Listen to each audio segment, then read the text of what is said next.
Born of Night by Sherrilyn Kenyon. Chapter 16. Nykyrian's hand stopped millimeters from her face. Kiara knew that he couldn't bring himself to go any further, and having seen the horrors of his past, she finally understood why. Smiling at the gesture, she clasped his gloved hand in both of hers and kissed his fingertips. His hand, which was always so steady, trembled as she held on to it.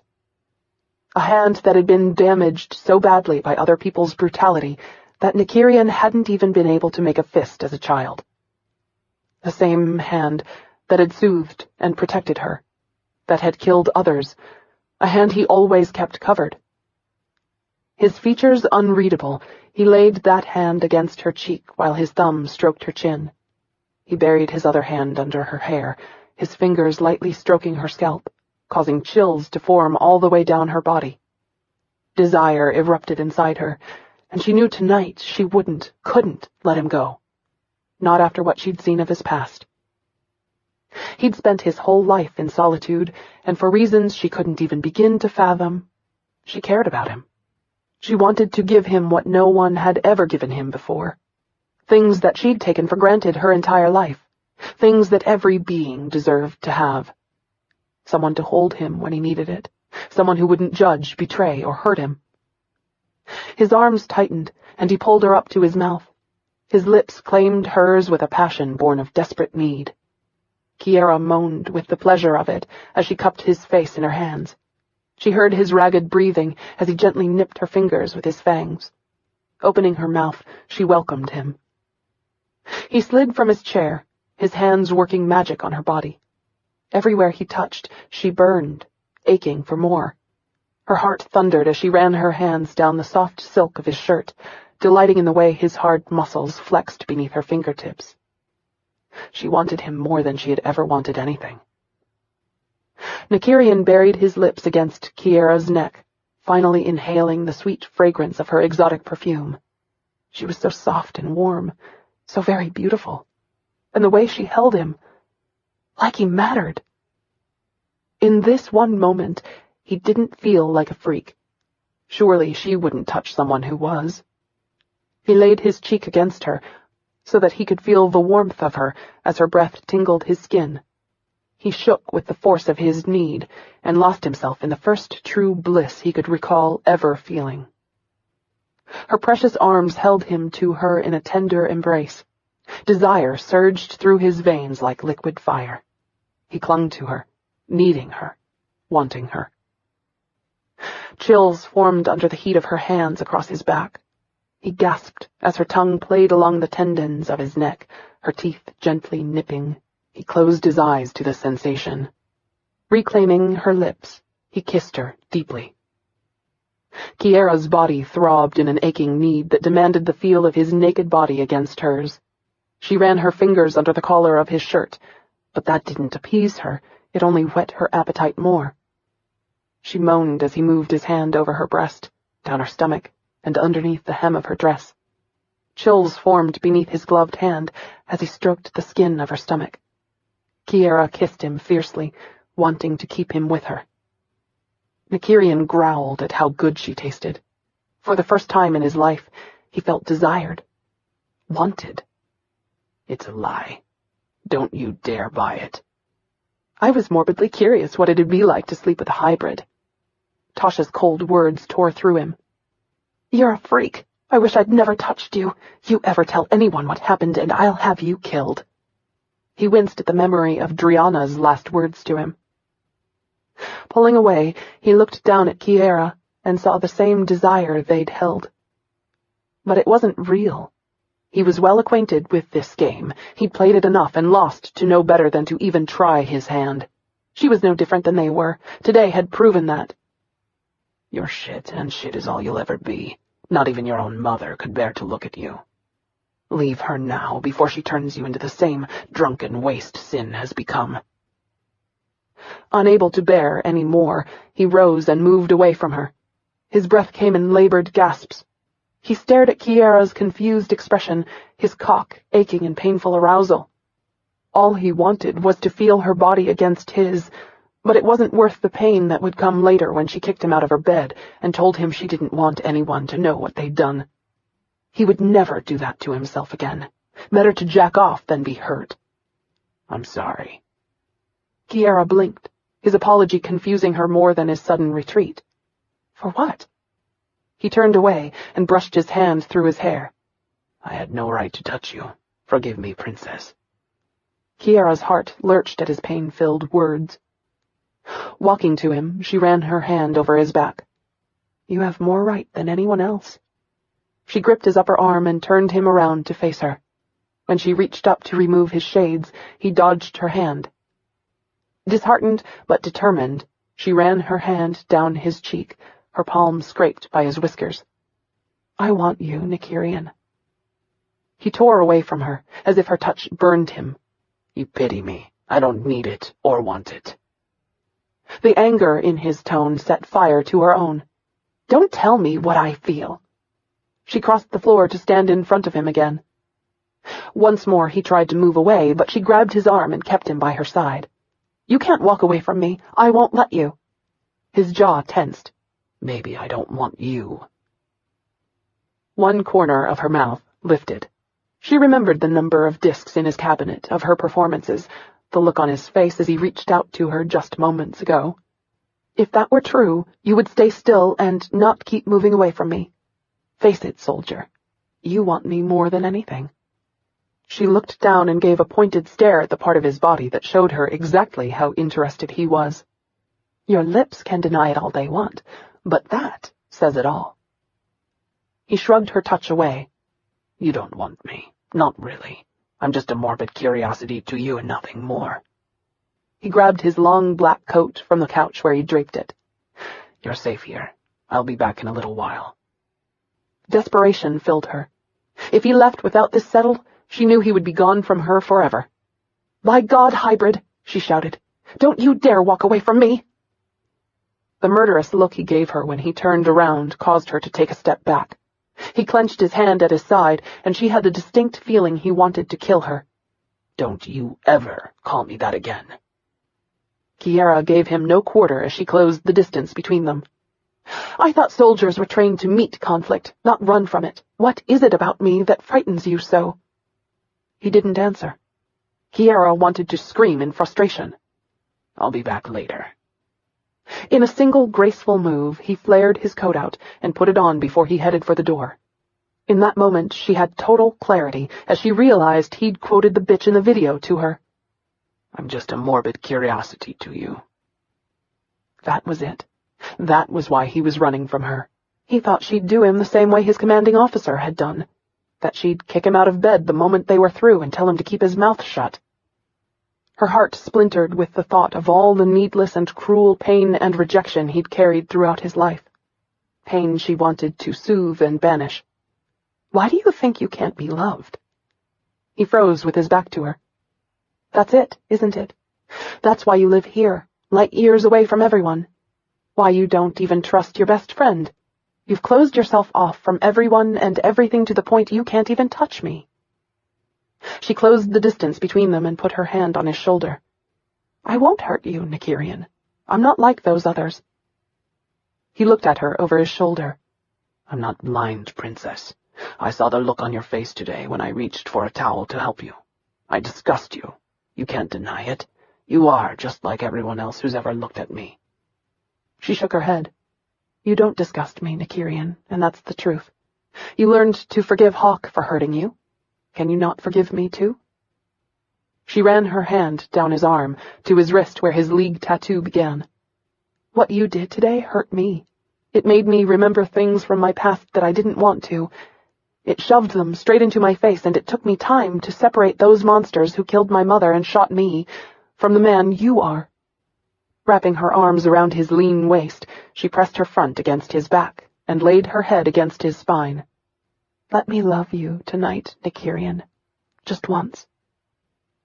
Nykyrian couldn't breathe as he heard words he'd never thought to hear, and when combined with her embrace, it shattered his defenses. Leave, now, before it's too late. But he didn't want to. He wanted to be held, just once, To make love to a woman who didn't stare at him like he was a foreign species. To have a woman see him as he was. Acceptance. Was that too much to ask? Nykyrian turned around slowly as he ignored every single piece of common sense he had. He cupped her face in his hand as he tried to discern the truth in her eyes. Will you betray me too? How could she not? He was so battered from his life.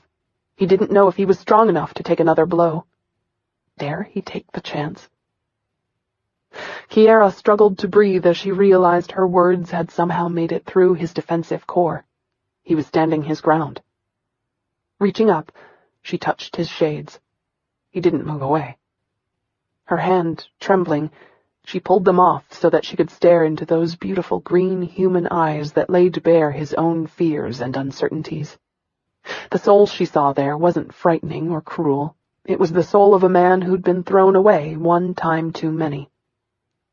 She cupped his face in her hand and offered him the smile he deserved. Nykyrian drew her into his arms, crushing her against him as he kissed her breathless. She could feel the pounding beat of his heart against her chest while his warmth surrounded her, and she never wanted to leave this spot of paradise. Here, in the arms of the most dangerous being in the universe, she was safe. She nipped at his lips and smiled up at him. Let me love you, Nykyrian. Let me prove to you that I'm not one of the monsters in this world. Nykyrian couldn't breathe as she whispered those precious words to him. No one had ever offered him such kindness before. Scared and unsure, he saw the sincerity in her amber eyes. Please don't be lying to me. Before he could stop himself, he tightened his arms around her, picked her up from the floor, and headed for the stairs. Kiara gasped in terror at what he was doing. Your wound! You're going to hurt yourself! Believe me, Princess. Right now, the only pain I feel is the one in my groin. As soon as they were in his room, he tossed her on the huge black bed. Kiara barely had time to blink before he stretched out on top of her, pinning her to the mattress. As he stared into her eyes, she realized just how heavy he was. She wrinkled her nose as she struggled to breathe. No offense, sweetie, but you weigh a ton, and you're crushing me. He hissed as he pulled away from her.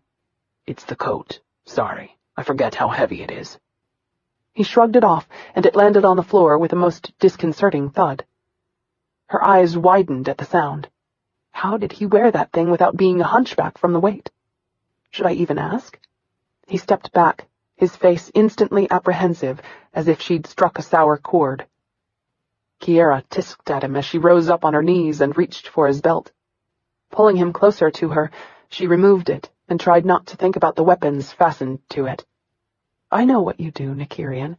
I saw it today, and I'm not afraid now. She let the belt and holsters fall to the floor. That made him step back. I don't like being unarmed. She scoffed at him. You think I can hurt you? He swallowed as he placed one hand on her shoulder so that he could play with her earlobe. He stared at her as if he were searching her soul to find the truth of her character. If we go through with this, Kiara, you will live in a place inside me where only you can do me harm. And if you plan to savage me the same way Mara did Sin, then I hope you're woman enough to kill me instead of leaving me like him. She took his hand into hers and placed a kiss on his gloved knuckles. I won't do that to you. I swear. Nykyrian flinched as she started tugging at his glove. He balled his hand into a fist. Don't. I'll take them off later. But she didn't listen. Instead, she uncurled his fingers one by one. I want to see. He ground his teeth as he forced himself to endure this. It had been almost 20 years since he last touched a woman. 20 long, hard years. Please don't reject me. He held his breath, waiting for her to cringe as she uncovered his scarred hands and laid them bare. His hands were hideous, and no woman wanted him to touch her once she saw them. Not that he blamed them for that. He couldn't stand to look at his hands either. It was why he always wore gloves. But for her curiosity, he endured this humiliation. Kiara forced herself not to react as she saw what had been done to him. Each fingernail had been torn out, leaving behind a twisted nail bed that looked as if someone had fused or cauterized it to keep the nail from growing back. The 2 middle fingers were twisted from all the injuries that had been done to them, and his entire hand was scarred from wounds she could only guess at. Meeting his gaze, she brought his hand to her lips and kissed each scar. Nykyrian shook as she did what no one ever had. And when she kissed his palm, he was lost to her now. He would never again have any power over her. She owned a part of him that he hadn't even known he possessed any longer. His bloody heart. She reached for his other hand and repeated the same slow, methodical torture. How was she able to do it? To touch and kiss something so sickening? Hands that had taken so many lives. Surely, if she could ignore that, there was hope that she could... Don't even go there. But he couldn't help himself. She awakened things within him that he'd buried so long ago he'd forgotten about them. Needs that he wanted to deny. She was beauty personified, and he was all that was ugly in the universe. When she got to the sheaths on his arms, she hesitated. Are those spring-loaded? Nodding, he pulled them off so that they wouldn't accidentally hurt her. Next, he removed the ones on his biceps. She laughed. It's like disarming the entire League West Fleet. One corner of his mouth twitched, until she started unbuttoning his shirt. Kiara licked her lips as she uncovered more and more of his deep, tawny flesh. Scars sliced through every part of him. How had he withstood it all? His strength amazed her, especially when she pulled the shirt off and saw the whole of his League tattoo. Bright ink covered his arm from wrist to shoulder. Black, burgundy, dark green, white, and yellow. The colors of the skull, daggers, and bone blended together in a work of art, grisly and harsh. It was designed to inspire fear. And that it did to anyone who saw it. The mark of a command assassin of the First Order. The deadliest of them all. Her heart breaking, she leaned forward to kiss the dagger's hilt. Nykyrian sucked his breath in sharply at the tenderness of her touch. Wanting to please her, he reached for her dress. Her cheeks turned bright pink as if she were suddenly embarrassed and shy. Do you want me to darken the room? He asked. Please. He reached for the control on the table next to his bed. Kiara bit her lip as the lights went low and the ceiling above her faded to transparency. 1,000 stars twinkled brightly, their light bathing the room in a soft white glow. It looks like a dream, she whispered, awed by the beauty. No wonder you like it here. He sat down on the side of the bed and pulled his boots off. They're not half as beautiful as you are. His voice was so low, Kiara wondered if he'd said it, or if she'd imagined it. She leaned against his bare back. His sharp intake of breath brought a smile to her face. She ran her hands down his arms, delighting in the sensation of his muscles bunching and relaxing under her hands as she laid her cheek against the bones of his spine. He smelled of leather and man, a heady concoction that made her want to breathe him in forever. Suddenly, all 4 Lorinas hit the bed at once. The biggest one butted at Kiara, trying to separate her from Nykyrian. Nykyrian mumbled a curse. Pixley, down. Kiara stroked the smallest one behind the ears as it nuzzled her. What are their names? Nykyrian was trying to regain control of them. The one you're petting is Eilis. Pixley is the biggest. Ulf is the one with the white patch, and the other is Centaura. He wrestled them out of the room, then locked the door. And stay out, you little beasts. Kiara laughed. How long have you had them? 8 years. He started undoing his pants. Shyness overcame her. She'd never seen a naked man in the flesh before. Her mouth dried at the expanse of tanned skin she wanted to run her hands and tongue across. He left his pants on and undone as he loosened his hair and shook it free to fall around his wide shoulders. The bed dipped under his weight again as he returned to her side. He stretched out beside her, his head propped on his hand as he studied her with an intensity she found unsettling. Kiara mimicked the gesture. After several seconds, he reached his hand out and touched her hair, spreading it out along the black fur covers. She reached out to finger the harsh scars on his face where the mask had been. She desperately wanted to ask him why they'd done that to him as a child, but didn't want to bring up a topic she knew would only hurt him. In spite of all the scars crossing his flesh, she thought Nykyrian had the best body she'd ever seen. She touched the deepest scar that ran along his collarbone, just above the tattoo. It looked as if something had dug a huge claw into his neck. Sadness welled up in her throat, choking her as she thought of all the pain he'd suffered in his life. Nykyrian pulled his hand away from her hair. You've changed your mind. The despondency in his voice wrenched her stomach. No, she whispered. He frowned, smoothing a curl from her cheek, stroking her cheekbone with his thumb. You look so sad.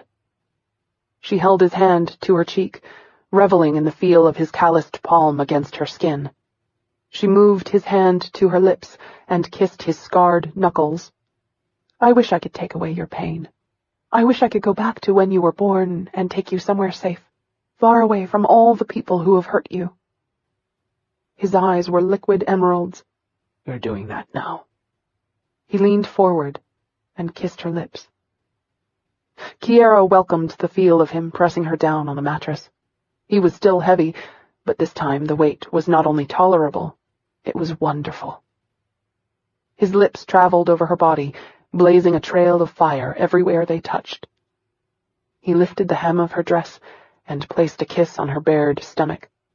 Kiara clutched his head to her in dizzy ecstasy that overrode her shyness as he scraped her skin with his fangs and whiskers. He removed her dress and let it fall to the floor. She watched him explore her body, each nerve alive and attuned to him. She laughed and jerked as his lips and whiskers tickled her flesh. He locked gazes with her before leaving her and removing his pants. She trailed her gaze down his magnificent body, warmth singeing her cheeks. He was extremely large and frightening, yet she knew he would never hurt her. Not intentionally. Curious about his body, which was so different from her own, Kiara leaned over him and ran her hand down the scars of his chest to the small trail of hair below his navel. Smiling, she nipped at the skin of his hard stomach, taking care not to hurt the injury that was still heartbreakingly obvious. She was the cause of that. For her, he'd been wounded. He closed his eyes and drew a ragged breath. When her hand moved lower to touch his swollen shaft, he gasped. You're mine now, she said devilishly, nibbling his hip bone. I'll never let go of you. Nykyrian couldn't think rationally as she hesitantly stroked and tongued him. It had been so long since anyone other than him had touched his cock. He'd forgotten how good it felt. In the League, they were forbidden to take lovers. Not that they always listened. But to be caught was to be punished severely. He'd only been with 2 women before her, and only 1 time each. Neither experience had gone well for him. But they had never made him feel like Kiara did, nor had they explored him so fully. A quick groping and a bungled coupling, then it was over and he was humiliated. He'd been nothing to them except a passing curiosity. To Kiara, he was a man, and the care in her touch branded him. The difference was astounding. Most of all, it was incredible. Needing more of her, he reached around to open her bra. Kiara's breath caught as he moved his hands over her exposed breasts. Sharp heat pulsed in her veins until she wanted to shout with the bittersweet ache. His mouth replaced his hands on her breasts, and his warm breath drove her to an even dizzier height. She leaned her head back, surrendering herself to him completely. His strong, warm hands circled her waist and roamed up her spine. Gently, he leaned her back against the mattress, his kiss deepening. Kiara twined her fingers in the soft strands of white hair, holding him to her. His eyes blazing, Nykyrian pulled away and removed her panties, exposing her completely. A shiver went over her as she fought an urge to cover herself. No doubt he'd take that the wrong way, and she wanted nothing as trivial as modesty to destroy what they were sharing. What are you thinking? She smoothed the frown on his face. How frail you are. I don't want to hurt you by accident. She smiled at him. I'm not as frail as I appear. I know from lots of experience that I bounce really well. He laid his fingers against her cheekbone before he placed a tender kiss there. I would kill anyone who hurt you. I know. He already had, and instead of scaring or repulsing her, she took comfort in that fact. For the first time in her entire life, she felt safe. This was the one person no one could get through to reach her. Nykyrian would always keep her safe. Kiara kissed him with all her passion and spread her legs as his hand skimmed along the inside of her thigh. When he touched the part of her that craved him, she groaned in pleasure. Nykyrian buried his lips in the crook of her neck as he felt how wet she was for him. The heat of her skin scorched him. Nervous and unsure, he moved to cover her with his body. Had he waited long enough? Had he pleased her enough? He had so little experience with women that he wasn't sure. He would ask her, but he didn't want her to mock him for his ineptitude. I forgot how bad assassins suck in bed. Nice to know you're no exception. He flinched at words that still haunted him. Would Kiara mock him too? But as he looked into her eyes, he saw her tenderness. No one had ever looked at him like that before. Like she cared. She nipped at his chin as her arms held him close. There was a connection in this moment that he'd never known. He took her hand in his and laced their fingers together. Kissing her lips, he drove himself home and hissed at how good she felt. Kiara gasped at the sudden pain that ripped through her pleasure as he entered her. It was raw and biting, and it was all she could do not to cry out loud. Nykyrian went rigidly still. Releasing her hand, he leaned back on one arm to stare down at her. You're a virgin. Not anymore. He started to move away, but she wrapped her body around his and kept him in place. Stay with me, Nykyrian. Let me love you tonight. A tic started in his jaw, and for a moment she feared he would leave her, as he avoided meeting her gaze. I want you. She cupped his face in her hands and forced him to look at her. I see you, Nykyrian, and I want to be with you. In all the universe, you are the only one who makes me feel like this. Don't walk away. Please. Nykyrian was terrified by those words. How could she say that to him? Now he totally understood Sin's stupidity.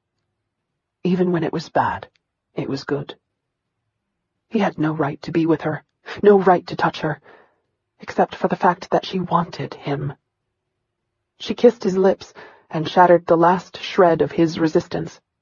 Slowly, he began to rock his hips against hers. Tell me if it hurts. Kiara reveled in the feeling of his cheek against hers as he made love to her as if she were the most precious thing he'd ever touched. In all her dreams and fantasies, she'd never imagined anything more wonderful than the way he felt inside her. After a time, the pain ebbed and was replaced by a new pleasure. She breathed heavily as he moved even faster, and she met his strokes, driving him even deeper into her body. She ran her hands over his shoulders, feeling the strength of him as he pleased her. He was hers, and she intended to keep him with her no matter what. A new demand built inside her. Kiara rocked her hips against his. She matched his rhythm, amazed at the sharp, intensifying pleasure. Just when she thought she couldn't stand any more, her world exploded into a titillation she'd never dreamed of. Nykyrian buried his face in her hair and joined her release. He breathed in the sweet fragrance of the silken strands. Her soft arms and legs wrapped tightly around him, obliterating all the pain in his soul. Her hand played in his hair, holding him against her. He lay there, unable to believe it was real, that someone could hold him like this. The fact that it was a woman he'd been longing for all these years. He expected to wake at any moment and find himself alone, and that the entire night had been nothing more than a cruel dream. But then he wondered if the reality of this night would be even more cruel than the dream itself. Because in the end, he knew this couldn't last. Any minute she'd curse him for this. Why? He breathed against her cheek. Why what? Why did you sleep with me? Kiara heard the pain in that simple question. I care about you. He withdrew from her and left her feeling suddenly cold as he rolled to his back. You don't even know me. She rose up to look down at him. That's not true. I've seen the beauty inside you, the part of you that protects your friends even while you expect treachery from them, the part of you that hides from the world. Kiara ran her hand through his soft hair. It and his lips were the only parts of him that weren't as hard as steel. It's weird. I went through a period in finishing school where I wanted to lose my virginity at any cost, but every time I started to go through with it, I couldn't bring myself to squander it on boys who didn't really care about me. But she knew Nykyrian wouldn't take it for granted or brag about this. She meant something to him. She knew it. So you squandered it on me. She screwed her face up in anger over his even thinking that for a second. Of course not. I gave you what I've never given to anyone, because you deserve to have something uniquely yours. I wanted you to know how much I care about you, and I couldn't think of a better way. He scoffed at her. A thank you card would have sufficed. She gaped at his random oddity. A thank you card? He shrugged. No one's ever given me one of those either, and it would have been less painful for you. She punched playfully at his stomach for that. You're awful. He pulled her into his arms and held her close. Kiara listened to his heartbeat as she lay her head on his chest, wishing she knew a way to really reach him. For now, she would give him what she could, and hope that one day soon he would realize she could be trusted inside his comfortable world of solitude.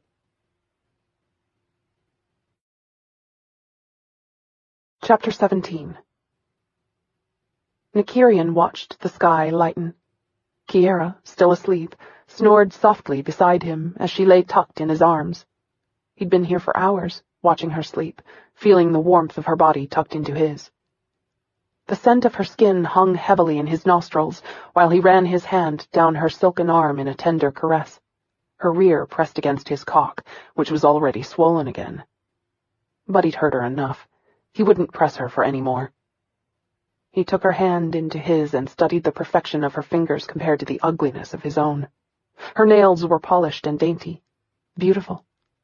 His stomach lurched as he remembered them tearing his nails out when his mother's men had dumped him in the human orphanage.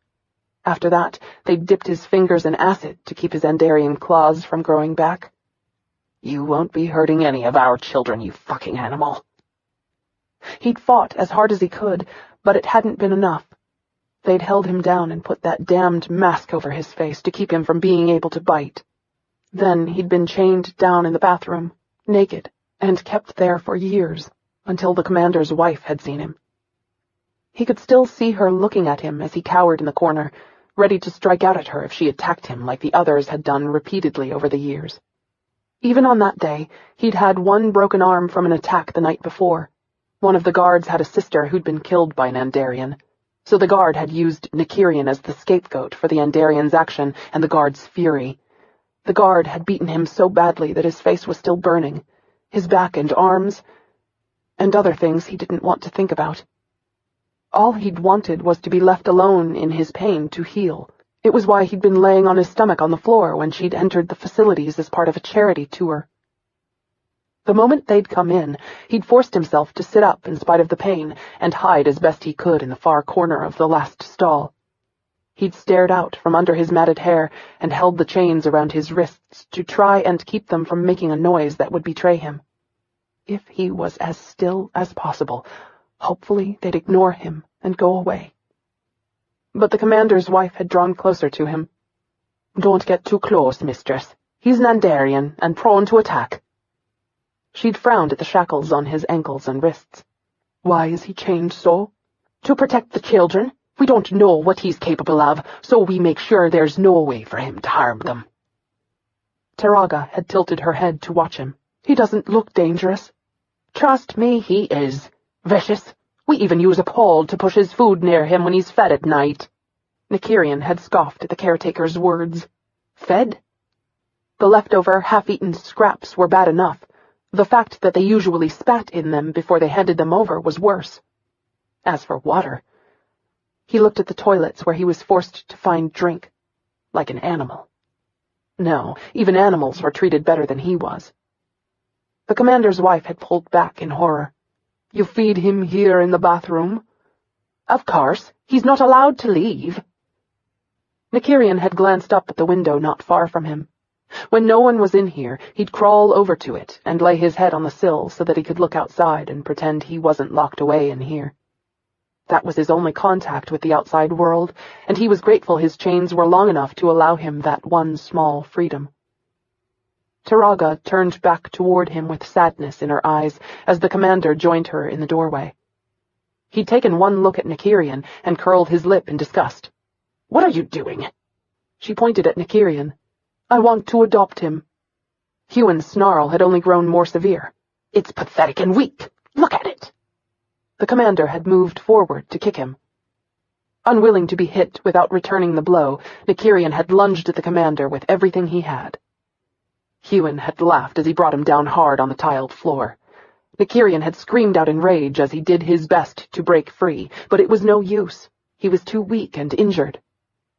The commander picked him up again and slammed him so hard against the floor that it had dazed him.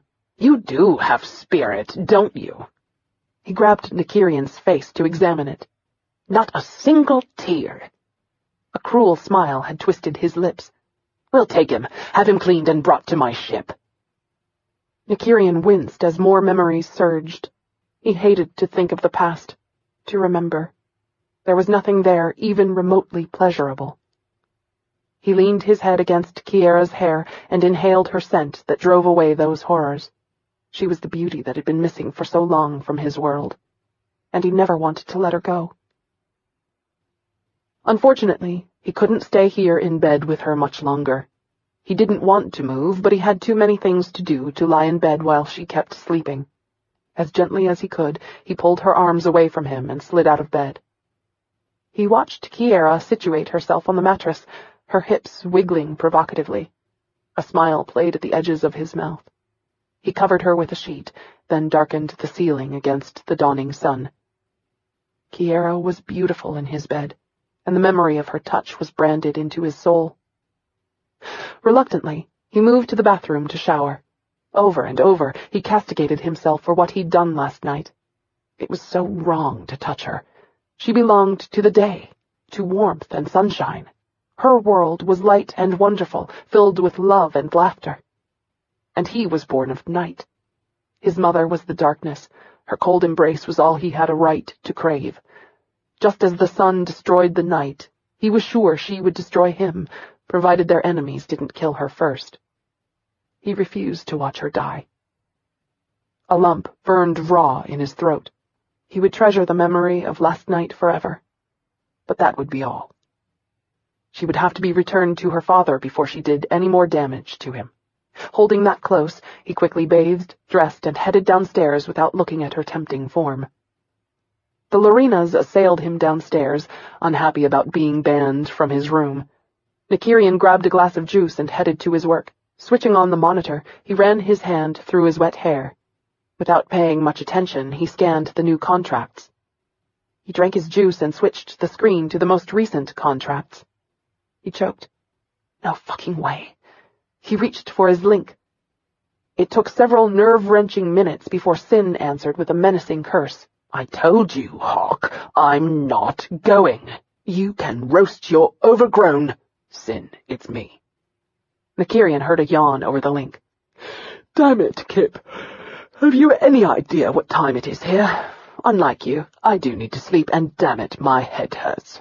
Tell me again how being sober is good for me?" Nykyrian didn't bother answering his question. "Zamir has issued a death contract on both of us. Clear your flat and get here immediately." "Bullshit. I clear my space for nothing. Be damned if some half-wit politician is going to drive me into hiding." "What about Axel or Shah-Hara? They're the names signed on your contract." He heard Sin knock something off his bedside table, no doubt bolting upright in shock. "Shah-Hara Dagon?" "Yeah." Sin cursed again. "Does Kylan know his sister's coming after us?" "I doubt it, but it doesn't matter. I need you to get information about the two of them and where they're living. ASAP. As much money as Zamir's offered, and after I terminated Arist, Axel's not going to stop until my brains are in his trophy jar. Yeah, no kidding. I'll be there shortly. Nykyrian tossed the link away and reread the contract. It made all the other offers on his life look like jokes. Zamir had given his enemies full immunity from any prosecution, which meant they could forget League rules and come after him unbarred. That was all Axel needed. Now Kiara was in more danger than ever before. Her father had to have the IQ of a half-formed zygote to do something this stupid. How the hell did someone so fucking dumb run a government? What was he supposed to do now? With a frown like that, you could frighten small children and elders, Kiara said, startling him. He flipped the screen off before she could see it, then turned in his chair to see her approach. The sight of her in his black shirt with her shapely legs bared made him instantly hard. God, she looked good in his clothes. I didn't know you were awake. Kiara was puzzled by his distant mood. Worse, his shades and gloves were back in place. What would it take to make him set them aside, even in his own home? Feeling sexier than she ever had before, she slid into his lap, half expecting him to stop her. He didn't. With his usual stoicism, he watched her every move. She straddled his hips and pulled the shades off before placing them on his desk. For once, he didn't protest. She ran one hand under his jaw and smiled at him. Is something wrong? His eyes dark, he traced the dip in her shirt to touch the small valley between her breasts. Your father wants me dead. Her mouth dropped in shock. He had to be kidding. But with his deadpan tone, it was hard to tell. What? Nykyrian turned his monitor on and pointed to it. For that amount of money, I'm tempted to turn myself in and collect it. Kiara tensed. You're not funny, she snapped, unable to believe her father would be so ruthless. The contract detailed how her father wanted Nykyrian executed in minute description. How could he do such a thing? Nykyrian looked at her, his eyes blank as he skimmed his hands up her thighs. He's worried about you. Given the condition we left your flat in yesterday, who knows what he thinks has happened to you? I'd want the balls of the man who took my daughter, too. She narrowed her eyes at him as she reached for his link. Frowning, she tried to dial her father, but Nykyrian's set was unlike anything she'd ever seen before. She handed it to him. How do you use this? He's not going to listen. I have to try. The look on his face was one of priceless disbelief as he tuned the link in. Nykyrian Quikiades to speak to His Excellency. Kiara knew the moment her father took the line. Nykyrian snatched the piece away from his ear. You fucking whoreson! I want my daughter back right now! Do you hear me, you freak? Her heart wrenched at the insults and threats that Nykyrian didn't even react to. Taking the link from his gloved hand, she held it close enough to her ear to hear words she'd never heard her father use before, but far enough away that he didn't damage her hearing with his shouts. Papa? He stopped midstream. Angel? She put the piece in her ear. Hey, Daddy, it's me. Are you all right? I'm fine, but I don't understand what's going on. Nykyrian, Nemesis signed the contract for your life yesterday. The Centella is against you. Kiara's throat closed in shock. What? They've turned, and I have to get you away from them before they hurt you. She scowled at his words as she looked at Nykyrian. No, I don't believe it. A tick worked in Nykyrian's jaw. Because it's not true. Nemesis didn't sign shit yesterday. He wasn't even near a computer. She'd forgotten about his sharp hearing as her father warned her about their ferocity. Her father didn't take his words well. Let me speak to that freak, now. He's not a freak, Papa. You don't know his kind the way I do. Now put him on. Kiara held the link toward him. Nykyrian took it. Is this going to be productive, or are you just going to insult me some more? Listen to me, you little prick. I don't know what game you're playing, but if you harm so much as one hair on her head, I will torture you in ways you can't imagine. He had to bite his tongue to keep from scoffing at that ludicrous threat. If you return her in the next 2 hours, I'll rescind the contracts. If I return her in the next 2 hours, she'll be dead before the third one. I don't think you understand what— You're the one who doesn't understand, hybrid freak. I will spare no resources bringing you in. Nykyrian rolled his eyes. And I will not see your daughter dead because her father's a first-rank moron. Bring her back! Now! Fuck you, asshole. He hung up the link. Kiara gave him an irritated glare. What? He asked innocently. That wasn't helpful. Why did you say that to him? Nykyrian sputtered in indignation. He's the one wanting my balls cut off. Nykyrian, you didn't help me calm him down. He's not going to calm down until you're back with him, and you know what I do. Axel won't stop just because he rescinds the contract on me. His brother died because of you. Believe me, I know how he thinks, and I know how he acts. The only hope you have is to stay with me. And if I stay with you, my father will kill you. I don't want you hurt because of me. He's not going to kill me, Kiara. Better men than him have tried, and I'm still here. She cupped his face in her hands and leaned her forehead against his. You are the most stubborn man I've ever met. I pale in comparison to you. He ran his hands up under her shirt to cup her bottom and scoot her closer. His lips claimed hers with a heat so hot she melted. The sound of an engine outside in the bay broke them apart. Sin, Nykyrian sighed as he pulled away. I told him to stay here until we sort this out. His gaze went over her, making her hot. You'd better get dressed. She nodded before she scooted off his lap. He reached for his shades and replaced them. Nykyrian? She waited until he looked at her. I don't want anything to happen to you. Feelings mutual. She heard Sin cursing outside. With one last glance his way, she rushed up the stairs to get dressed before Sin saw her near-naked state. Sin came through the door with enough anger to fuel the energy source of a small planet. I want blood. He stalked over to where Nykyrian sat at his desk. 2 of Axel's dogs cornered me near Tandara. They shot me, he growled incredulously. Those bastards actually shot a hole in my stabilizer the size of Mirala. Nykyrian just stared at him. Aren't you going to say something? Were you hurt? Sin shifted, some of his anger diminishing. No? Then why are you having a fit? Sin laughed. I don't know. It just felt right. You see why I don't like being sober? I overreact like an old woman. He opened his flask, then slammed it down on Nykyrian's desk. Figures the damned thing would be empty. Nykyrian shook his head at him. Was there much damage done to your ship? Sin moved to stand behind Nykyrian so that he could read over his shoulder. No, not really. Just enough to seriously piss me off and ruin my suck-ass day. He let out a low whistle as he scanned the contract for them. Jeez, he breathed. He's not playing around with that, is he? No, he's not. Crossing his arms over his chest, Sin moved away. So what are we going to do about it? My vote is we terminate the Grata. Nykyrian gave him a menacing glare. What the hell is that look for? You finally grow a conscience? No, but we can't go around assassinating respected officials. Sin snorted as his anger snapped even more. He was tired of being hunted and playing these stupid political games. I think we should forget this protection crap and jettison her royal pain in the arse back on a remote shuttle. He moved to lay down on one of the sofas. The door upstairs opened. The softened look on Nykyrian's face as he stared up at the dancer made Sin grind his teeth. He glanced up from the couch and caught Kiara's blush, and in that moment he knew what the two of them had been up to. Please, by all the blessed saints and their bladders, tell me you two didn't— Nykyrian shot him a lethal glare. Kiara's blush deepened. His stomach churned to the point he thought he'd vomit.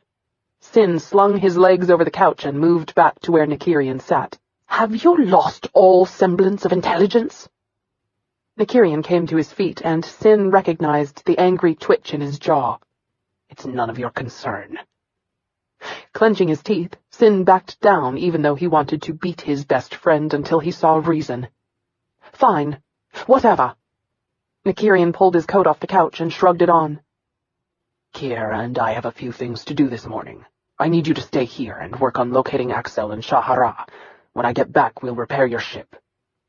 Sin ground his teeth even harder, wanting to say a million things that would only cause Nykyrian to shoot him. He'd been in those shoes, and he knew exactly how stupid Kip was being, and he knew his friend would never listen to reason. No more than he had. Damn it to hell. Fine. I need a new plate for my rear thruster. No problem. Nykyrian headed up the stairs. I need to change, then we'll leave. Sin turned his glare to Kiara. Yeah, you better put on something armored, you stupid son of a bitch. Too bad he hadn't kept it around his heart. I expected better from you. Having seen the hell Mara had put him through, he couldn't believe Kip didn't have better sense. Why? Why? After a few minutes, Nykyrian called down to him. I need you to find an address for Axel's wife. Her name is Driana Bredich. She should be in the Solaris system. Sin frowned. When did he get married? Nykyrian didn't answer. Kiara walked around the couch, a strange look on her face as she neared him. Why does Axel hate Nykyrian so? Sin shrugged. Hell if I know. He glanced upstairs, wondering if Nykyrian could hear him. Maliciously, he decided he didn't care and continued, Hewen found Nykyrian in an orphanage. From the moment they met, Axel hated him. Then, when Nykyrian graduated top of his class and went into the League as the youngest commissioned officer in history, Axel couldn't take it. He's been mental toward him ever since. Kiara opened her mouth to ask him another question, but Nykyrian returned. Sin recognized the warning glower on Kip's face that he should keep his mouth shut around Kiara. Yeah, and someone should keep his dick in his pants. A vengeful smile curved his lips as he silently dared him to say anything. At least Nykyrian wore his usual street clothes, the long black coat that concealed his weapons, his shades, and the silver-inlaid boots with retractable blades. In those clothes, his friend was a virtual tank. He knew Nykyrian could take care of himself, but he still wished Kip would see reason and stop this crap with Kiara before it was too late for all of them. Nykyrian held his hand out to Kiara, and Sin cursed under his breath as she took it. With his temper barely constrained, he watched the two of them leave. Stroking Elise's head, he listened to the engines fire outside. I hope you know what you're doing. Most of all, I hope she's worth it. But even as he said the words, he had a strange premonition Nykyrian was headed straight into death.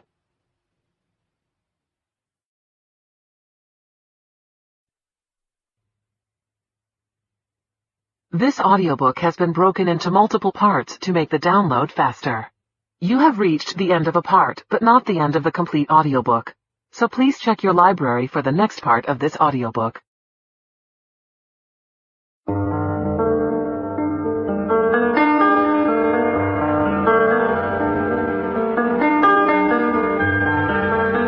Macmillan Audio presents Born of Night by Sherrilyn Kenyon. Read for you by Kelly Fish.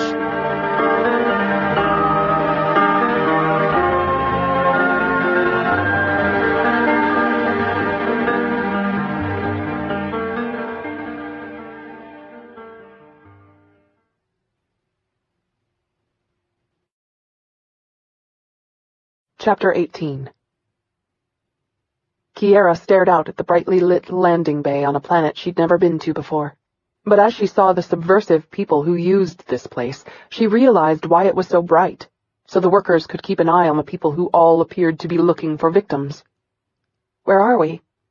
Nykyrian locked down the engines. Verda. A thrill rushed through her. She'd always wanted to visit the infamous shops lining Paraf Run, but common sense had kept her from it. Every manner of questionable merchandise, including slaves, was bought and sold here by some of the universe's most dangerous beings. Are you sure this is a good idea? Nykyrian released the hatch. Don't worry. I'm well known here, and no one's stupid enough to cross me. The last person who tried, let's just say it didn't go well for him. Unlike other places, the Vertan enforcers ensure that high-profile people like me can come and go without complications. Because they had the serious money the stores here catered to, and if the outlaws couldn't shop... Yeah, it was a strange universe they lived in where the criminals were usually better protected than the law-abiding citizens. But that was the way of things. An impish thought occurred to her as she removed her helmet. What if some high-ranking aristocrat sees me and demands my private services? His hands tensed around her safety strap. I'd rip his heart out and feed it to him. There was no missing the deadly undertone of those words. Kiara wasn't sure if she liked his answer. Nykyrian was one of the few people she knew who could make good that threat. "Why are we here, anyway?" He cradled her against him as he said in a low tone in her ear, "As much as I like the sight of you in my shirts, or better yet, completely naked, I thought you might want to have something else to wear. I'm sure your one dress and underwear will only last so long." She frowned at his words. "We're shopping?" "Just a quick trip to get the necessities you need." His thoughtfulness amazed her. "After what happened last time, I'm surprised you'd go near another store." "As I said, they know me here." Once he'd freed her of the safety straps, Nykyrian helped her down and led the way out of the bay, into a crowded street.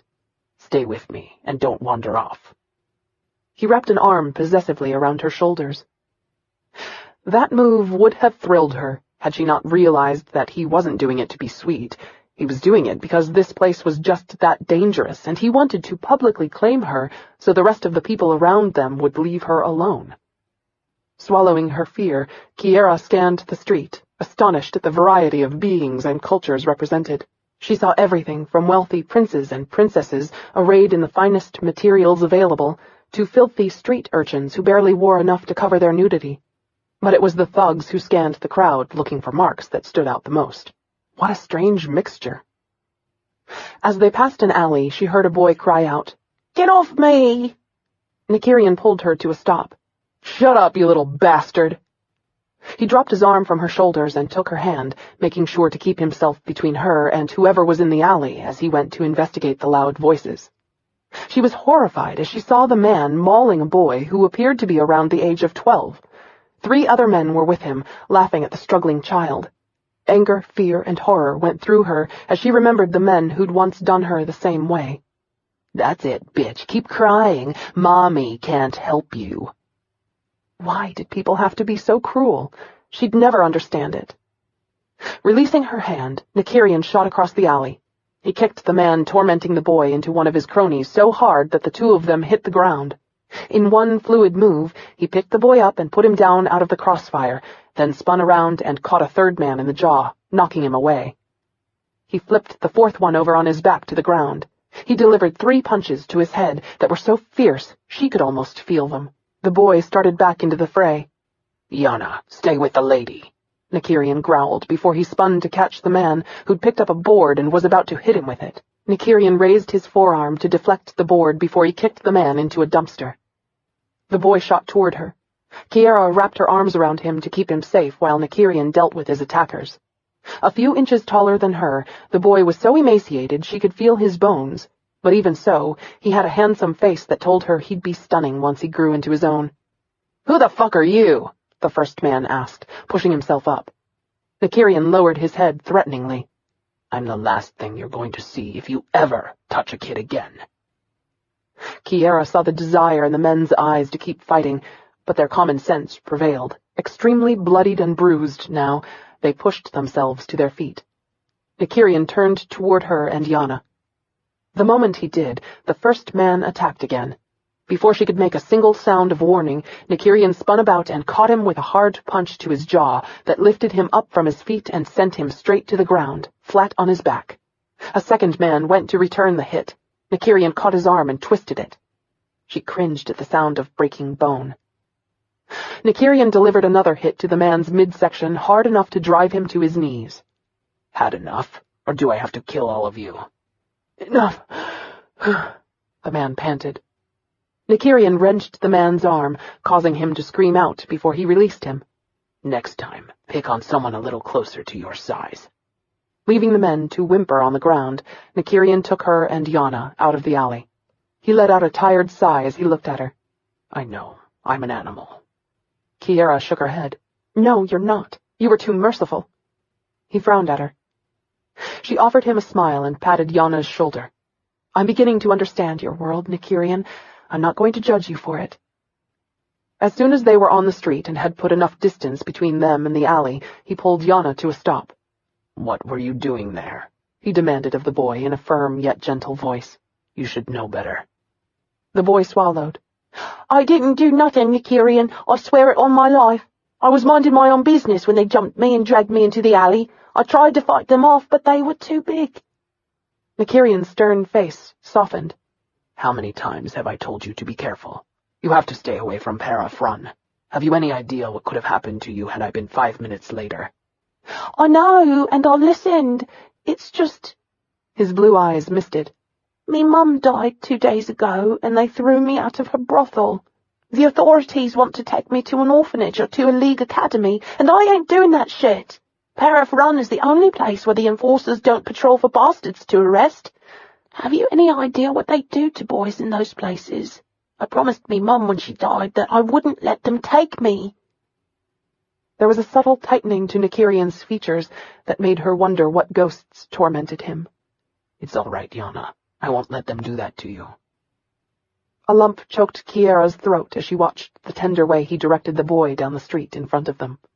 Yana hesitated. Where are you taking me? To a friend's place, where you'll be safe. Yana gave him a suspicious glare. How do I know that? You have my word. Yana nodded, as if that was all he needed. Kiara watched the two of them. While it was obvious they knew each other, she wanted to know how. Had Nykyrian been a client of Yana's mother? While the thought didn't thrill her, it wasn't really any of her business. So how did you two meet? Yana flashed a sheepish grin at her. I tried to pick Nykyrian's pocket last year. She gaped at Nykyrian. And you let him live? There was a subtle lifting at the corners of his mouth. I have an age requirement before I kill someone. Yana slowed down so that he could walk beside her. He actually bought me dinner, then took me to me mum and told her to keep me off the streets.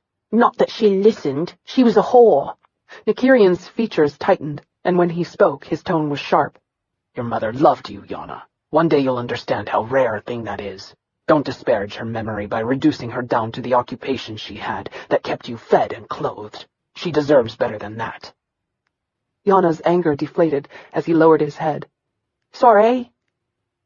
Kiara studied Nykyrian as they walked. His ability to assess people still amazed her, and even though he was an assassin, he had an astonishing amount of compassion. They walked in silence as he led them through a small alley to the back of an office. He removed his shades and knocked on the rear door, where they waited until an elder woman appeared. With dark brown eyes and black hair laced with gray, she was heavy-set and beautiful. Nykyrian, she breathed happily, pushing open the screen door to look him up and down like a mother seeing her son after a long absence. Yet she made no move whatsoever to touch him. That alone told Kiara exactly how familiar she was with Nykyrian and his habits. He stood back to indicate her and Yana. Hi, Orinta. May we come in? You know you're welcome here any time. She opened the door wider. Nykyrian stood back and allowed Kiara to enter first. The elder woman led her through an immaculate storeroom of foodstuffs and into a small lounge to the right. Yana looked at the food with such longing it made Kiara want to cry for him. Nykyrian directed Yana to one of 4 brown leather chairs that encircled a small round table. Orintha reached up on a shelf and brought out a bowl of fruit and a covered plate of pastries. With a tender smile, she set it before Yana, who eagerly tore into it. A strange look crossed Orintha's face as she watched Yana shove an entire pastry into his mouth. He reminds me of another boy I knew a long time ago. She glanced over to Nykyrian. He didn't respond at all. Orintha went to get a glass of milk for the boy, who was doing his best to inhale the food. Kiara's heart wrenched as she thought of how many times in her life she'd joked she was starving, when she really had no concept of the hunger Yana knew. The hunger Nykyrian had endured. When Orintha sat down, Nykyrian met her gaze. His mother died, and he has no place to live. I was wondering... I could use help here in the office. My regular errand boy quit 3 days ago to go off and run with one of the local gangs, and I haven't had the time to look for another. There's a room for him upstairs. Yana looked up from his food, his eyes wide. Stay here? He asked in awe. With all this food? Orintha's bright smile warmed Kiara's heart. Are you willing to work for it? He narrowed his eyes suspiciously. Are you going to cheat me? Orintha glanced at Nykyrian. He's just like someone else I know. She smiled kindly at Yana. No, child. I've never cheated anyone in my life. As long as you do a little work and don't steal, you're welcome here, and I'll make sure you have as much food as you can hold. Yana beamed. Orintha cleaned up the remains of the food. Nykyrian, would you mind showing him upstairs to the guest room and get him cleaned up a bit? Sure. He helped Yana carry the rest of his fruit out of the room. Once they were gone, Orintha turned her attention to Kiara with a probing stare that told her she wouldn't be able to hide anything from the elder woman. Are you Nykyrian's woman? Kiara shook her head. No, we're just friends. Orintha narrowed her gaze. I've never seen him so relaxed with anyone else. He actually allowed you to stand at his back, and he seldom considers anyone his friend. It's a term he's never taken for granted, and it's something he doesn't offer lightly. She wiped a damp cloth over the surface of the table, removing the crumbs Yana had left behind in his eagerness to eat his fill. What's your name, child? Kiara. Her smile widened.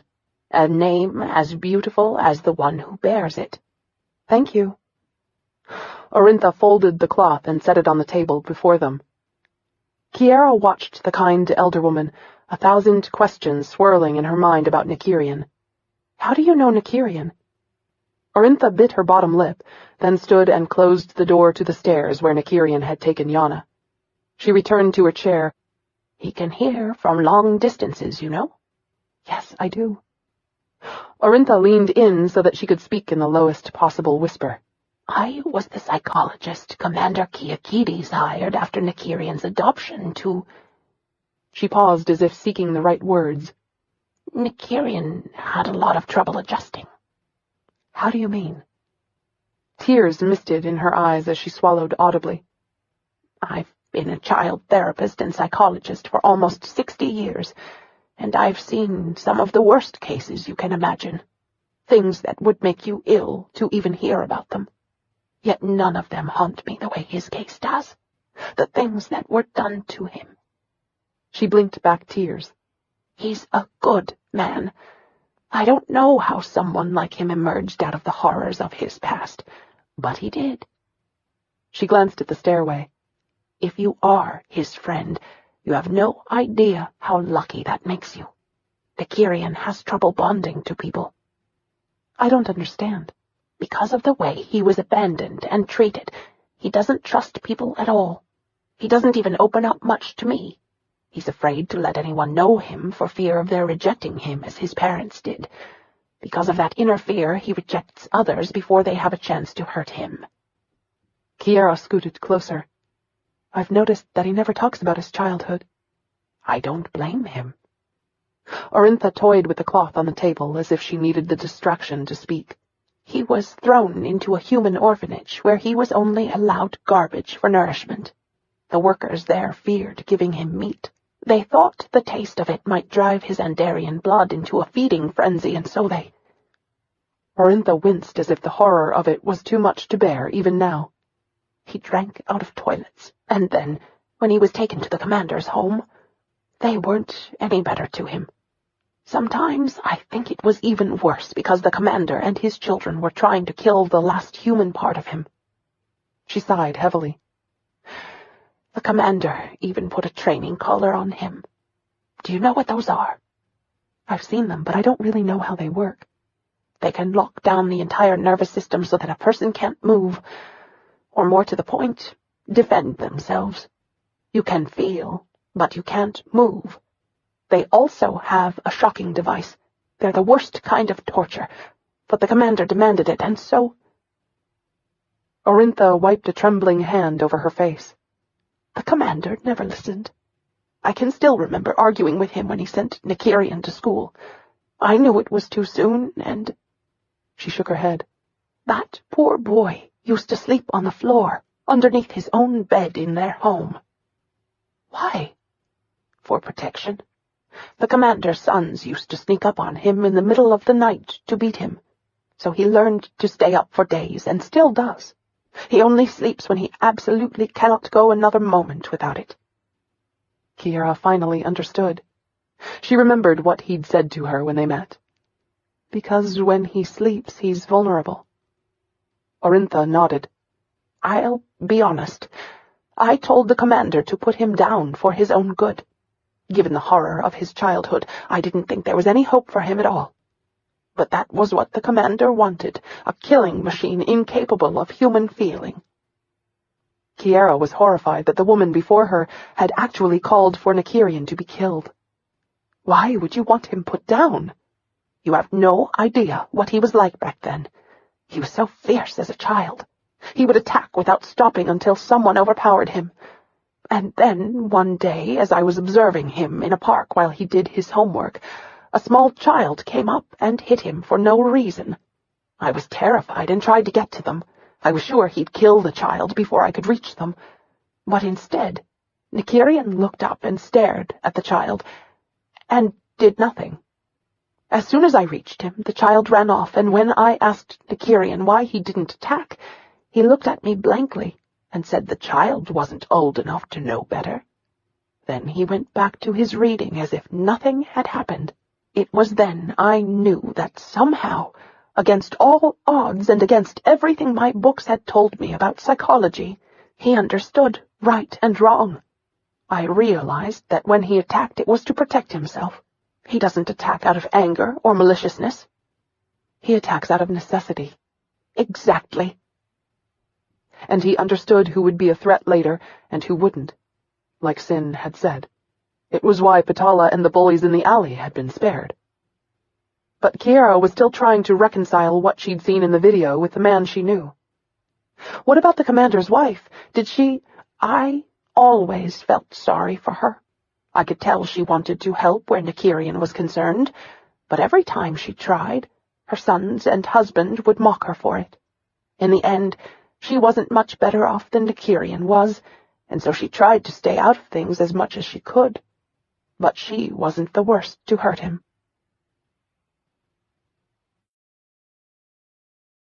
Chapter 19. Kiara opened her mouth to ask Orintha more, but Nykyrian returned. He stood beside Orintha's chair. Yana's taking a nap. Good, she said with a tender smile. I'll let him sleep until dinner. Nykyrian inclined his head to her. I'll transfer funds to your account for him. Orintha sputtered at his words. You'll do no such thing. Heaven knows you already give me more than enough as it is. Even if it is for the children, you're too generous. For a moment, Kiara thought he actually blushed. Thank you for taking Yana in. If he gives you any trouble, call me and I'll talk to him. I have a feeling he won't be a problem. Nykyrian held his hand out to Kiara. She didn't hesitate to take it.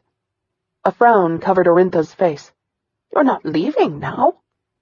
He nodded before replacing his shades. If you need anything, call me or Sin and we'll take care of it. Orintha sighed in a way that made Kiara think Nykyrian's words embarrassed her. She looked up at Nykyrian and her friendly, warm smile returned.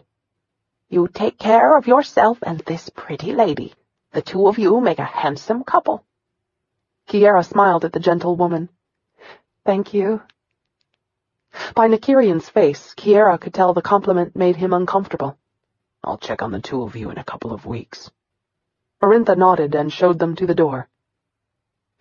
Nykyrian led the way back down the street. Kiara knew by his rigid spine that something was bothering him. What's wrong? A tick worked in his jaw. I wish Orintha hadn't told you what she did about me. Was there anything that ever got past this man's hearing? I wish you'd told me yourself. Nykyrian hesitated and looked down at her. Kiara wished he didn't have his shades on so she could read his emotions. After a moment he shifted. Why do you want to know about my childhood? I prefer not to think about those days. They're gone and forgotten.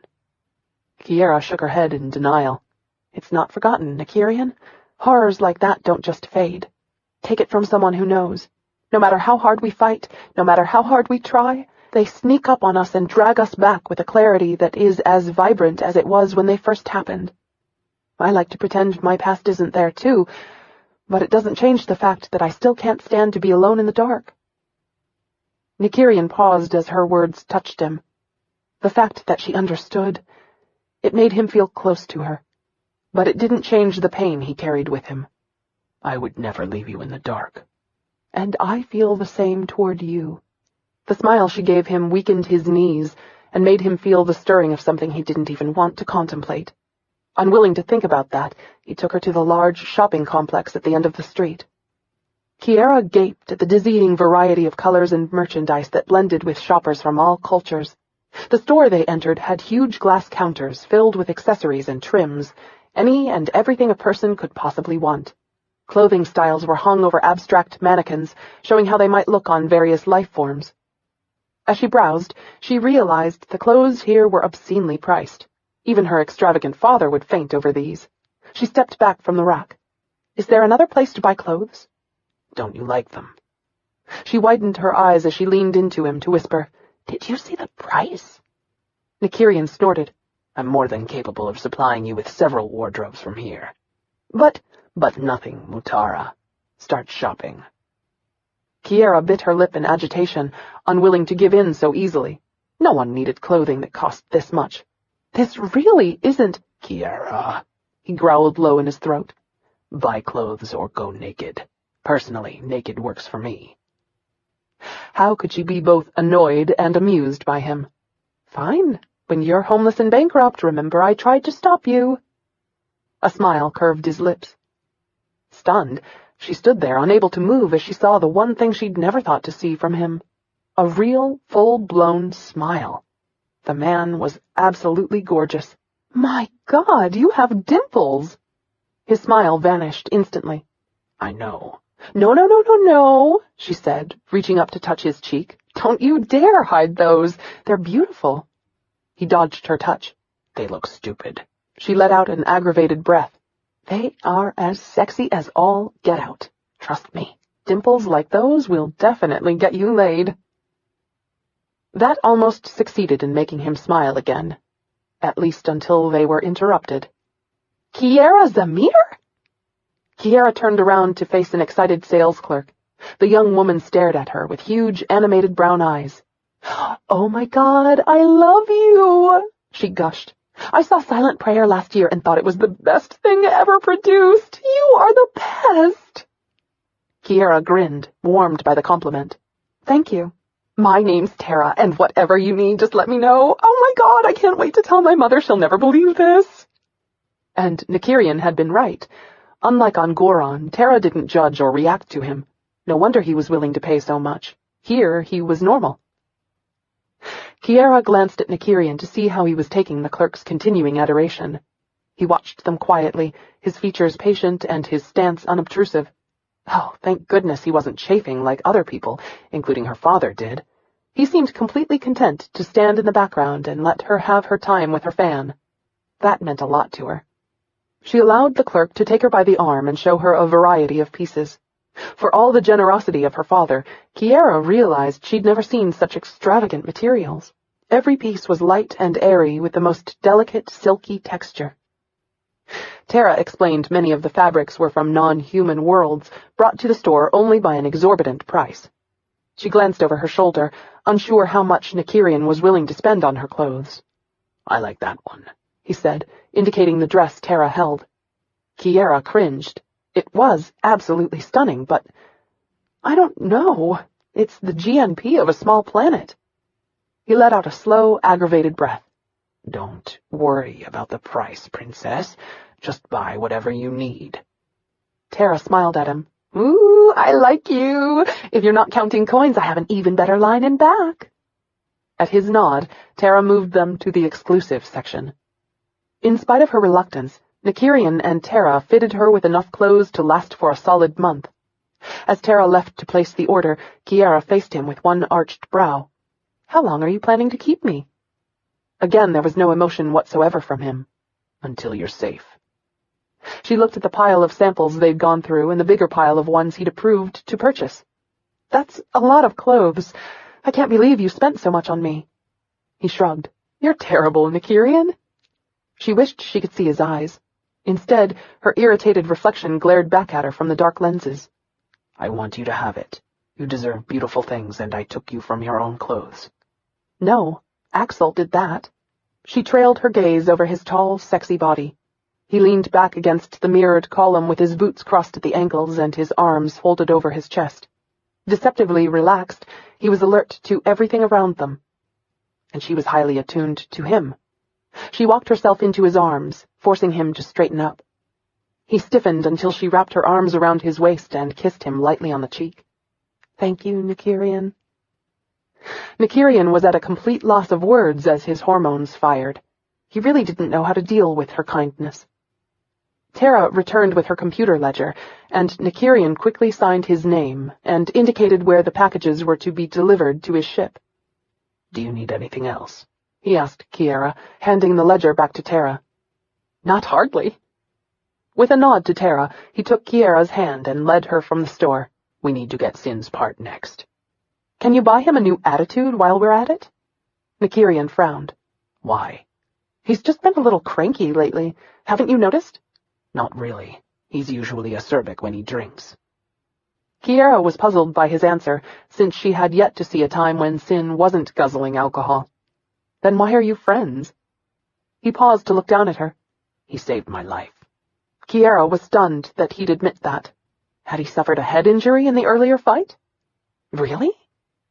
He moved away and started walking again. "Yeah. I was on an assignment, one of my first, and it didn't go quite as I'd planned." "You were hurt?" "Bleeding like a mother. I knew I didn't have long before I bled out. I was in so much pain I don't remember much, really. Somehow I ended up sitting in an alley, waiting to die." "And Sin helped you?" He rubbed his hand over his jaw. "Actually, he tried to mug me. I started to kill him until I realized he was just a hungry kid. So I gave him my wallet. I figured since I was dying I didn't need it anyway." She didn't dare tell him she'd seen that history on his files, and that his charity still astonished her, but that was the part of him that touched her most. "He didn't leave?" "No. He took me back to his... I would call it a place, but it was disgusting. He'd rigged a home in an abandoned factory that was barely fit for rodent habitation. But it was his, and it was safe. It took a couple of days for me to recover enough to go back to the League, and he split what little food he had with me while I healed." "They didn't come looking for you?" "No, it doesn't work that way. Since executing a target takes time, you're given a time frame to carry out the mission. So unless you miss the check-ins or go AWOL, they keep their distance." She'd always wondered how they did that. "I still don't understand how you became friends with him." "He saved my life. I paid him back by giving him one, too." "How so?" This time she sensed the pain he kept cloaked inside him. "I gave him what he wanted. Paid for him to go to school. Set him up in an apartment and fucked him over royally in the end. Sometimes I think he'd have been better off had I left him in the gutter. He'd have earned enough money eventually to get out on his own. All I did was show him a life he could never have." "What do you mean?" She saw the torment on his face, and it made her ache for him. "With my help, he crawled out of the gutter. Got a great career he adored, a wife he loved, and a kid he worshipped. Everything was perfect. Then this damned reporter came in and started asking questions about his past and his father. His wife found out who his father was and that Sin had also been in prison. Without a second thought and forgetting everything he'd done for her and given her, she threw him out and ruined him. In less than 24 hours, he lost everything." Kiara's throat tightened at the horror of what he described. No wonder Sin was so bitter. He could have fought harder to keep it. Nykyrian shook his head.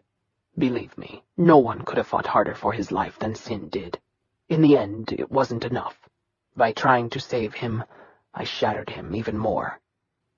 She reached out to touch his arm, and for once he let her. "It wasn't your fault." "I tell myself that, but I was the one who sold him on a dream. I told him I could bury his past and no one would ever find it. Gah, if I could just go back." "And do what?" "Stop him from making the worst mistake of his life." Kiara thought about that for a minute, but knowing Sin, she doubted if there had been anything Nykyrian could have done to change things. As her father so often said, there were some lessons only personal experience could teach. I don't think he would have listened. Nykyrian paused and looked at her. For the first time, he realized how right she was. Sin wouldn't have listened to reason no matter how hard he would or could have tried. Just like he wouldn't listen to Sin where she was concerned. He finally understood why Sin had been so willing to risk everything, including his life. Sometimes those chances were worth taking. But would Kiara be like Sin's wife and throw him to the dogs one day? "You know I've never told anyone any of that." She smiled. "I won't breathe a word of it. Ever." He didn't know why, but he believed that. Then she reached out and took his hand in hers. His automatic response was to let go and snap at her, but he forced himself not to. Honestly, he liked the way she claimed him in public, like she wasn't embarrassed to be seen with him. No one had ever treated him like that before. Suddenly, she stopped in the middle of the sidewalk and tugged him back in the opposite direction. Laughing, she pulled him into a small store. "Have you ever had sprinkles?" He was completely baffled. The store was some kind of eatery that sold treats. No. "Oh, you have to try these," she said with a breathless excitement that made her amber eyes glow. "When I was a little girl, my mother used to take me for them every Saturday after dance practice." She closed her eyes as if savoring the memory. "They're like biting into heaven." He wanted to smile at the way she danced to the counter with childlike enthusiasm and ordered 2 flavors of something that didn't look particularly edible. He wrinkled his nose at the food that looked more like unappetizing balls of excrement. What is it? Freeze-dried cream.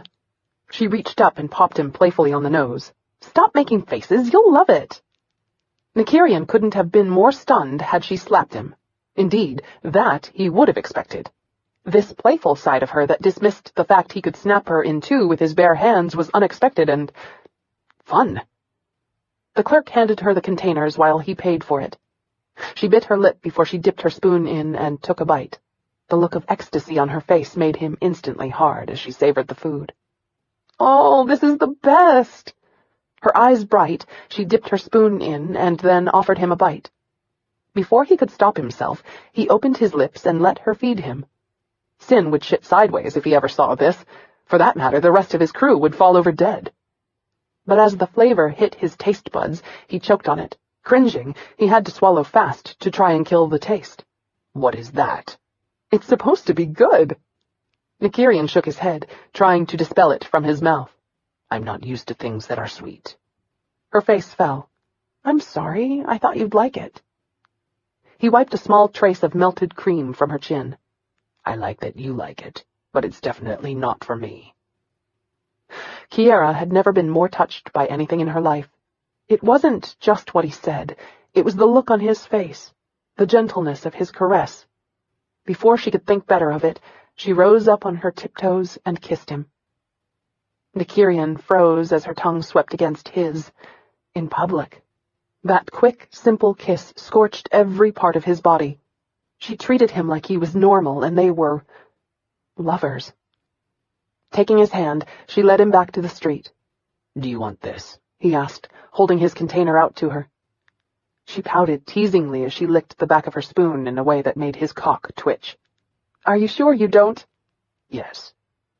She tisked before she added his to hers and then tossed away his container. "You have no idea what you're missing." Right now, what he was missing was being in bed with her. Most of all, he was dying to be the spoon she kept sucking on. Trying to get that thought out of his head, he led her to the part store to get Sin's repairs. But all he could think about was how beautiful she was licking that spoon. I wish she were licking my spoon. Stop it. No wonder the League banned them from relationships. There was nothing more distracting. As soon as he had the part, he tucked it under his arm and realized how late it was. He could go all day without eating, but now that he thought about it, Kiara had been a little too eager to eat her treat. Are you hungry? Famished. Well, there's some of everything nearby. What are you in the mood for? Kiara smiled.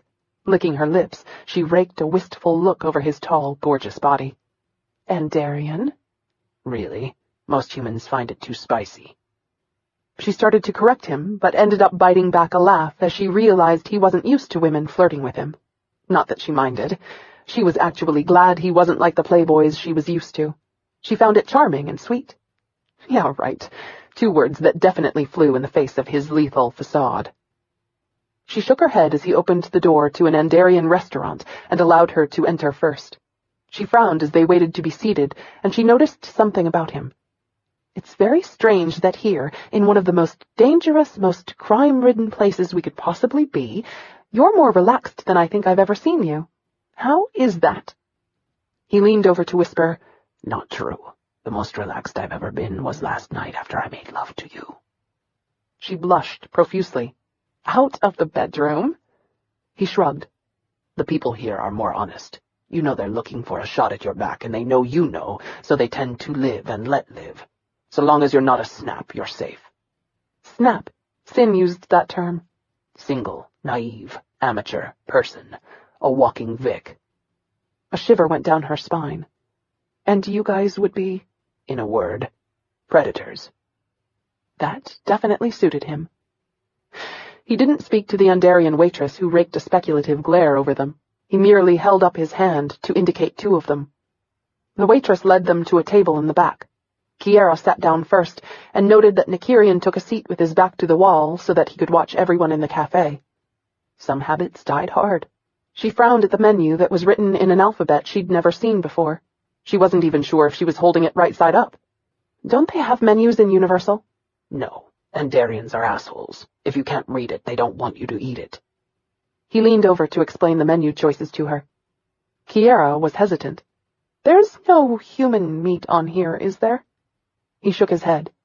While there are still those who partake of human flesh, they confine that delicacy to Andaria. The rest of the universe tends to consider it murder. It's all beef or vegetable on your menu. She let out a relieved breath. So what do you recommend? You would probably like the fritau cœur berion. A chill went down her spine at the way those words rolled off his tongue. He had an incredibly sexy voice, especially when he spoke in his native tongue. And that would be? Lightly seasoned beef with a yellow herb cream sauce and stewed vegetables. It's not as spicy as the other items. She'd forgotten what a gourmet he was. That does sound good. I'll try it. As soon as the waitress returned, Nykyrian ordered. The moment the waitress saw his long canine teeth, she spoke in Andarian to him. Nykyrian's response was tinged with condescension, something Kiara had never heard from him before, and it made her wonder what the waitress had said to cause it. When they were alone again, she sat forward. What was all that about? She wanted to know why I bleached my hair and was with a human. And you said? That a servant shouldn't question me. That was harsh, she chided. He didn't react at all. I'm a trained warrior, Kiara.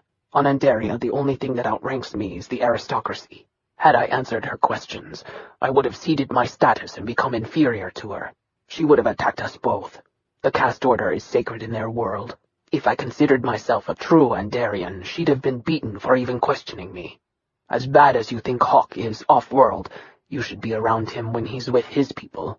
He's really a nasty bastard then. She'd forgotten just how warring and brutal the Andarians were.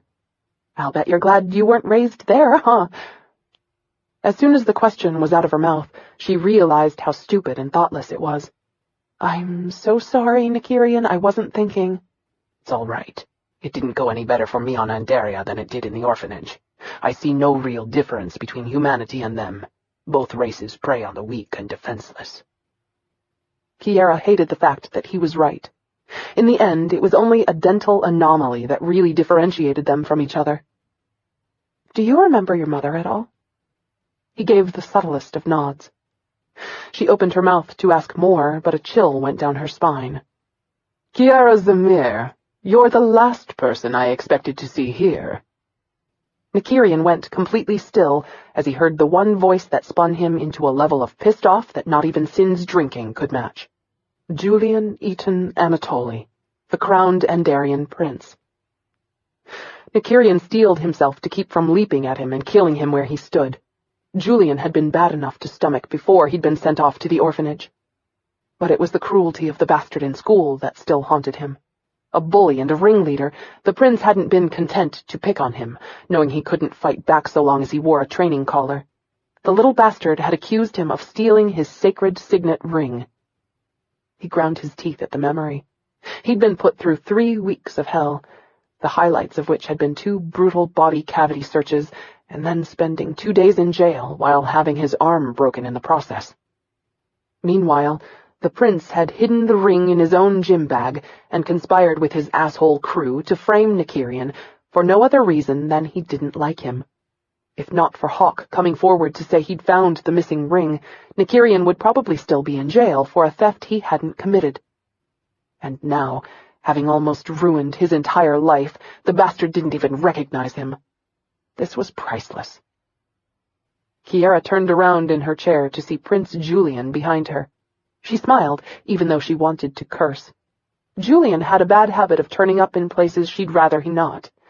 She didn't know why, but she'd never liked him. He just put off a nasty aura that made her want to cringe any time he drew near. Corpulent and slimy, he wore an expensive dark pewter suit that dripped gaudy jewels. His long black hair always looked greasy. Today was no exception. He carried a silver-tipped black cane that was more for fashion than necessity. The cane also allowed him to flash his prince's signet ring for the world to see when he posed with it. As he joined her, she noticed his guards withdrew to a discreet distance in the cafe to give them space. Yippee that. Without a word of courtesy, Julian took a seat beside Kiara and lifted her hand in his soft, fat palm. She stifled her cringe at the uncharacteristically swollen white flesh. Most Andarians had dark, tawny skin. What made the prince think she had any desire to be touched by him? But he was nothing if not haughty, and in his world, all females, regardless of species, craved his corpulent form. It was all she could do not to be sick.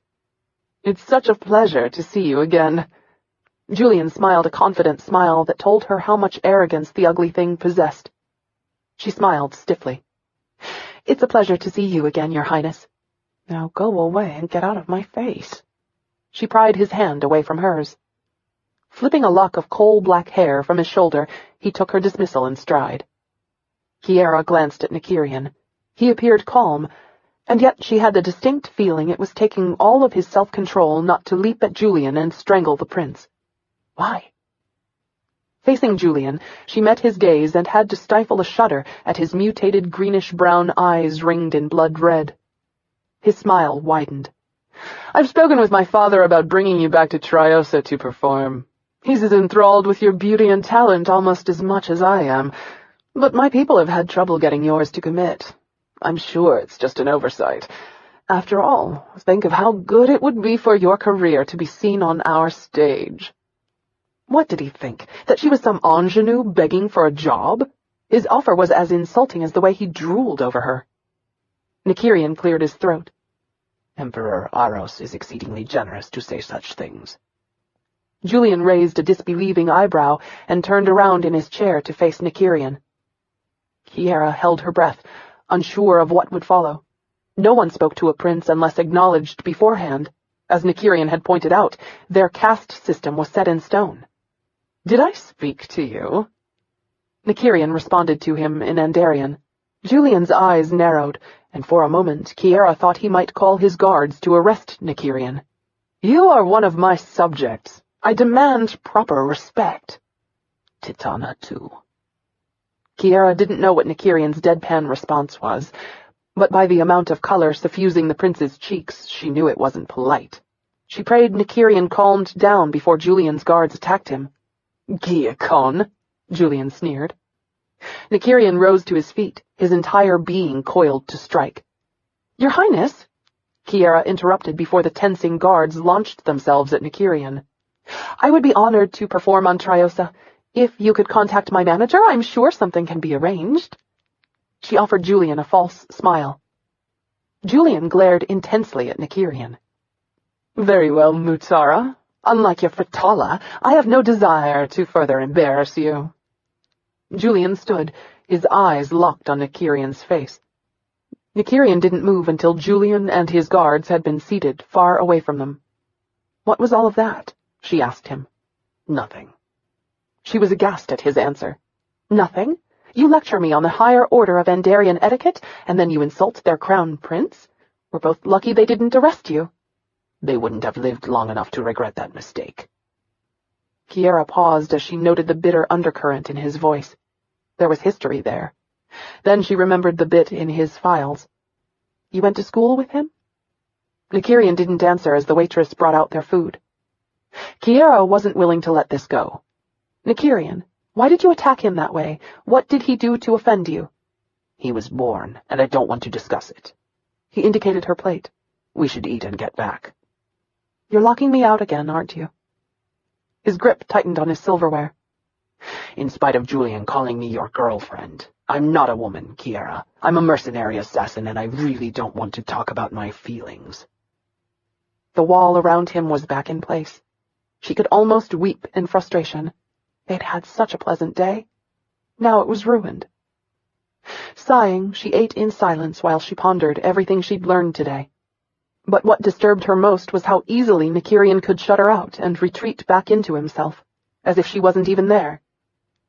How she envied him that ability, because all she could feel was him, and it hurt to know she could be so easily dismissed.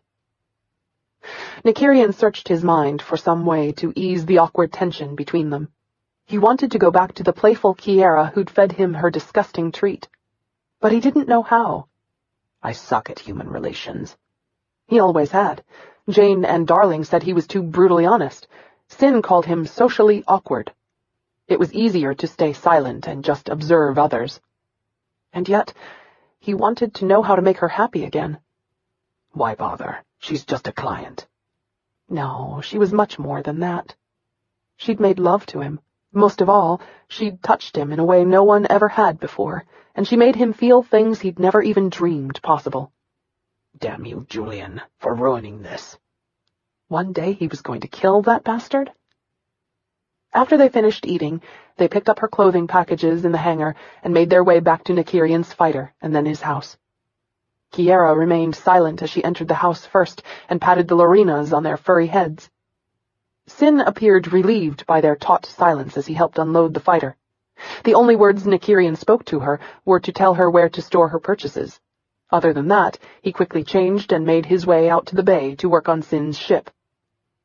In angry, irate jerks, Kiara pulled her clothes out of the bags and boxes and set about putting them away. As each second passed, she became angrier and angrier at herself for caring what Nykyrian thought anyway.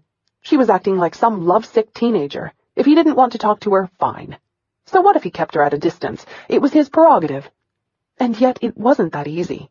She wanted him to let her in. Kiara wasn't even sure.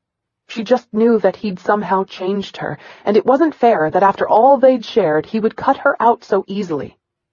I'm nothing to him. And that was what stung most of all. So what did you two do today?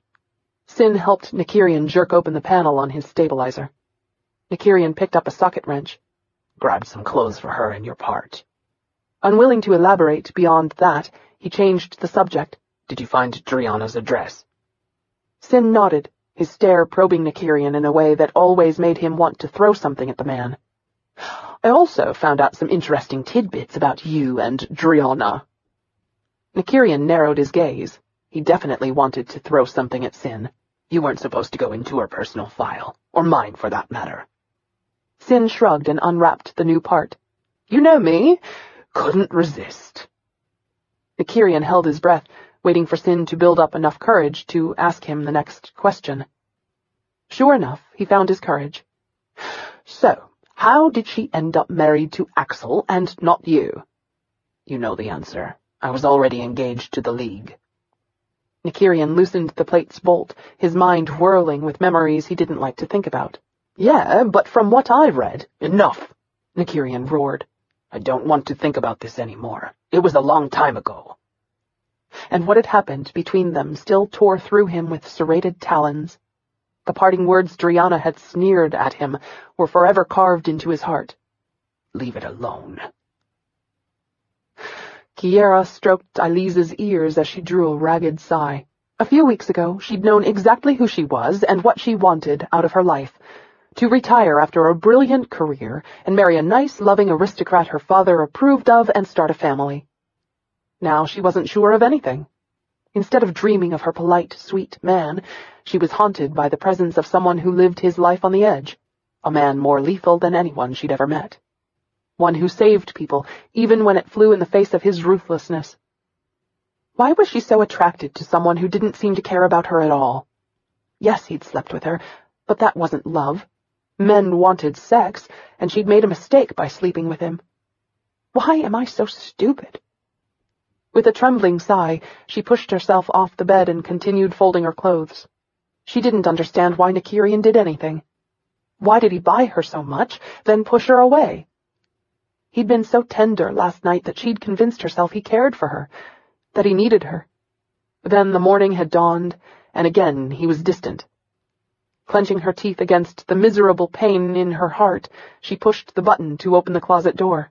A flash of light from the windows caught her attention, and she looked out of the clear wall next to the closed-off bathroom to see Nykyrian and Sin working on Sin's ship.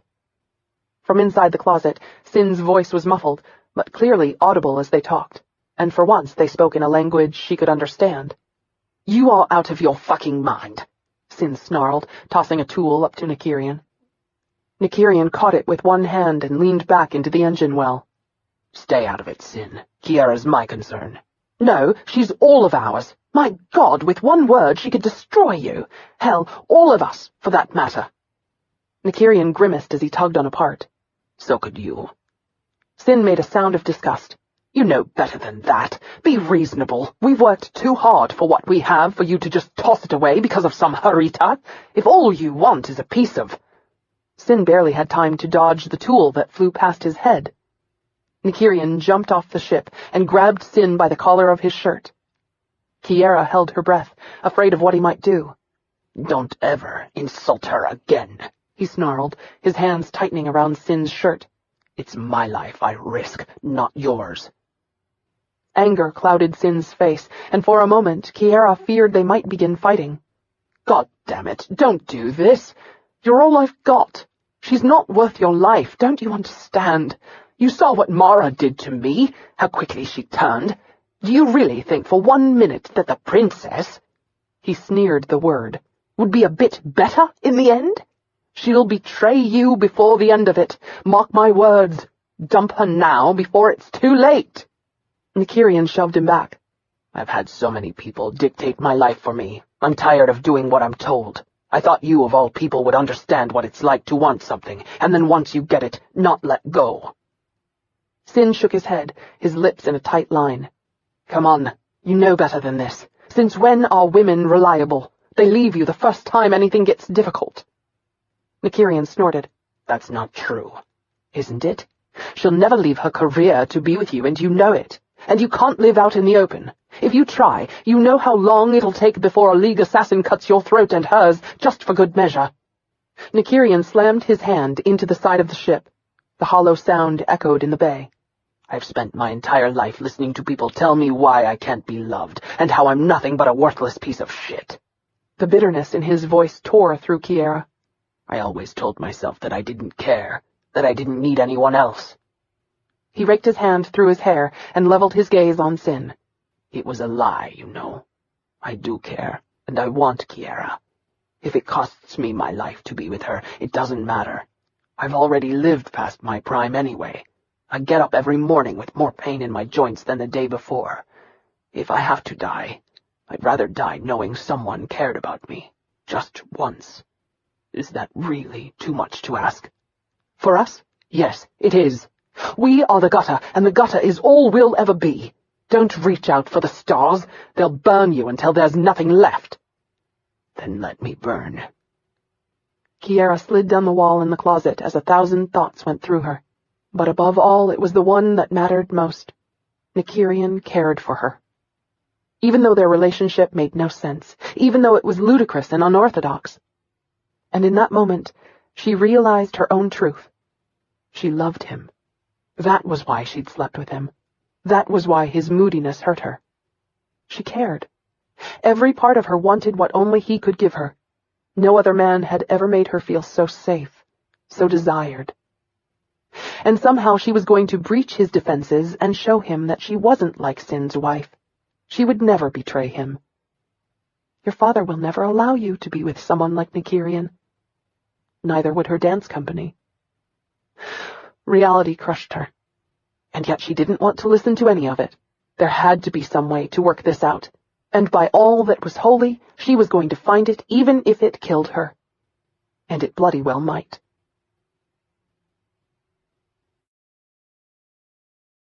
Chapter 20. Nykyrian stepped out of the shower and dried himself off. Maybe Sin was right. Maybe Kiara would be his death. But then, death had been something he'd craved most of his life anyway. Orintha had asked him once why he didn't kill himself. He'd never had a real answer to that question. Maybe it was sheer stubbornness or just blind stupidity. He didn't fear death, But neither did he welcome it. So here he was, waiting ambivalently until it came for him. With a tired sigh, he wrapped the towel around his hips and opened the door. He froze. Kiara lay on his bed in a filmy black negligee, her hair combed out around her. His blood raced at the sight as he went instantly hard. He steeled himself, trying to remain distant while knowing it was absolutely futile. I thought you were downstairs. She smiled warmly. Obviously not. He reached to retrieve his clothes from under her. Her silken hand covered his. Nykyrian's flesh burned at the gentle touch. He wanted her body wrapped around his more than he'd ever wanted anything. His gaze traveled from her hand, up her supple arm, to the beauty of her face. Her soft amber eyes sparkled in the dim light of the room in an open invitation for him to kiss her. "I'm sorry for what happened earlier today," she whispered. "I think we both need to work on our communication skills." I tried that once. And? Darling told me that I could never hold a job as a suicide counselor or hostage negotiator. He said my failure rate would become the stuff of legends. She laughed. Nykyrian pulled his clothes out from under her. She lifted her hips in a way that made him ache. Trying not to think about that, he dropped his towel. Kiara's face turned bright red before she averted her eyes from his body. Pulling on his clothes, he studied her profile. What was it about her that made him feel so much at ease, that soothed the ache inside him? All he wanted was to crawl into her arms and stay there for eternity. There was so much he wanted to tell her, and so much he feared telling her. He took a deep breath. Either way, there were things she had to know. He owed her that much. Kiara looked back at Nykyrian when the bed dipped under his weight. He was fully dressed, right down to his gloves, and staring at her with a strange look she couldn't fathom. She sat up, wondering if he'd tell her what was on his mind. He reached his hand out and toyed with several of the curls laying on her shoulder. You have the most beautiful hair. You know you can take your gloves off to touch me. I won't protest. To her amazement, he did. She smiled again, taking his hand in hers. When she opened her mouth to speak, he placed a finger on her lips to silence her. I have some things to tell you, and I need you to listen. She swallowed, curious about his grave tone. He stared at her for the longest time as if he wanted to memorize her face. I'm not what you think. No, he said, cupping her cheek as she started to protest. Listen, I've done a lot of things in my life that I regret, but I've never raped a woman or hurt a child. He looked away from her and his hand fell away. I'm hollow inside, Kiara, and I've always been that way. Kiara wanted desperately to bring his warm touch back to her skin, to tell him she didn't care about his past, that he could never do anything to drive her away. Not after what she'd heard earlier. She understood him now, and she wasn't afraid. Nykyrian sighed, his gaze still focused on the wall. I used to tell myself what I did was right, that the killings I performed protected governments and innocent lives, that I was on the right side, only taking the lives of people who'd earned their death sentences.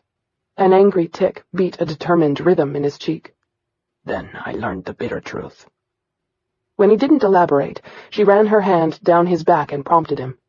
What happened? It was a mission like hundreds of others I'd done. Only this time it was a family they wanted swabbed. Father, mother, child. Horror filled her. Why? To save the Order of Tondara. The family had been exiled after Praetor took office. Since they had blood ties to the former leadership, the League was afraid that insurgents would rally to them and overthrow Praetor's authority. You killed them? He met her gaze, and she saw the truth there. I thought I could. I killed the father, and then went after the mother and child. I didn't realize how small the child would be, how innocent. She looked up at me like I was the monster everyone had called me, and for the first time, I saw myself in her eyes for what I really was, and I hated it. And her mother. Kiara brushed his loose hair back from his face. What about her? She didn't ask me to spare her life. Only her daughters. In that moment, I knew my life was over. I couldn't kill them. Even though I knew what the League would do to me if they caught me, I couldn't kill a woman who was so loving. And that's a good thing, Nykyrian.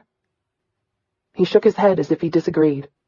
That night, I decided that my days of being a mindless pawn were over. No more would I be a tool for the League. His green-eyed gaze locked with hers. The heat of that look scorched her. That's when I became Nemesis. Her smile faded, as his unexpected words hit her like a blow. What? I'm Nemesis. Kiara's mind went numb. Over and over she had heard newscasts informing the public of the grisly killings performed by Nemesis. This was a creature who took pride in inflicting pain on others. For a moment, she thought she'd be sick. You rip people into pieces. You eat pieces of them before you dump their bodies. How could you? Nykyrian looked away. Without another word, he left her alone in the room. Kiara sat on the bed, trying to make sense of all this. She just couldn't accept what he'd told her. He was Nemesis. And yet some part of her had known that. It was what her mind had tried to tell her when he'd carried her into Sin's flat. The familiarity of that action had tugged at her mind. She knew he was being honest with her, and it horrified her. Dear God, what had she involved herself in? No wonder Sin was so afraid of her. With this knowledge, she could hand Nykyrian over to the authorities and end the entire centella. All of their lives were now in her hands.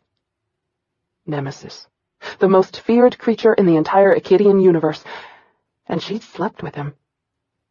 An image of Yana flashed through her mind. The way Nykyrian had protected, then soothed the boy before taking him to safety. Images of his past replayed through her mind, the cruelty and abuse. Was it any wonder he'd grown into a mercenary assassin? But Nemesis, of all the things to be. Nemesis. Kiara took a deep breath to slow the frantic beating of her heart as she focused on the most important fact.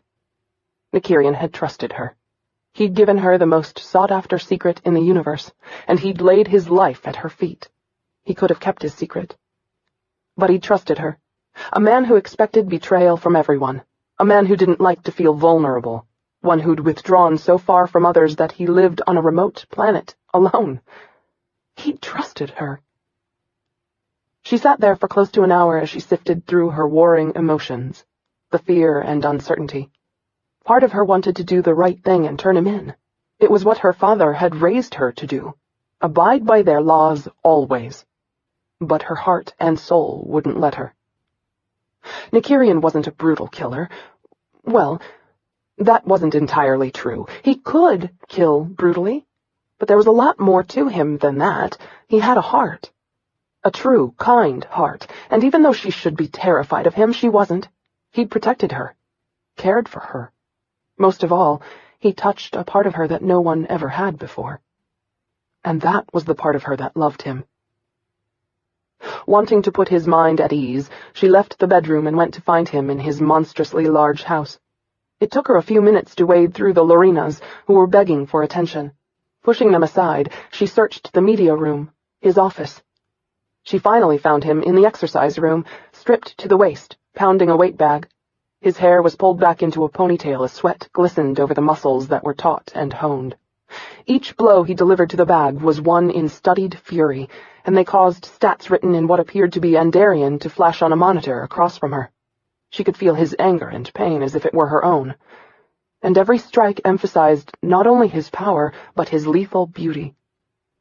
"Nykyrian," she said softly. He hesitated, looking over at her. The bag swung back, knocking him sideways. Grunting, he pushed the bag away and cursed.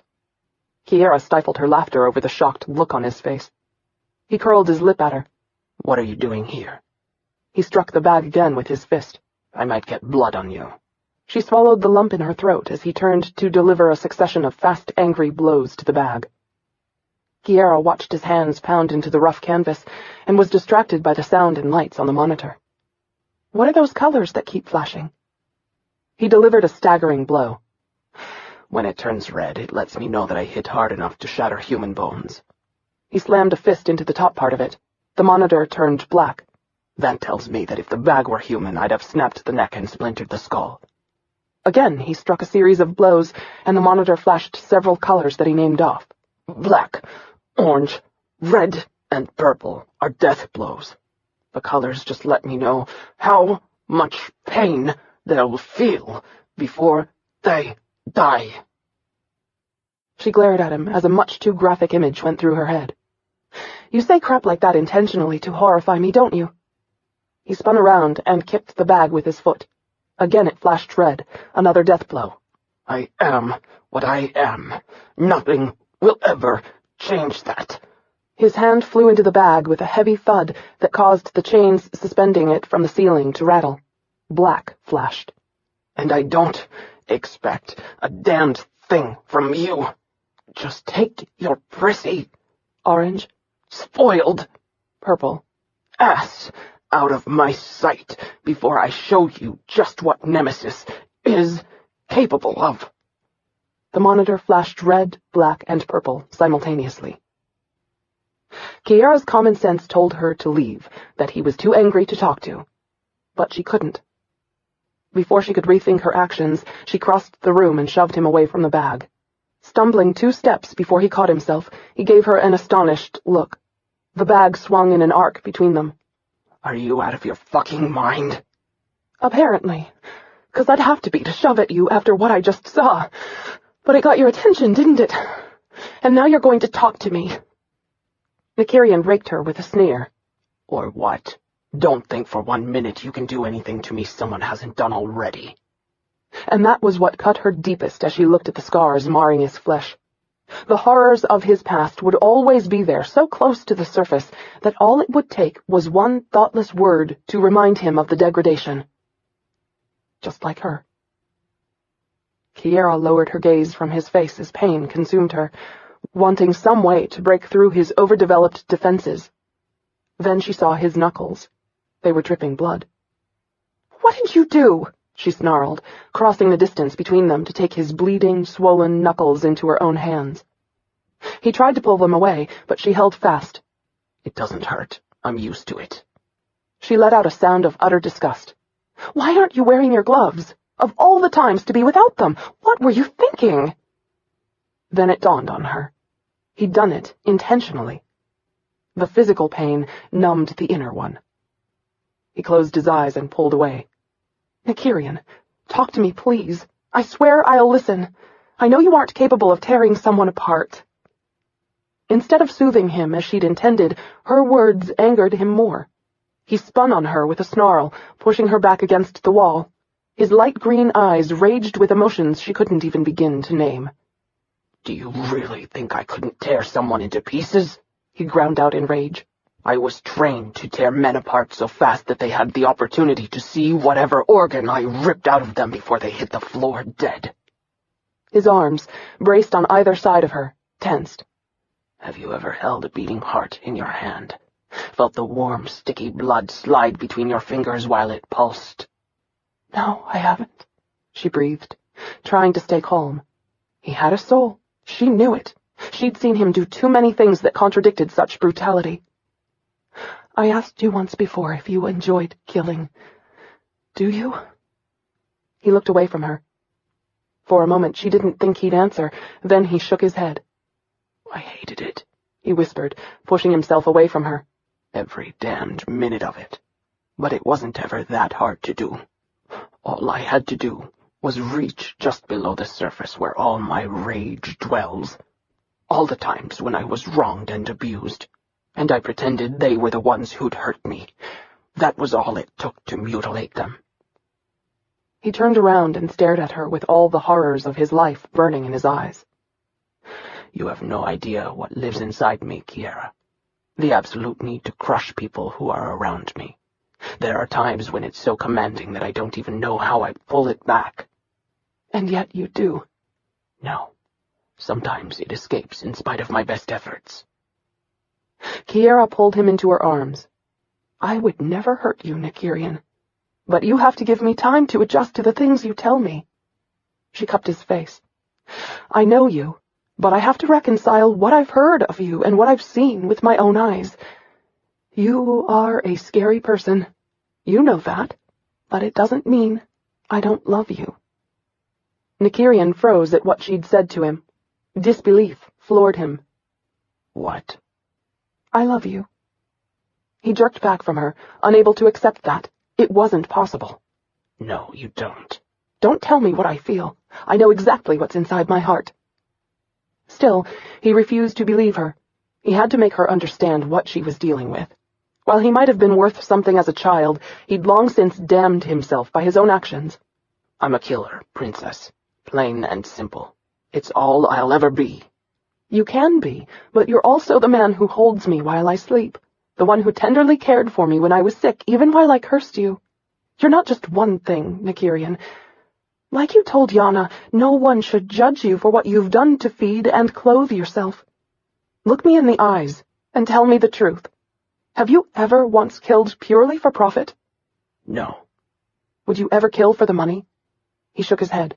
Have you ever killed a child? God, no. Then you're not an animal.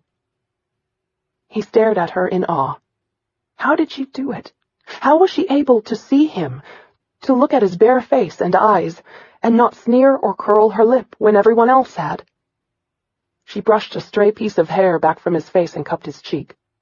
While your past may shock me at times, I promise that it won't change how I feel about you. Unless you've been slaughtering baby bunnies on the side. He wasn't amused. I've butchered people. And I've seen you do it.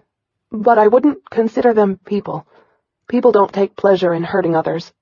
Even when you killed Arist, did it give you pleasure? No. Then you're a better person than most. And that is why I love you. Stepping away from her, he leaned against the wall, watching her with hooded eyes. I don't care if you turn me in, but I want you to swear to me you'll never betray Hawk, Sin, Darling, or Jane. I would never betray any of you. Nykyrian nodded as she closed the distance between them.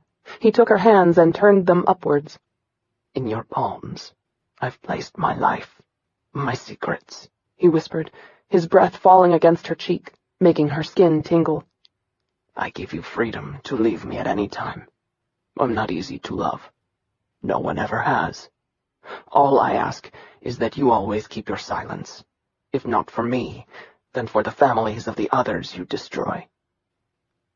Kiara blinked back tears at the sound of resignation in his voice. He expected her to turn on him just like Sin's wife, but she would never do that. I could never hurt you, Nykyrian. You can trust me. I swear it. His lips covered hers, burning her as he kissed her passionately. Kiara welcomed the feel of his warm mouth, the hunger of his need. She clutched him to her, needing the feel of his body against her. She ran her hands over the hard, muscled flesh of his ribs. To her shock, Nykyrian jerked and laughed. She stilled her hands and looked up at his face. Was that a laugh? He looked as baffled as she did. I think I'm ticklish.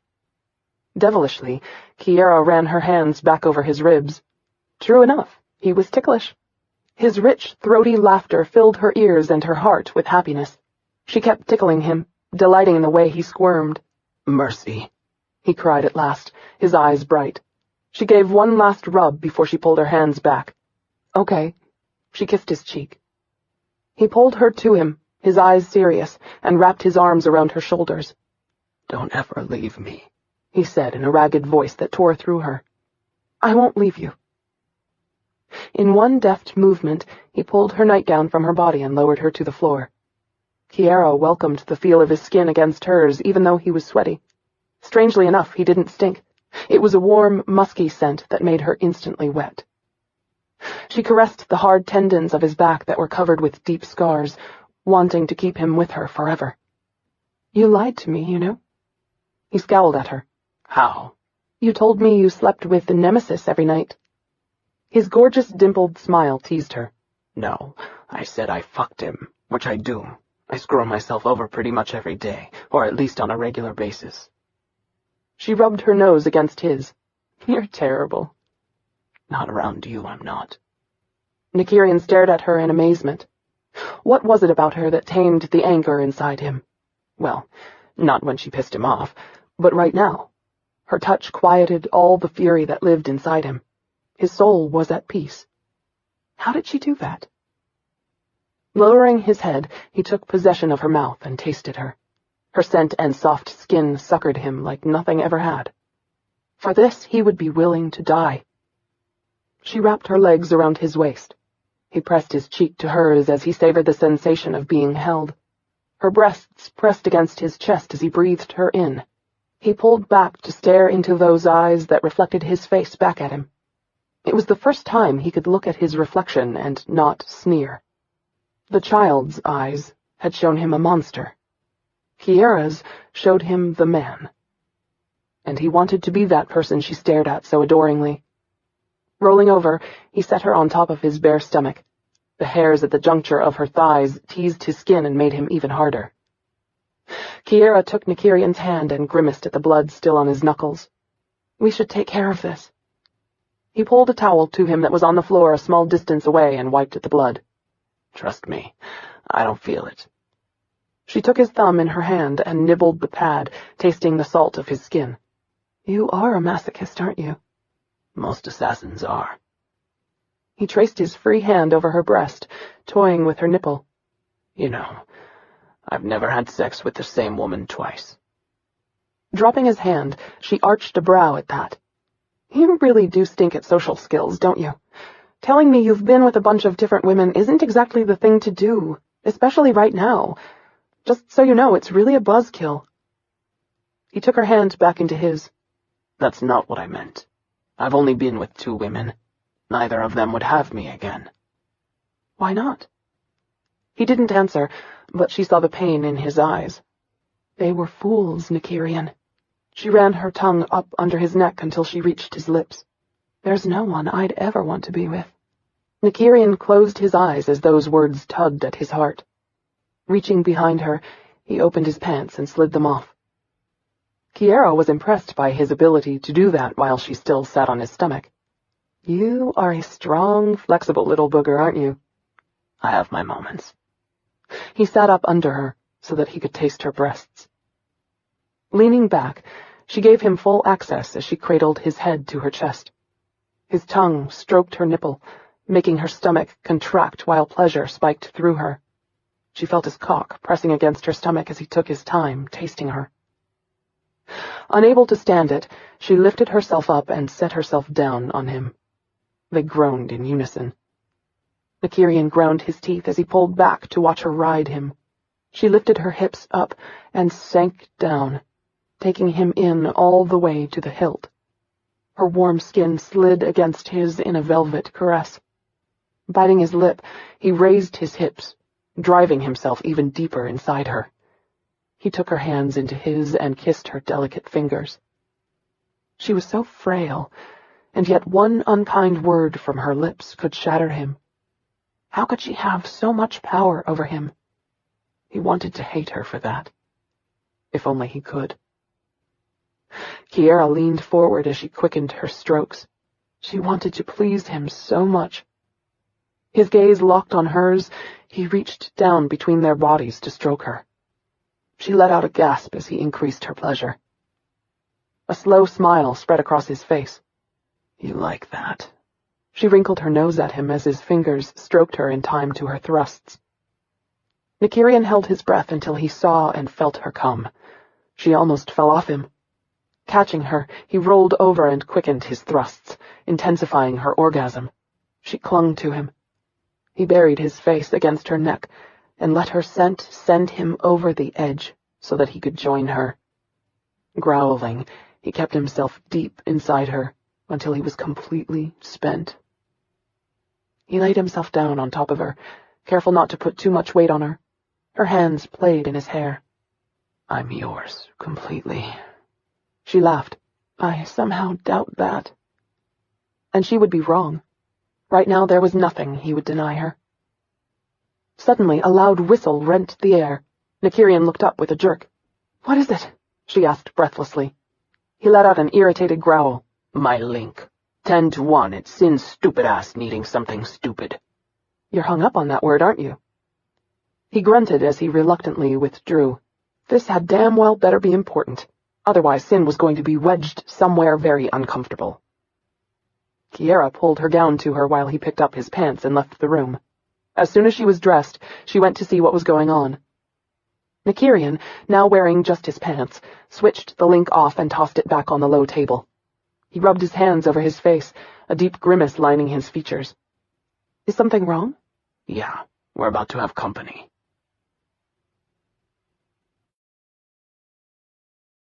Chapter 21.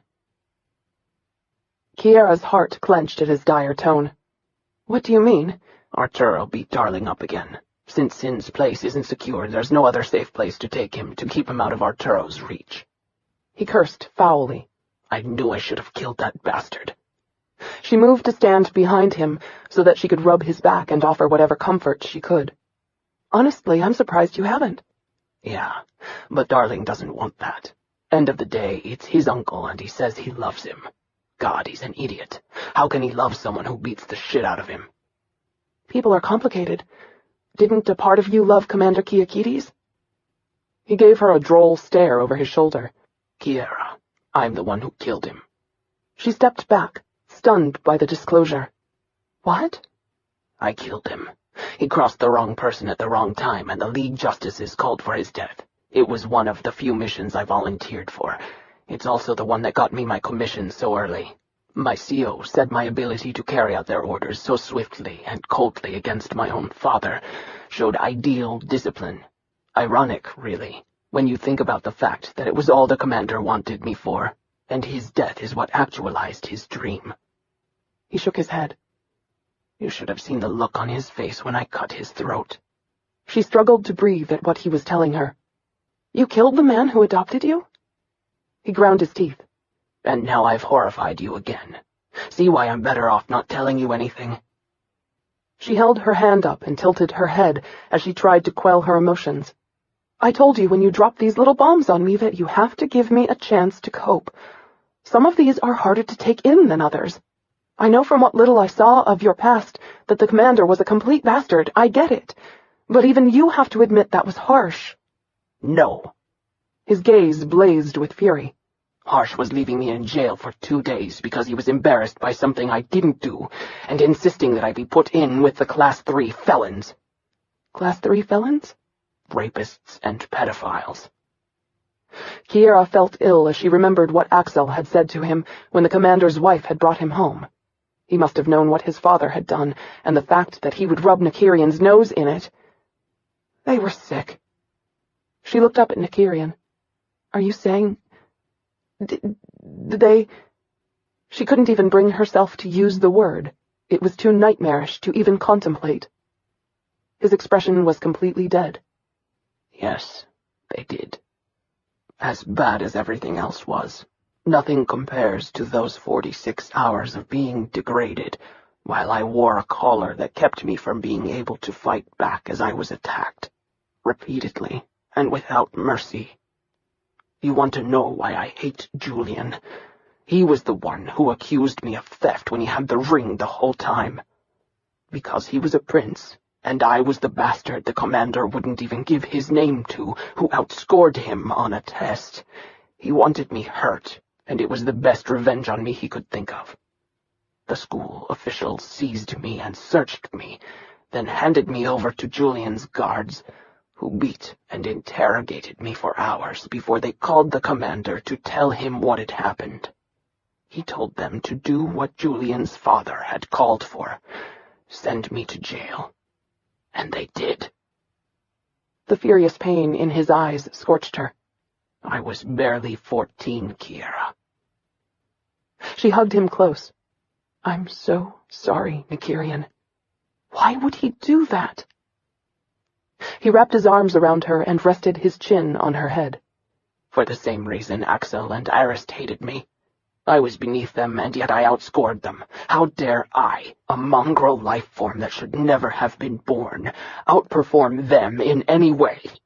I told you that I live with a rage so fierce it's consuming, and on that night I unleashed it all against Commander Quikiades. And now she understood why. She couldn't blame him for what he'd done, not after everything they'd put him through. I can't believe Julian didn't recognize you today. That's how little I mattered to him. I wasn't even worth remembering. Yet he was worth ruining, for no other reason than Julian was a jealous snipe. He'd scarred Nykyrian in a way no one should ever be scarred, and it made her wish she had Nykyrian's skills. I vote we go out and beat the little snot until his head explodes. That would serve him. Nykyrian scowled at her, even though he tightened his arms. He loved whenever she defended him. With a quick kiss to her cheek, he pulled away. Come on. We need to get dressed before Sin and Darling arrive. He led her upstairs. Luckily, my bedroom walls are soundproof. His devilish smile brought heat to her cheeks.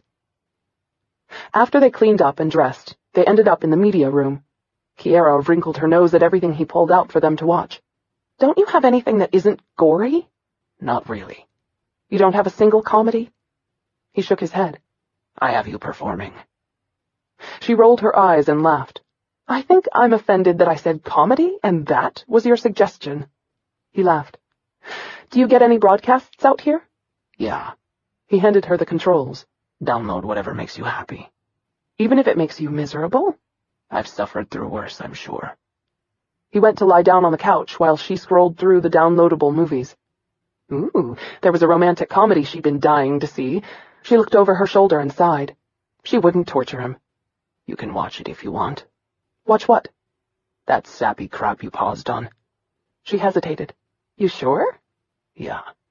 Smiling at him, she pressed the order button and went to join him on the couch. He got up and let her sit. Then he did the most amazing thing of all. He actually laid his head in her lap. Stunned, she stared down at him. He caught her look and tensed. You don't mind, do you? I had a bad eye injury a few years back and tend to get vicious headaches if I watch sitting up. Baby, I don't mind at all. I was just shocked that you do that after the way you cringe every time I touch you. I don't cringe every time you touch me. She smiled down at him. No, he was getting better about being touched. Completely content, she brushed her hand through his soft hair as the movie started playing. Kiara couldn't believe she had what she'd wanted. He trusted her. A lump constricted her throat as she looked down at him. His long eyelashes fluttered while he watched the movie. She pulled his hair away from his neck to see the short, baby hairs curling around his nape. Using her fingernails, she gently brushed them. Chills formed on his neck, and he closed his eyes with a sigh. With her fingertip, she traced the line of his cheek and lips while her heart lurched at the sight of the faint scars left behind by his mask and other injuries. How she wished he'd had the childhood he deserved. Turning his head, he opened his eyes to meet hers. The tenderness inside the light green eyes scorched her. He reached his hand up and brought her head down to his so that he could kiss her. Kiara moaned, her body igniting at his touch. His arms tensed. Sin's engines thundered in the bay. Nykyrian let out an irritated sigh. Remember this position for future reference. He stood up and she wanted to curse in frustration. Pausing the movie, she followed him to the main room to wait for Darling and Sin. It took several minutes before the door finally opened. Kiara gasped. Sin supported Darling with his shoulder. Darling was slumped heavily against Sin's side, unable to walk without assistance. Darling's face, bloodied and bruised, could barely be recognized. His left arm dangled in an awkward position, and Kiara realized it was broken. Nykyrian cursed, then swung Darling up in his arms. Sin ran ahead to the back bedrooms. Kiara followed behind them, her heart twisting at the sight of Darling's beaten condition. The cruelty of it made her want to hurt whoever had done that to him, and it brought home exactly how awful Nykyrian's past really was. It was one thing to be told about it, to even see it through the sterility of a vid, but to see it face to face. This was raw and real. Sin pulled the covers back. Let me pull up the sheet. To hell with the sheet, Nykyrian snarled. Sin nodded, then met Kiara's eyes. The hostility in his gaze made her take a step back.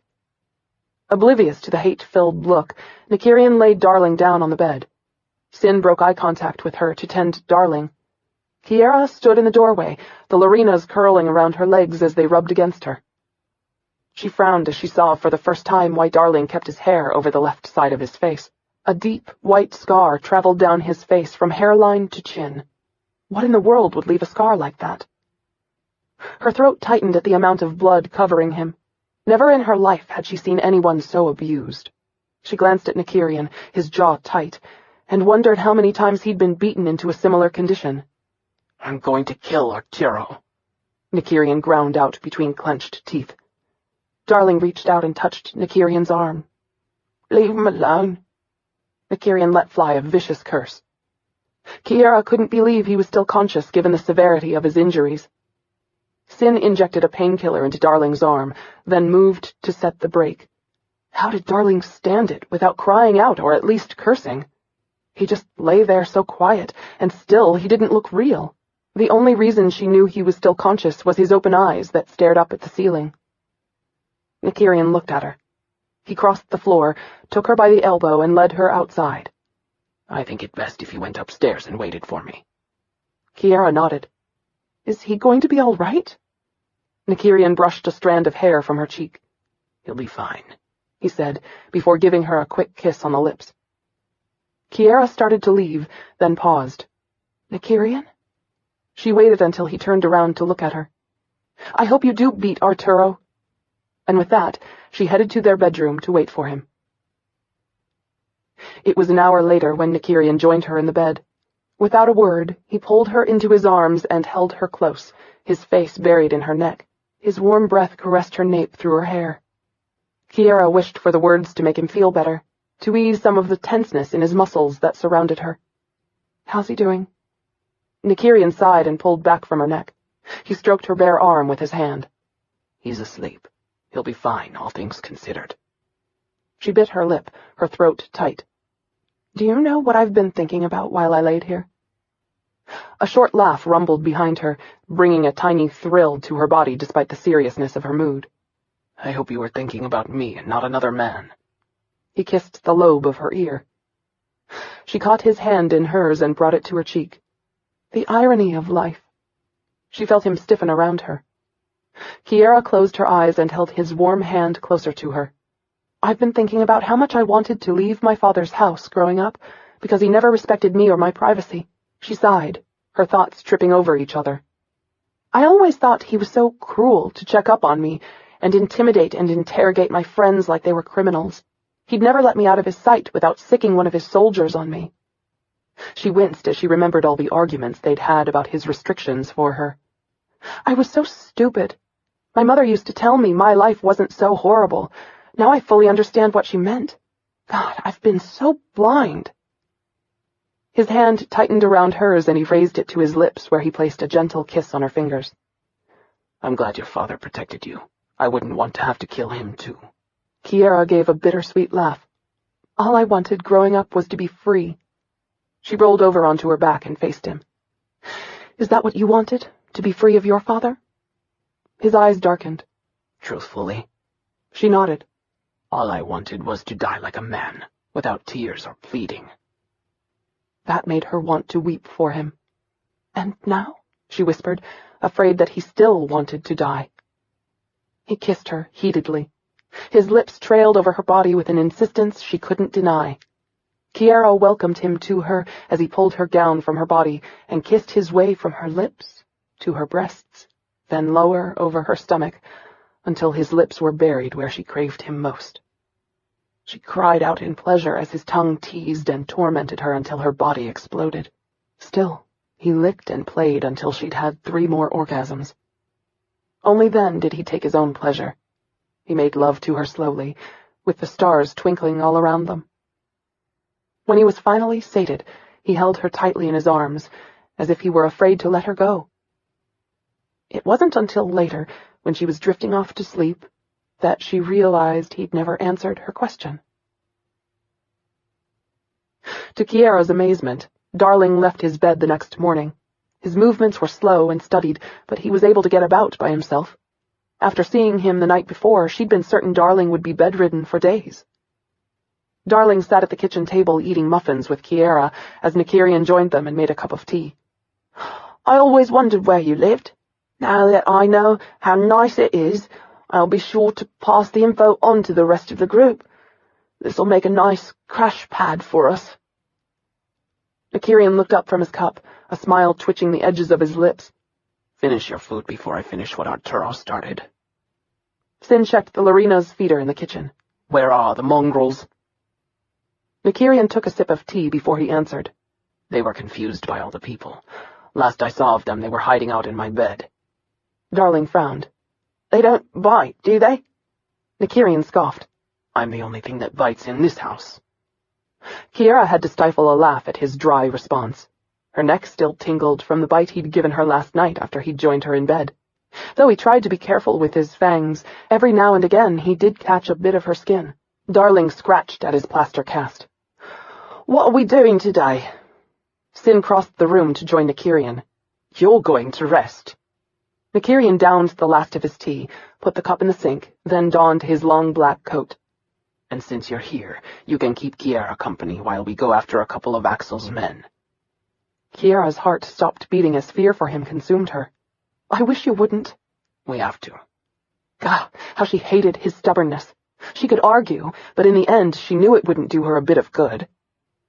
Sin grabbed his bag off the floor and gave Kiara a nasty glare. His glare intensified as Nykyrian pulled her into his arms to kiss her goodbye. With a heated curse, Sin entered the bay. We'll be back around dark, Nykyrian said, squeezing her arm reassuringly. Kiara watched him leave, her heart heavy with fear and worry. Be careful, baby. Should I ask about what I just saw? Darling's voice distracted her from her thoughts. Kiara shrugged. A tiny smile curved one corner of his mouth. Now that I think about it, I slept in the room with Sin. Where did you sleep? Darling stared at her with an intensity she found a bit disturbing. Then it faded to a teasing look as he wagged his brows at her. Laughing at his expression, she took a seat across from him. Why are you so interested? I've had a severe crush on Nykyrian for years. If not for fear of my life, I would have made a pass at him long ago, but I know I'm too hairy for his tastes. She watched the way Darling cut up his food with one hand. May I ask you a personal question? He looked up at her. Depends on the question. How did you get the scar on your face? He went so still, Kiara wished she could take the question back. Self-consciously, Darling put his fork down and rubbed the cheek covered by his hair. It's disgusting, innit? No, she answered honestly. But it is deep.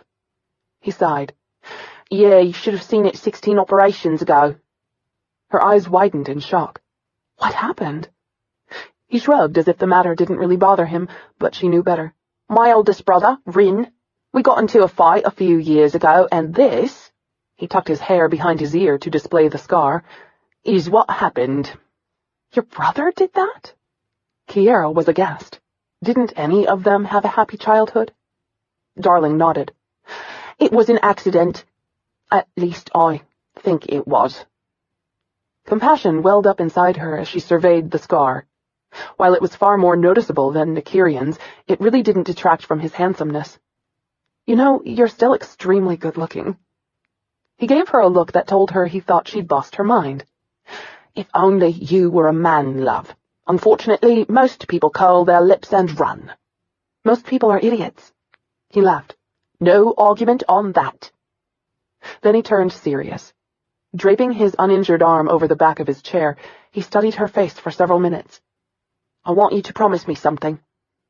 Kiara glanced sideways, her mind thinking of several things he might want from her. What? I want you to take care of Nykyrian. I can't explain it, but he's different now that you're here. Happier, I guess. He doesn't seem so serious and emotionless anymore. His eyes narrowed into an intense stare that probed her soul. I want you to promise me you won't hurt him. I would never hurt him. Darling nodded. Good. Now let's go digging around and see what kind of trouble we can find. She laughed, happy to find Darling such an easy person to befriend. Leading him to the library, she tried to keep her mind from worrying over Nykyrian and the trouble he might find. The last time he went out, he'd been shot on her behalf, and that was the last thing she wanted. Hours later, Nykyrian and Sin sat in the back room of the Bended Maiden, sipping drinks. Nykyrian, juice, and Sin, he might as well be injecting alcohol straight into his bloodstream. Nykyrian's head pounded from a vicious headache. He hated when his vision screwed up like this. Damn his injuries. But there was nothing he could do except suffer with it.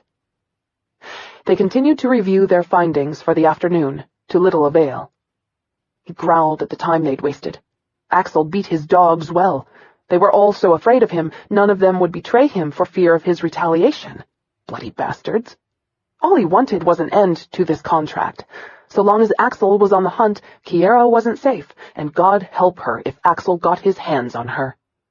Agitated about the apparent futility of his day, he sifted through the sheets of printouts that lined the tabletop.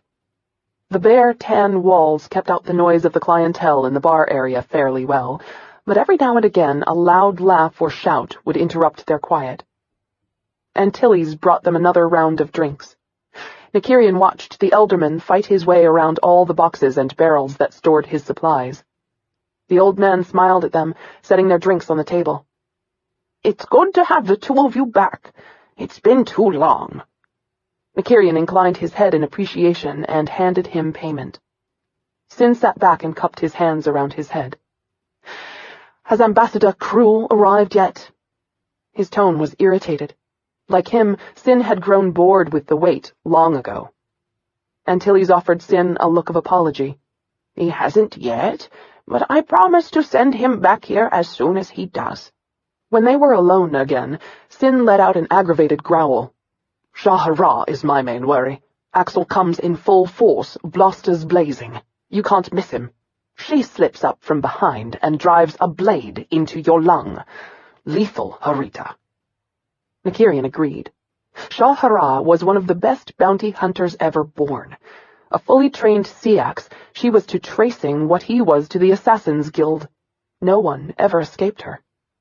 And Sin was right. She never acted out in the open. Had she been an assassin, she would have given even him a run for his money. Nykyrian moved his drink out of the way. "I'll go to Tondara tonight and try to find Driana at the club they told us about." Axel kept his address as guarded as they did. They couldn't even pinpoint which planet the scab lived on. The only lead they had was that Driana went to the same Tondarian dive every weekend, which ironically was an old haunt of theirs. If we can find her, she'll gladly give me Axel's plans, and knowing him, he'd run his mouth in front of her, thinking she'd never betray him. Sin swilled his drink. "From my reports, I'm surprised Axel hasn't killed her. Everything I have says they hate each other." "Axel won't kill her because of her trust fund. If they divorce or she dies under mysterious circumstances, all her money reverts to her family. Axel's too greedy to let something like hatred interfere with his wealth."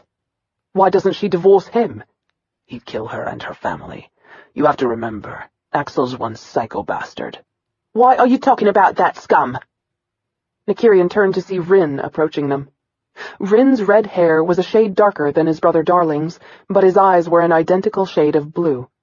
Even though Rin had a jaded past, he, like Darling, showed no traces of being anything other than a high-ranking aristocrat. Their past was completely shielded behind a mask of arrogant disdain.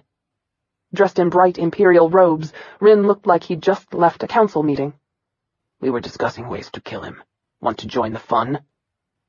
Rin ignored Sin's sarcastic question as he took a seat in front of Nykyrian. "So how's my renegade little brother? He's still running with you guys?" Knowing Darling wouldn't want his brother, who couldn't help him anyway, informed about his condition, Nykyrian shrugged the question off. Besides, it wasn't like Rin didn't know what Arturo did behind closed doors. He'd fallen under the man's fists too many years to not be well acquainted with his brutality. But unlike Darling, he'd at least had their father to run interference. "He's fine." "Good." Rin took a seat and handed Nykyrian a copy of the Probekian's latest contract on Kiara's life. "That hasn't been posted yet," he said, adjusting the voluminous yards of his robe, the only sign he gave of not being completely at ease with his duties. "But it goes up first thing in the morning. They've quadrupled the bounty and upgraded from bill kill to spill kill. They're getting antsy." Nykyrian ground his teeth at the news. Spill kill meant anyone around her was considered fair game. The messier the better, and each Vic would have a lesser fee paid for their assassination too. Zamir had screwed up royally where she was concerned. Sin scowled. "Why are they so hot to kill her, anyway? I would think by now they'd let it go and move on." Rin sighed. "All I could find out about what set them off was that Zamir told Emperor Abenbi to burn in a very uncomfortable position for a long time. At this point, Abenbi refuses to call the contract off, even if Zamir gives him the Sirota. His honor has been too abused by President Zamir, so Kiara must die. Sin smirked. I could have learned that online. Rin frowned at Nykyrian. What did you do to put him in such a foul mood? Sin flipped him off. Ignoring him, Rin continued talking to Nykyrian. Abenbi also wants the weapon to go after the Fremek territory.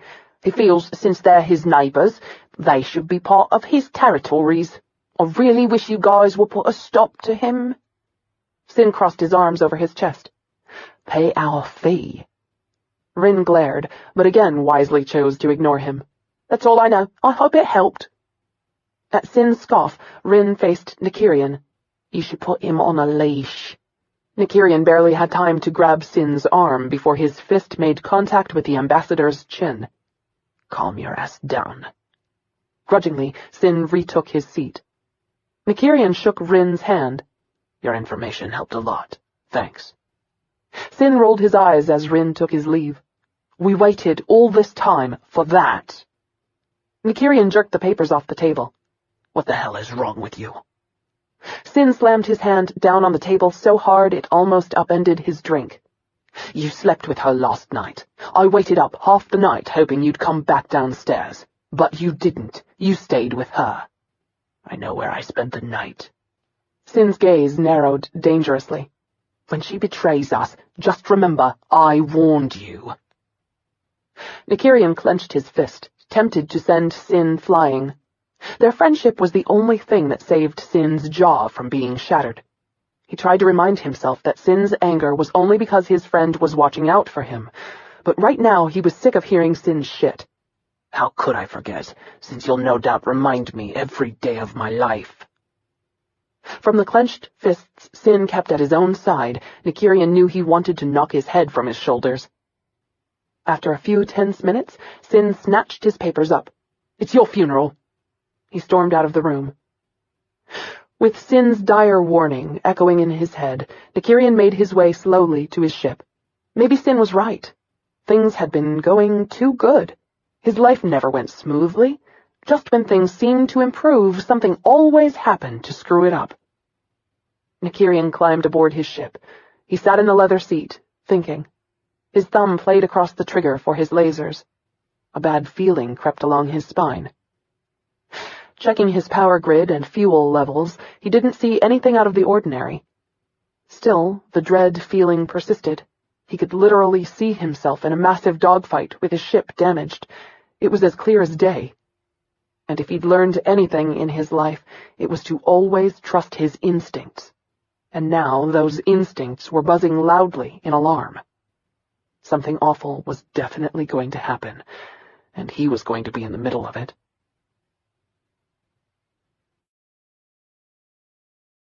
Chapter 22. Nykyrian froze as he found Kiara dancing in his training room. The embodiment of grace and gentle beauty, she twirled around his instruments of death. The dichotomy of that wasn't lost on him. And as he watched her, he remembered the sensation of her making love to him last night. The way her lips had felt as she tongued his nipples. Who knew how much pleasure that could hold? It had startled him at first, but once the initial shock had faded, he'd willingly submitted to her painstaking exploration. He was still getting used to allowing another person complete access to his body. It was so odd to lie there and not have to protect himself from her. The fact that she didn't hurt him never ceased to amaze him. Kiara twirled and caught sight of him watching her. The smile that spread over her face made his gut wrench. Would he ever get used to her being happy to see him? The way her eyes lit up and her cheeks rushed with color. It made him feel so welcomed and wanted, and to his complete horror, it made him return her smile. She walked into his arms and planted a sweet kiss on his cheek. How did it go? Not as good as it could have, but it was basically uneventful. Meaning? I didn't kill anyone. She rolled her eyes at him, then stepped back and tugged at his arm. Come dance with me. I really don't dance. Kiara tightened her grip on his hand. Having seen the vid of his past, she understood why. The only time he'd danced, he'd been beaten ferociously over it, but she wanted to replace his bad memories with good ones. She wanted him to trust her. Most of all, she wanted him to love her as much as she loved him. "Dance with me, Nykyrian," she insisted. Nykyrian wanted to decline, but the look on her face... He hated disappointing her. Growling at her playfully, he allowed her to pull him deeper into the room. The music started in a slow ballad. She wrapped her arms around his neck, swaying gently to the music. See? It doesn't hurt. Not entirely true. It raised a lump in his throat that burned as he ached to stay like this forever. Closing his eyes, he savored the sensation of her arms wrapped around him, her breasts pressing against his chest as the music teleported him to a realm of heaven he'd never imagined. Kiara buried her face against the opening of his shirt and inhaled the warm scent of his skin. She loved the feeling of his arms wrapped around her. He always held her as if she were unspeakably precious, as if he were afraid of hurting her. The strength of him never ceased to amaze her. His body was so hard, and yet his touch gentle. Adoring him, she tilted her head up to kiss him as they danced. His fangs scraped against her tongue, sending a chill down her spine. She felt him tense before he pulled back. "Let's not start this fire while Darling's here. Otherwise I'm going to toss you over my shoulder, take you upstairs, and make love to you until we're both limping."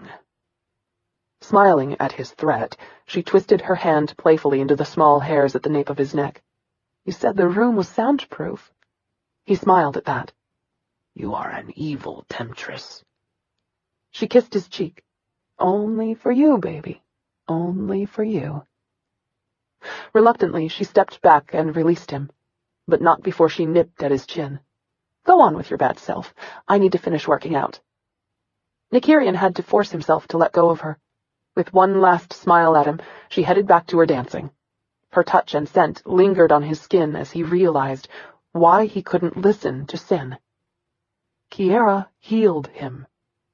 Somehow she took all the ugliness of his past and made it not matter to him anymore. Yes, it still stung when he thought about it, but with her here, it wasn't as severe. "I'm a fucking idiot." No, he was a man in love with a woman who meant the entire universe to him. "Like I said, you're a fucking idiot." And for the first time in his life, he was happy being stupid, because the only alternative would be existing without her. And now that he'd tasted the sunlight she brought into his world, he never wanted to live in darkness again.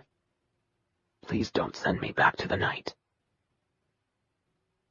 Hours later, Nykyrian, Darling, and Hawk stood in the main room of Nykyrian's house waiting for Kiara to join them. "I can't believe I'm doing this.